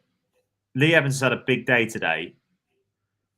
Obviously, Barry Keane as well. Merv, Snakey's a little bit further down, but he's still right and around the mix. It's ridiculously tight in those spots now for Minehead, and all you need now is one big day. It's the same breath whenever we get to any major event. It was when it comes to the World Grand Prix, when it comes to the and the match play, when we're chasing for that. you always think if someone just has that one big day that needs to, they'll get themselves in. And I think Lee Evans has had a very big day in order to get to that stage.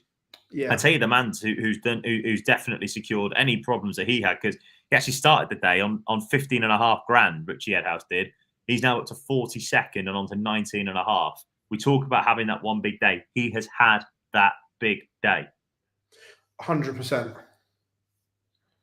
Yeah, 18 it was. Of course, it was Joel that was needed last year. I still think 17 will just about be enough with 4 left, because I don't think everybody else will be able to get that much money because of the way the draw works. I think 17, you won't be breathing easy, but it'll be something difficult if you're catching. If 17 doesn't get you in, you can feel pretty hard done by at this stage.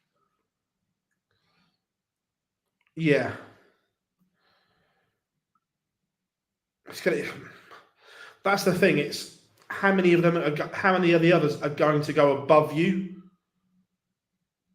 because they all can't have good days. Yeah. It's not like where it's all really close, like £750 here or there. From where we are, Jeffrey Sparrowlands has got 14,750. I can't see everybody over the next 4 events getting another 2.5 grand to get up to 17.2 to get up to 17.2. Because to do that, you need to at least make a quarterfinal, and it's just not happening. Yeah. Maybe, a round of 16, which is still possible, but I don't think everybody's going to get there. I am going to say something now, Thomas. I do not think that we are going to see the world match play champion in my head. I don't think he's going to get there. He's on 10.5 grand. He's nowhere near. He will need to win an event, and there is no form to suggest that Nathan Aspinall is going to do it. He's a long way away, isn't he? I just don't think he's going to win it. I don't see him winning an event. Cue him getting to a final tomorrow. 100%. That's because that's how it works. But I can't see him. There is nothing that is screaming at me that suggests he's going to do it. And into the world, just looking at the World Championship race as well, it is very, very, very tight. I think anybody above £25,000 right now, I think you're just about safe, because, as you said before, there's no Euro tours. So everybody from Cameron Menzies, who's 21st, I think, can start packing their bags for Alexandra Palace. From Lee Evans down, who's on 24,250. I think he's very close, but I don't think he's officially safe yet. What we're talking about, the World Championship race. Sorry, mate. If you go to the World race and go down to the Pro Tour Order of Merit, I'm looking there at Cameron Menzies. I can't see all of those around them getting 4 grand over the next 4 events. I can't see all of them doing that. No, so, I'm kind of with you, I think. So I think 25 is the magic number to get into the Worlds at the moment. I think everybody above Cameron Menzies is Cameron Menzies and above is safe. I think Lee Evans is all but there, but he'll just need to get a couple of extra wins here and there just to make sure. Same with Jules Van Dongen, and same with everybody else. I think from Ricky Evans, from Richie Edhouse or maybe Bradley Brooks below, is where you're probably shooting for at the moment. Yeah, I think Jermaine and Mickey are very, very close again as well to being there. They will probably have to get a couple of wins. But the rest of them, that bottom bit there is ridiculously tight. The only plus is, at the moment, Ryan Meikle not in the best of form. Daniel Closer is playing well. Andy Bolton is playing well. Zonneveld, Roby, Hughes not in the best of form. Suter inconsistent. They're not all playing well either. Yeah. I can't see all of those players continuing on to get all those minutes. So, as I say, I think everybody above Cameron Menzies and Cameron Menzies himself are safe. They can pack their bags. They go into the Palace.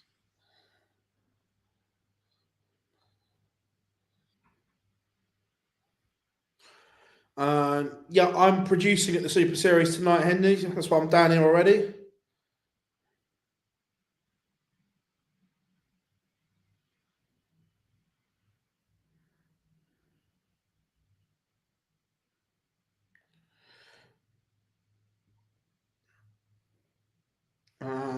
Games are warming up. So fingers crossed, not too far away. Let's go. Let's get ready to rock and roll. So, chat room, what are you saying? Who wins? Oh, we've got pictures on one. Ryan Joyce and Richie Edos aren't hanging around.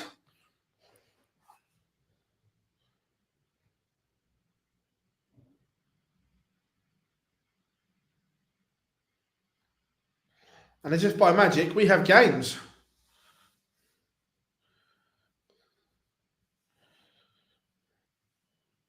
How are we doing, Paul? Hope you are good. How do I get to... there's no crowd. Only on Saturday night, James. Is there a crowd down here? That's why I'm locked in the broom cupboard at the moment. Bit of an Andy Peters reference there. But what was that all about as well? Andy with an I.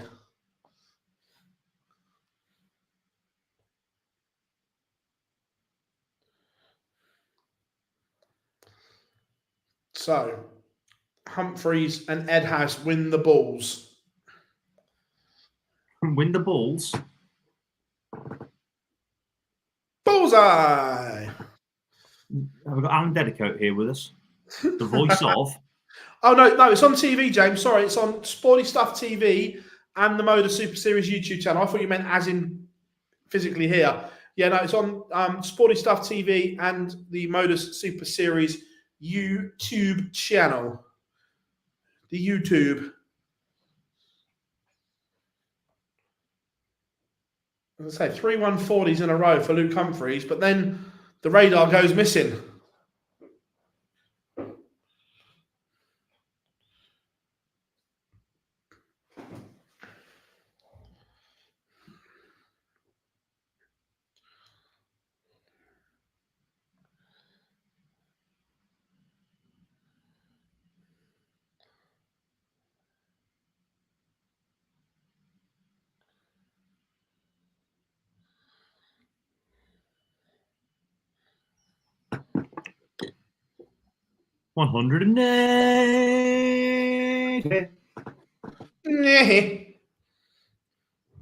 Richie as well, potentially on the magical 9. That's Wayne Mardle's 180 shot. It's brilliant. It's just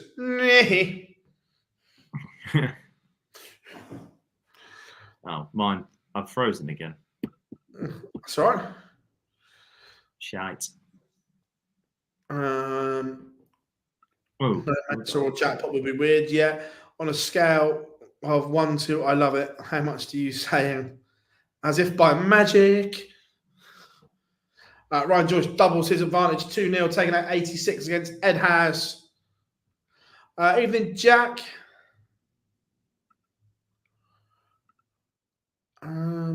Jar's just reset himself.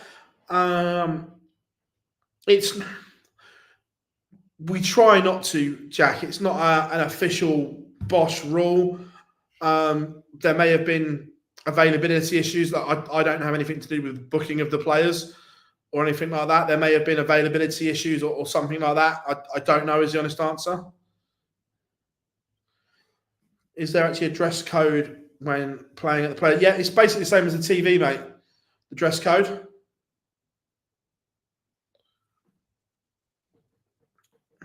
Hello again. Yeah. You're saying, Jar, the dress code's the same at Players' Championships as it is TV? Yes, it is. Absolutely. Yeah, no problem, Jack, at all, mate. Not a problem. I think I'm one of the very few to witness Wayne hit a 9. Nice. Did he run around the room? Would not surprise me in the slightest. one of Wayne's party tricks at exhibition is when he hits a 180, he'll do like a lap of the room type thing, giving everyone a high five with the Benny Hill music. He forgot where he was once and tried to do it at Lakeside and underestimated how big that venue is.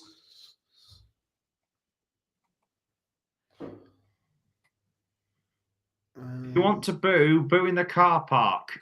May I remind you, Wayne, you're at Lakeside.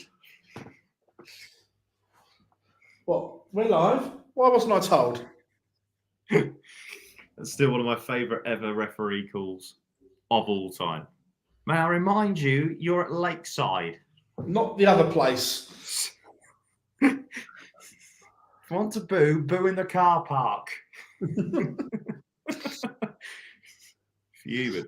Luke Humphreys 2-1 up and already is threatening a potential break of the going price darts here. Is Kazoo done? I think pretty much. I don't see it having much longevity.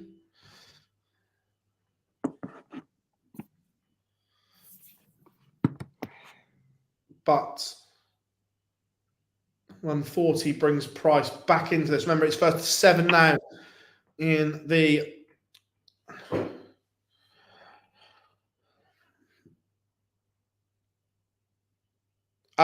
yeah, I was, Johnny, yeah. I didn't know which one you were on about, but yeah, I was in the Stevenage practice room. What are producers' duties? So basically, Jamie, that I'm producing the show tonight. It's my call what goes out in the broadcast, making sure we run to time, and just managing the TV show basically.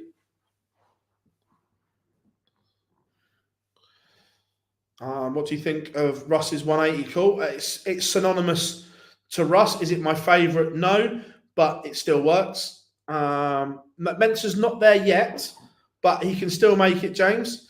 Cheers, Christopher. Thank you very much, mate.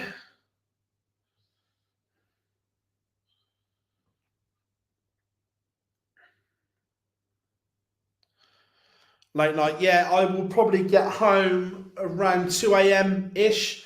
2 a.m., 2:15, depending on what time we're done tonight.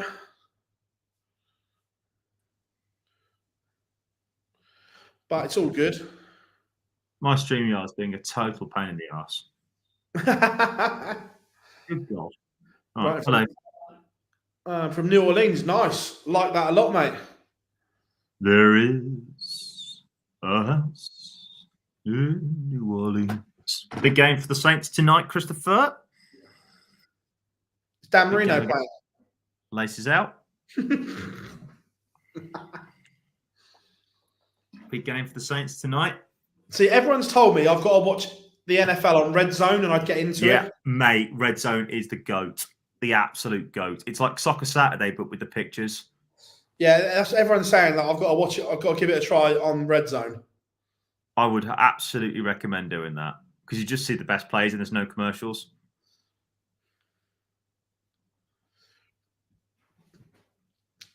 And you get to see Kevin, and you get to see Scott Hansen, who is an absolute live wire. Met him on a couple of times. So just out of interest, how do you kind of pick your NFL team then? What's the general? I picked it because of my dad. Because my dad was a Skins fan. Oh, sorry, a Washington Commanders fan. I can't say the old name. And basically, they were the first team he saw a touchdown, so he decided to support them. And that was back in the late 90s, I think it was. Sorry, late 80s, early 90s, when then he watched his first ever Super Bowl. So I just followed my dad. But normally you just pick a team from somewhere that you like, really. Yeah. So I like America full stop. That doesn't narrow it down. Yeah, Glenn's absolutely bang on. You love about 300 quid's worth of backers on and then sit there for about 3 hours, get pissed, watching Red Zone, and then do the same at 9 o'clock. Yes. Absolutely bang on, mate. It's just a great way to end a Sunday night. Like, it's just easy watching. Go on, Joe. Go on. No, go on. You're going to say then. I've got a membership at Tottenham, Jack. I'm not around enough to warrant a season ticket is the issue. But I've got a membership, so I can get tickets whenever I am back. I think if you're going to pick a team right now, you'd absolutely want to pick the Miami Dolphins because they are absolutely brilliant to watch. Their offense is scary, mate. Scarily good. And it pisses off Gob as well. And pisses off Gob as well because he's a Pats fan and they're in the same division. Is he So Pats? Yeah, he's a New England boy, isn't he? Oh, shock. See, what I do know is Brady was sensational for them. Yeah, he was, mate. And I mean, thing is that you see a lot of New England fans around in Britain right now because as the game has grown, certainly over the past like 10, 15 years, the New England Patriots are always there. See, I remember going back when I tried to get into it the first time round, the Seahawks were incredible. Yeah, Seahawks were pretty good with the Legion of Boom in defense and Russell Wilson, but Wilson's absolutely cooked now. Yeah, I remember this when I tried to get into it, the Seahawks being good. Yeah, I mean, the Seahawks are still okay. Like, they're still okay in the West, in the NFC West, but the 49ers have gone past them as a team at the moment. So I know Nico's the Steelers. Then they're okay as well. They never have a bad season. They're just middle of the pack at the moment. Go on then, boys. Hold on. Go on then. We've got the red pen's going to run out in a minute. Oh. Boo! Kin boo. Yeah, Packers as well. They're always pretty good. There's never a bad Packers side. Although at the moment you're not doing too great because with Rodgers gone. But I'm sure you'll be fine. Was it LA was it the Chargers? Was it the Rams that moved to Vegas? Didn't they? The Raiders did. Raiders. I knew one of them had from Oakland. Yeah, that's hosting the Super Bowl this year. That stadium is probably the one stadium in the world that I just want to go to. I want to go there, and I want to go to the Dallas Cowboys Stadium as well. Yeah, fair enough. I can understand that. This game between Humphries and Price, by the way, is ridiculous. Absolutely superb. Oh, and the other one, I want to go to the Bernabeu now it's done. How insane is that? That looks unbelievable. I'm lucky enough. I've been to the old Bernabeu. I want to go to the new one now as well. I'll tell you which is one of the most overrated stadiums in the world ever, and that is the Nou Camp. Shite. Yeah, absolutely shite. James, we're banging on about this for ages. Yes. The Ryder Cup of darts, I'm 100%. UK and Ireland versus the rest of the world. Give me all of it. Yeah. As I said to you before, though, yesterday, though, mate, but talking about stadiums, your gaff is just the best stadium I've ever been to. Yeah, it's incredible. And I'll tell you what I'm really looking forward to. Not just going for the NFL next year. I'm also going for the egg chasing because you're hosting the European finals. You're hosting you're hosting the European Cup finals as well this year, which I'm buzzing to go to. Not a problem, Mark. Glad to have you in for the day, mate. Thank you very much. We'll be back tomorrow. I won't be. Well, I won't be. Barzy will. Yeah, I'm here tomorrow. He's always here. He never leaves. That's a slip from Luke. Big chance here for Gezi. Huge. It's a must. It's a must make. It's been spoken about, Glenn. I'm not going to deny the fact that it has been spoken about. That's massive from Gezi. Last start in hand as well. To break the Humphries throw.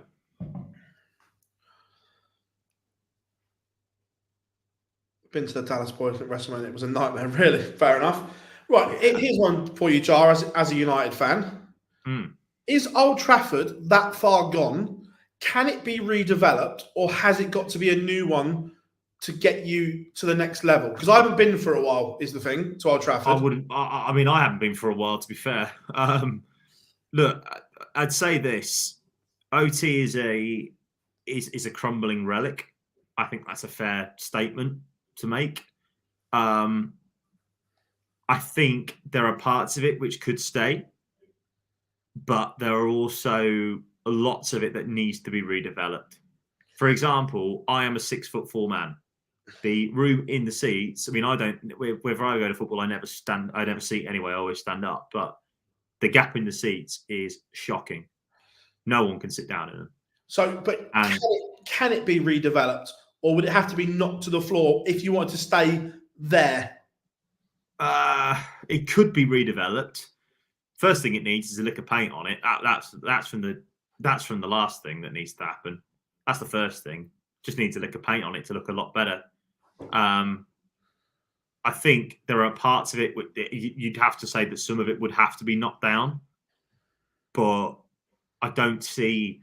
Thing is that the car park over the back end of the South Stand, where they wanted to try to do the massive redevelopment, they can't just close that because it brings us a huge. It's an exec car parking. It's a huge money spinner for them, for the Leeches. Yeah. So whether you build a new Old Trafford, I don't know, but I'd feel there'd be a bit of sadness if they were to move from there. But also, I think when you compare it to the Etihad, you compare it to your gaff, you compare it to the Emirates, it's night and day, lads. Oh, the Etihad complex now is incredible. Utterly ridiculous. And they're building the new big arena gaff as well on the back of that as well, aren't they? Arena. It's going to be the biggest in the UK. Utterly superb. So when you compare it to all that, it's night and day, lads. It's at its day. Day's gone. How are we doing, Kevin? Good. Go on then, Gezi. Oof, I thought that'd have been lovely if he'd have done that to win the game. Of course you are. Of course you are, James. Everyone's a bloody Chiefs fan nowadays. Everyone's a bloody Chiefs fan nowadays.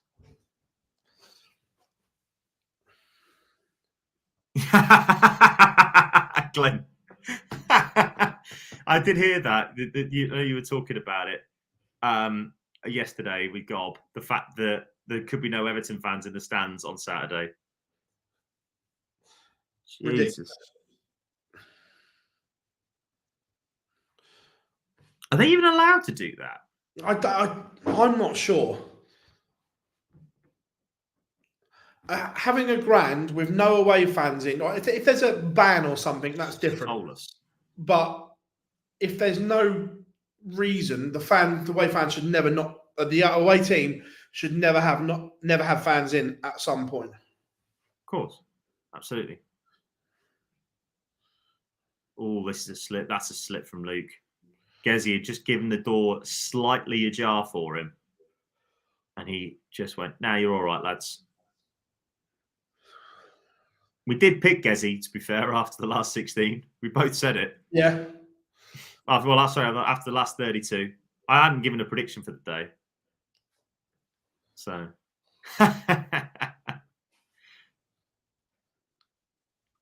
There were rumours, I think, Glenn, that they wouldn't be going to the game, that they wouldn't be allowed in because of the problems with the stands. But if that's the case, then great. Yeah, there was a... Oh my! Luke, Ryan Joyce to win the match. Go on, lad. It's all going off.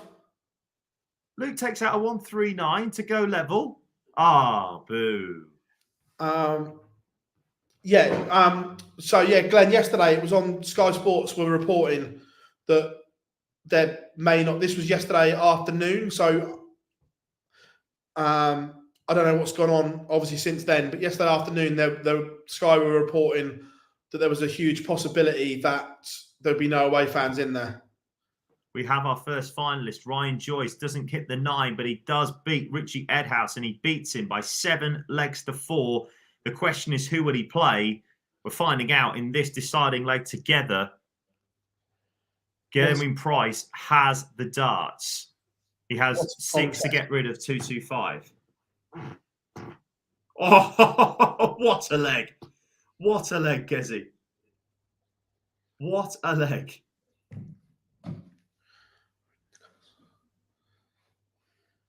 .45 left after 9 with a break of throw to try and break the throw to go through. What a leg. And that, I don't think it's ever going to fully repay him for what happened in the World Grand Prix final. But that's some way to do it. Wins Yeah. it 7-6. Yeah, what a performance. that's incredible. Just go look at the reaction on the stream now. 45 was clean. To be fair, there's a really nice embrace from the pair there as well. And Gezi, I love it. Gezi gives it a big one as he gets his darts out of the board. Wham! So we have a final. It will be Ryan Joyce taking on Luke Humphreys. I might have to drop at this point of proceedings, but just give me 2 minutes. I'll let you know either way. Just 2 minutes. Passer, yeah, superb from Ryan Joyce. So, final, Ryan Joyce against Gedwin Price. Who wins? What are you saying, chat room?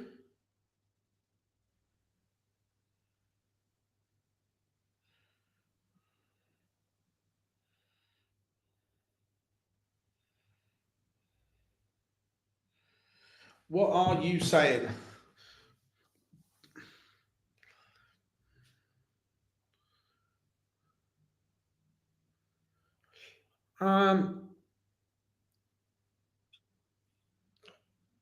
One day, James, I think so.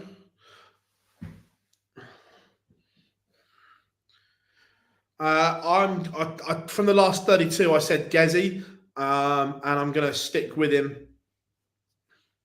I'm going to go Gedwin as well.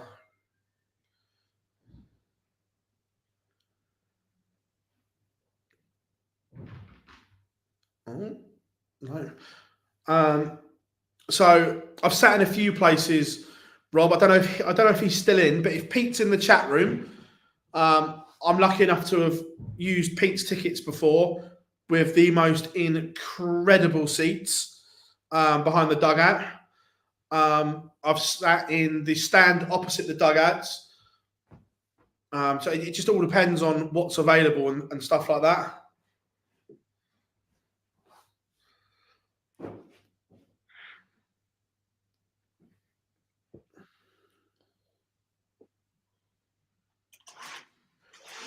Is that are those the Tunnel Club ones, Bazzy? What's that? Are those the Tunnel Club ones? Yeah, just and the most incredible experience. By the way, spoiler alert, Gezi wins this, and he wins it comfortably. Yeah, went to the FA Cup game against Portsmouth earlier on this year, and just can't thank Pete enough. The most incredible experience to do the Tunnel Club experience.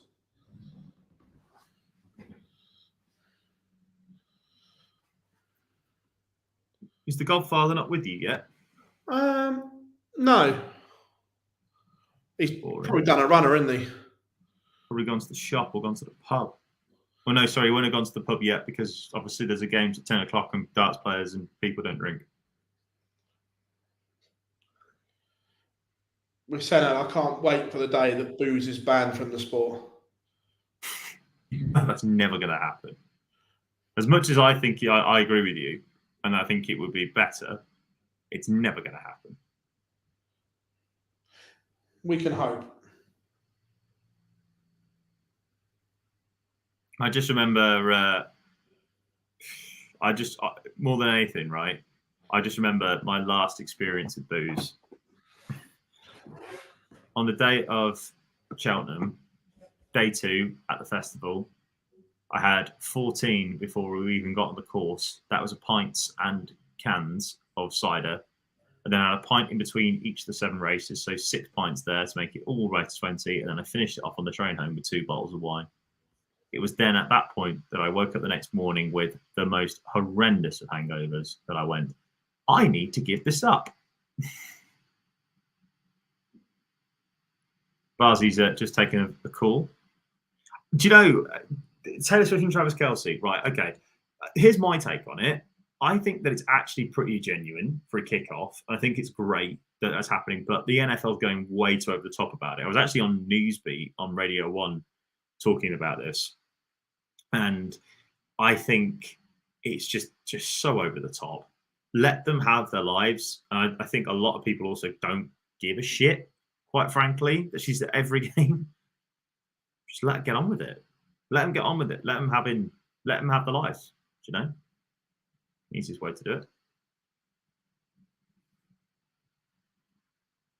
Right, we will be back in a couple of minutes. While Bars is on the blower, I will take us to a break. And when we come back, we hopefully will be having a warming up of our final today. Ryan Joyce against Richie Erdhouse was the 7-4 in the semi-final. Luke Humphreys loses out to Gerwyn Price 7-6. Who will take Players' Championship 26? Would it be Ryan Joyce or Gerwyn Price? We'll find out together in a few minutes' time.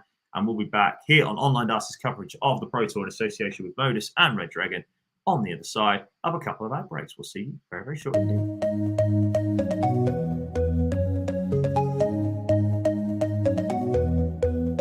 Take me home, take me on a ride. I got a good feeling about the colors lighting up your eyes. Take me home, take me to the sky. I got a good feeling. Tell me the only thing you are is mine now. Na, na, na, na, na, na. I got a good feeling. Na, na, na, na, na. I got a good feeling, good feeling.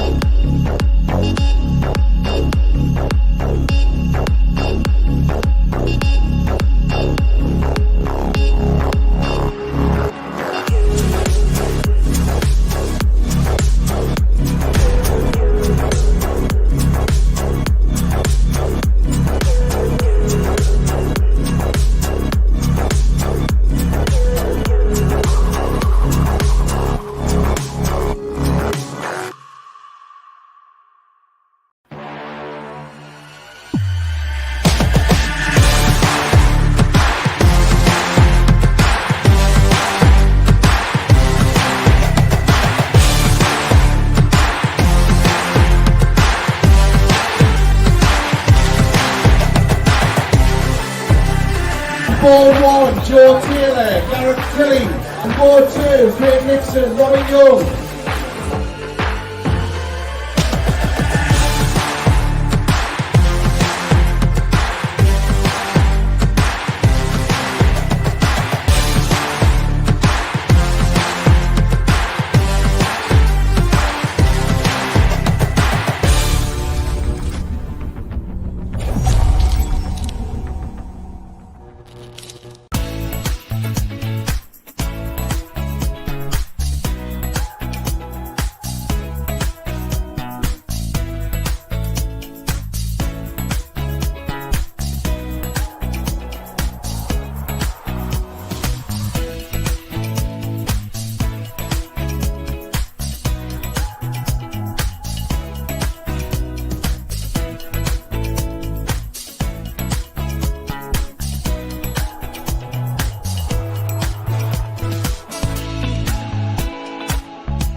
Welcome back, What I love everyone. about that, yeah, I was just saying, what I love about that final, lad, in particular the Play the Pro one, is the fact that you managed to get MVG down to the getting down to Portsmouth to work to do that app. Funny enough, he may have had an exhibition in Portsmouth the same day. Did he? It's weird how that works. Wow, you know, the magic of TV and that. Yes. So, where we are then, we have a final. Ryan Joyce against Gerwyn Price, and big news, they've hit the button. oi, oi. They've hit the button. What, the Sugar Babes? Wasn't that push the button? Now, rule number 1, never let the truth get in the way of a good story. You know the rules. I thought the rule number 1 was Barry was always right still. That is. Rule And 2, we all know- if Barry's wrong, please refer to rule number 1. Ah, dear. And Gob still hates that to this day. It's true. He hates it. He can hate it, but it's true. Hey, don't hate the game. Yeah. Don't shoot the messenger, kids. Good Yeah. Lord. Do you want to just get off the Joyce Edhouse game and get ourselves prepared for the final?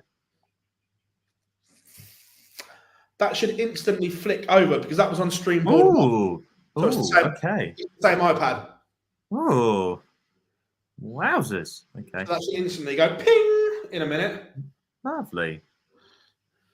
Hopefully, it won't be too long before they're warmed up completely. I imagine both players will be wanting to get the fudge on with it.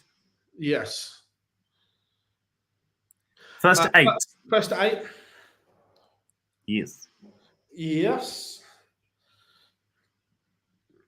First to 8 legs will be crowned Players' Championship 26 winner. Indeed. What a day. What a day. It's been really good, to be fair. Lots of good stuff.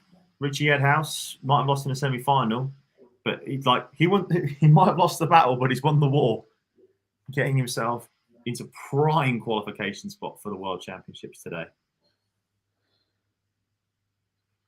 To be fair, the way he played in this final season, you probably would want Drew Brees back, actually, over any of your other quarterbacks you've had recently. Absolute legend. Are you a fan of 16.4 now? I wouldn't say I'm a fan of it. I'd say that I can understand if you strip away everything else and just embrace the nonsense, then it's good for what it is. And it's massively important for the women's game. I should stress that now. It's been huge for the women's game. But in terms of actually, am I a fan of it? I still don't think it's necessary. But if you embrace the madness of it and embrace what it's trying to do, then fair enough. Yeah, I love it. It's shite. It is what it is, you know. I mean, let's just say this. I think that the thing is that 16.4 this year is going to next year is going to get properly marginalised because it's going to start a little bit earlier in the summer holidays because of the fact that the T20 World Cup's on in June. So the whole of the English cricketing calendar is having to get changed dramatically. The Blast is going to get played in 2 blocks. The 100's going to be in July and then the start of August. And it's all because of the T20 World Cup happening in the West Indies in June. Chaos. Yes, very good news about Stokes. Hopefully he can play it back. Oh! We have a final. Look, I didn't like the fact Stoke was picked for the World Cup. I'm not going to lie. I agree with you. Right? That knee is fucked. It needs an operation. You're the test captain. Go and get it sorted. Not being funny as well, you're a test captain of a team that's going to be going to India for a 5-test series in January. We're going to need you there, mate. Go and get that knee sorted because it's fucked. Correct. And the fact that he can't bowl means the team is unbalanced. Well, the team's unbalanced as it is. I do genuinely think at the moment, looking at it, it's the end of an era. Like, they've been gash for a number of years properly in the world, in ODI cricket since they won the World Cup. Everyone's thought's been, oh, they haven't picked the first team. Don't worry, it'll all come right, come to India. But it's clearly not, lads. Yeah.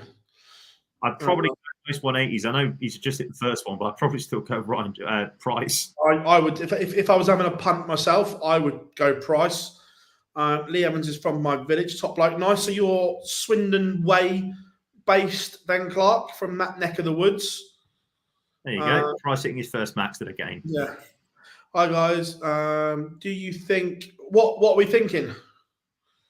We don't think anything. Oh, I do. Also, I see. Yeah, we know you bloody do, mate. As Gerwin Price breaks throw in the opening leg and takes 14 darter. I was just going to say, actually, Luke Humphrey's got a shout out at my place at work today because obviously he's a Newbury boy. Yeah. So he got a bit of a shout out because we were playing landmarks and a big pylon in a northwest town was shown. So we had to guess what the landmark was, obviously. And I explained, obviously, that I go up there quite regularly for some small tournament in July. And they said, oh, yeah, well, a guy that used to play down my local won like a big darts tournament recently. I was like, who's that? I went, Luke Humphreys. He went, oh, right, yeah. Yeah. Just a small matter of a World Grand Prix, mate, but yeah. Nice, Clark. Nice. I'm not a million miles from you. I'm only about 45 minutes south of Swindon. You Swindon lot of slugs. Who is the Test vice captain now? It was Ollie Pope. Yeah. To start the Ashes.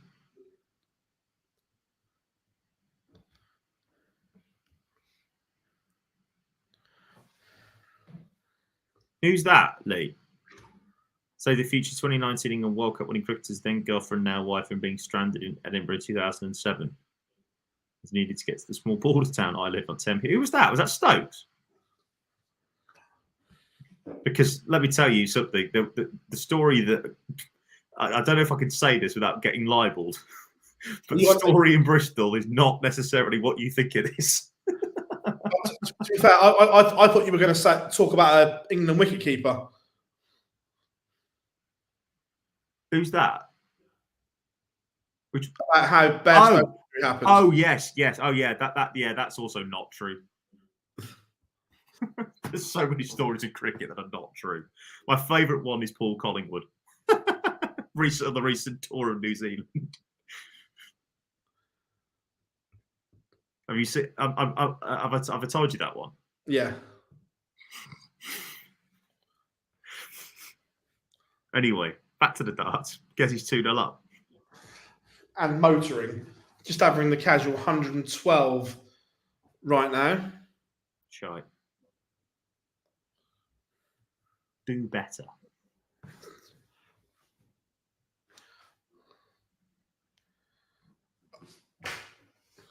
Oh, here he is. Hello. Nice of him to rock up when the final's on. Bloody hell, mate. I don't feel bad then because we're going to the Italian. Joyce. Clip that because he looked like he was sucking. Hey, how much better is it on there for the 4 games? Yeah. Green smaller, but. Oh, amazing. Yeah, Plunkett's a great bloke. A lot of time for him. Met him a couple of times, Plunkett. Great bloke. Luke and Gary had an incredible game. Humphreys. Yeah. Yeah. I've not seen anything today, to be fair. Well, I'd be very surprised if he did, considering you were Czech's notes trying to call in or called in Czech every time. Not a single mistake today, you little prick. Nibble. Does Murph know? Yes, we're sorting it between sessions. Cool. Nibble. Ryan Joyce gets his first leg on a board, 2-1. It's not easy shouting out scores when Phil's going to Matt Edgar. Is he fucking boring you in that house yet? Yeah. Or random boys' own phrases. Yeah. You get involved with that because you drift. It's difficult to stay. The other one is when the director's shouting the score before the third dart goes in, so then you're not sure if it's actually gone in or not. And also what to say. Would you open up with Gus and a spinner and then Wood first change? Nah, I'd probably still go with Atkinson, probably Wood as the starting bowler, or Curran, and then bring the spinner. He's got to be. He's been dog shit. And you know me, I love him. But he's been dog crap. Very good bloke, though. A lot of time for Chris. Met him lots of times, obviously, working over the past over the past couple of I met him at Law not long after that final. Yes. And me and Ollie were like, be honest, how close are you to bowling that super over? And he went, honestly, I was ready for it, but he didn't ask me. And I can't lie, I was fucking well happy. I'll still maintain to this day. I love Joff. If Owen had come up to me and said, bowl it, 100%, I would have, blah, blah, blah. But I was crapping myself. And the minute he offered Joff for me, I was buzzing. I tell you what, we're full down. Murph a bit. Coming out, Murph. Hello. Chris Murphy. Jesus. Even the stars. Just walked in, right? Going prices on a 9 darter. If you hit a 9, just walk It's not in. going to be. Hang on, no. First Yeah, one. Murph. He's not going to hit it because Gob's now here. No, he'll definitely hit it. No. No. Oh well, right. That's my appearance short-lived. Enjoy it. See you, Murph. Right, I'll give you that seat back. We'll go next one. Ta-da. See you later. Right, as they all go Joyce, to though. food, and we'll carry on with the stream. Ryan Joyce, what a leg. 140, 140, 180. Superb. The champ is here. We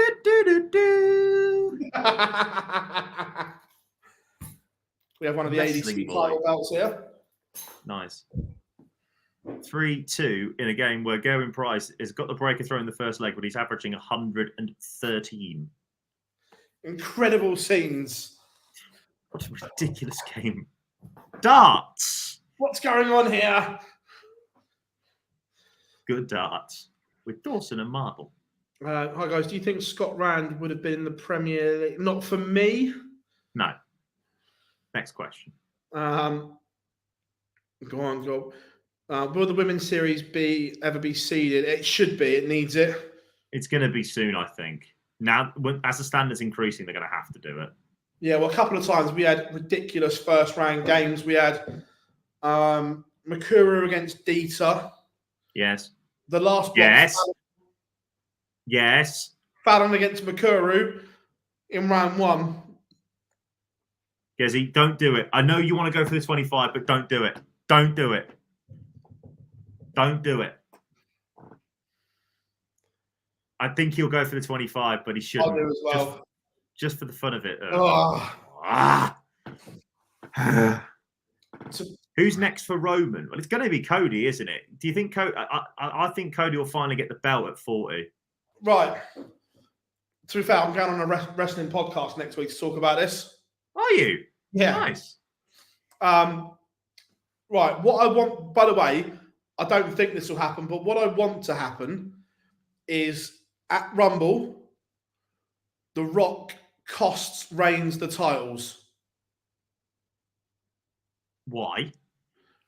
Because then you can build Rock versus Reigns at Mania. Because the belts can't be involved in that match. 1, they don't need it. And 2, you can't have either of them as champion anymore. You've got to take them off Reigns and put them on The Rock is ridiculous. So the Rock screws Reigns at Rumble, which then builds the Mania. At any other Mania, I kind of get it.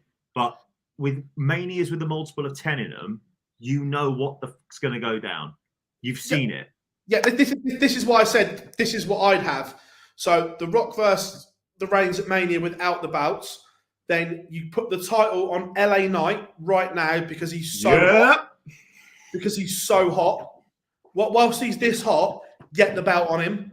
Yes. And then Cody beats LA Knight at Mania. So one night at Mania, you've got headlining LA Knight, Cody Rhodes, and the other one you have Rock versus Roman. LA Knight. Yeah. What I will say is that I always dipped in and out of wrestling, but wow, what a shot that is from Joyce, by the way. 1-4-1-3-1 to go back to 4-3.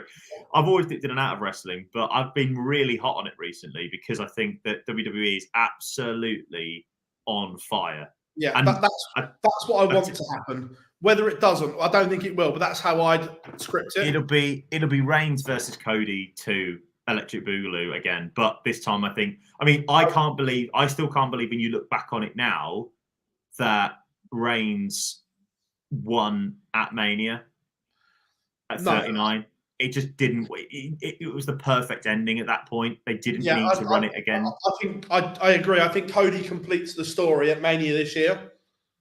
But they could have easily done it in 30. The crowd that night in SoFi was that hot.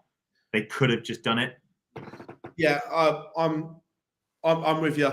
But also, I'm really interested to see, will Triple H pull the trigger and bring Punk back at Survivor Series? I'm not saying on a full-term contract. What, in Illinois? Oh, sheesh. Survivor Series is in Chicago. Yes. Pull the trigger and do it. Just have him there. I'm not saying you give him a full-term deal. But hang on, though. Hasn't Punk said that he'd never work for Triple H again?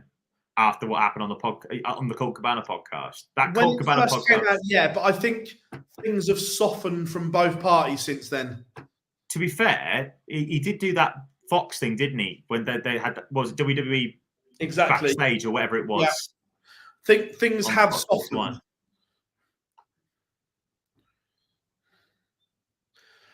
Yeah, oh Dan, that's what I'm saying. I'm not saying it's a full-term contract again, but just in some way have him at Survivor Series. Got it. That would be a game changer. Yeah. Because no one's expecting it. That's what I mean. Just let that guitar rip hit at Survivor Series. Everybody would go. I genuinely think that the Rosemont might just absolutely crumble with excitement. I've got to say, by the way, I thought No Mercy NXT, I thought was an absolutely brilliant premium live event. I mean, I was at SmackDown for I was at SmackDown in London. I didn't get tickets for Money in the Bank, but I managed to get a ticket for SmackDown. And the reception when LA Knight came out, when Logan Paul was in the ring, was I have not heard a crowd that hot for a superstar in a long time. Yeah, whilst he's hot, get the belt on him. So 25th of November, I think it is, Daz. Yeah, it's normally Thanksgiving weekend in the States, so that would be the Saturday night. Yeah. The Fish for Price. Fisher Price. Oh, what a reference! Thank you. Doesn't go. So this has to go for Ryan Joyce. It's a must make. Has to go. This has to go. And it doesn't, because you know Desi is going to get at least one dart at this 72. Which way does he go? He'll go 12 tops, won't he? Oh, he did as well. Sheesh, missed it. Does he split here? I would. We'll find out on the stream in a minute. It says it in 3, so my gut says he split. Because he loves double 8, double 16, double 8.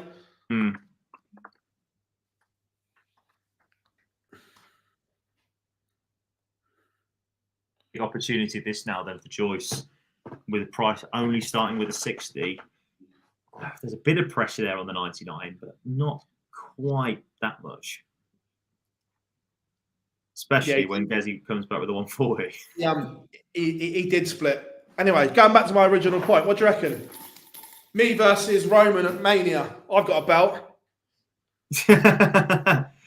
Thing is that I still remember that Money. I think Money in the Bank as a pay. I think SummerSlam was top tier pay-per-view. The only thing that let it down was the main event. It did not make one bit of iota sense when Jimmy came back to bash Jay in the head. No, it made absolutely no fucking sense whatsoever. No one expected him to go and win the thing. No. Nobody did, but it just didn't make any sense. How are we doing, Joe? Hope you are good, mate. I think as well, right?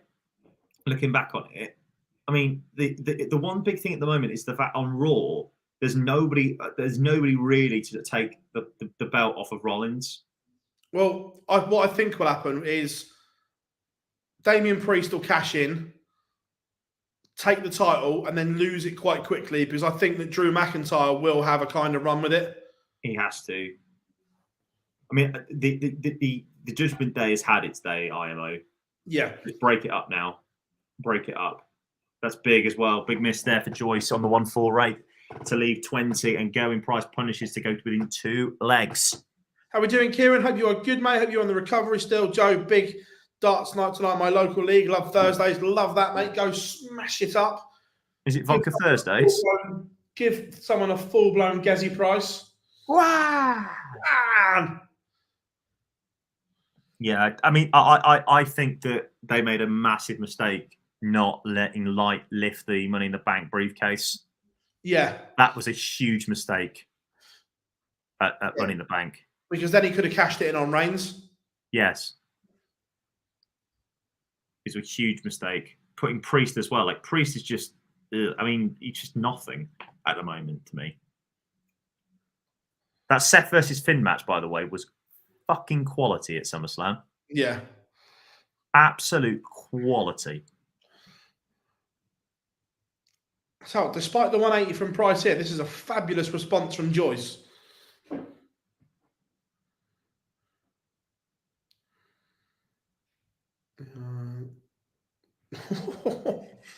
Just missed.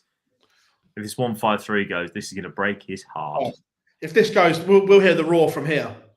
No. I remember the first time I heard the Gezi Price roar without any fans at Milton Keynes. Yes. It is literally on the balcony and it bellowed. Yeah, I agree with you. I've heard it. Well, I've heard it properly in a Premier League night once. Yeah. When I was right next to the front. Go on!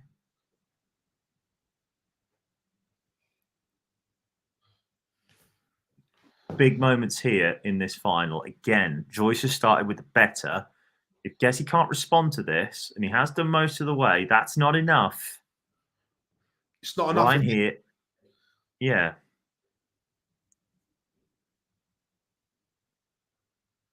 Another 2 trouble visit here, and he's right under the pump. That is a slip. Darting disaster, one might call that. Certain Rod Studd definitely would. And Wayne Mardle. Yeah. Sam, what's up with Bo, do we think? I just don't know. She's going through one of those little patches. All good players go through them. She'll come out the other end. She will win the Women's World Championships as well, by the way. Let's not go down There's only one danger. No, there's only 2 dangers in the field. Yeah. One of them's herself. Yes. The other one's Lisa.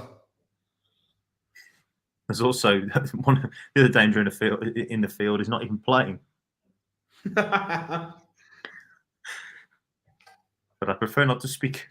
144 for Price.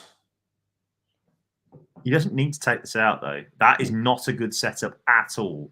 No, especially because the 96 doesn't break down to how he likes it either. No, he hates the 18s. Very much a tops and 24 man. Yes. That is big pressure now. He's got to have to go for it that way. He's not even guaranteed a dart at the ball either. No. Not good enough. And is this Brian Joyce's moment? It is. The answer is yes. 3 legs then. 2. We're playing a best of 3. The best of 3 for 12. It's like the old news of the world. Do you want a best of 3 for 12 grand? Oh, go on then. Go on in.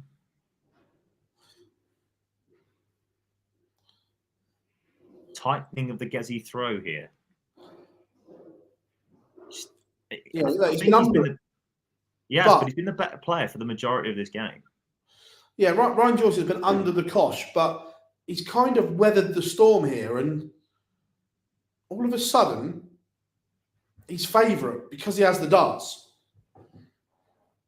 Winning the ball in the games like this are massive.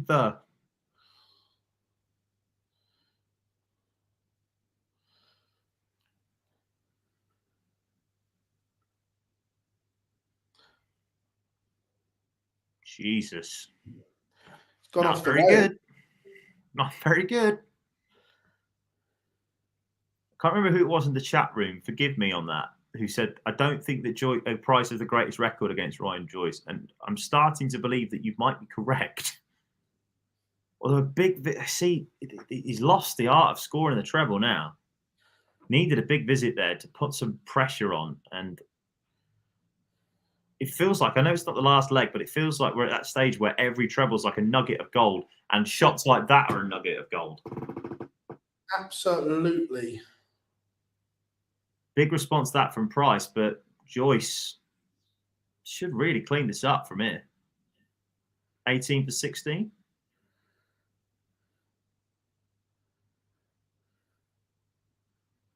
Sorry, my maths is all over the gaff. Sorry, I got that completely wrong. I thought it was on 50, not 54. Sorry, boys. It's all right. Anyway, cleans it up in 2. Feel like Jack Garwood. Check. Right then, Gezi, take us all the way to go to the noble leg. What have you got?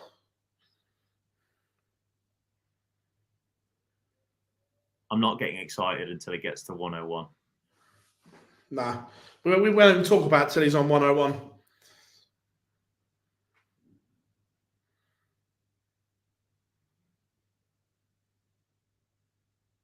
Now he's going to finish. Yeah. So can Ryan Joyce. If he hits a 180 here, he's favourite.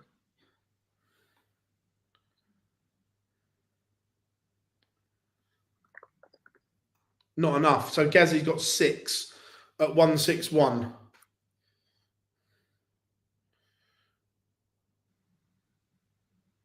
Ouch. Not in a good way. Oh dear. Here's Ryan Joyce about to seal it. He's only ever won 1 title in his PDC career. That got him into the world match play. Oh! Fair play, Gez. Fair play, Gez. I've got to watch this on the screen because there is going to be a huge celebration.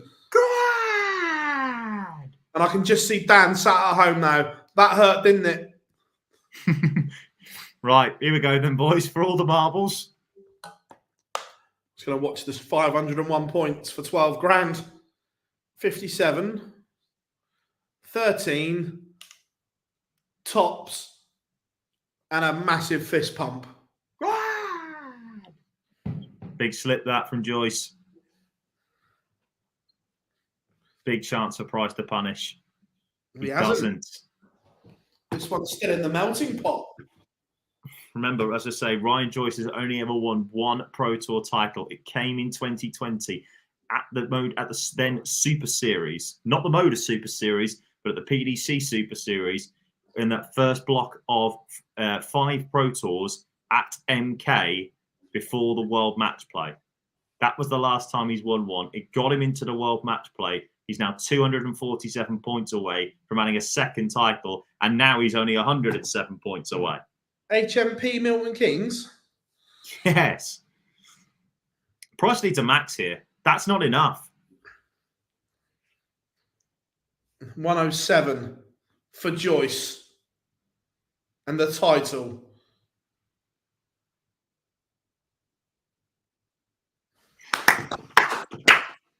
Wow. Wowzers. What a performance. He was under the cosh for 11 legs, but Ryan Joyce adds to his pot. He adds another Pro Tour title to the pot. He's now on his second. Gezi Price had 112. He was sat on there. You'd think he was going to get a shot at it. He didn't. It's Ryan Joyce. It's joy for Joyce in Barnsley.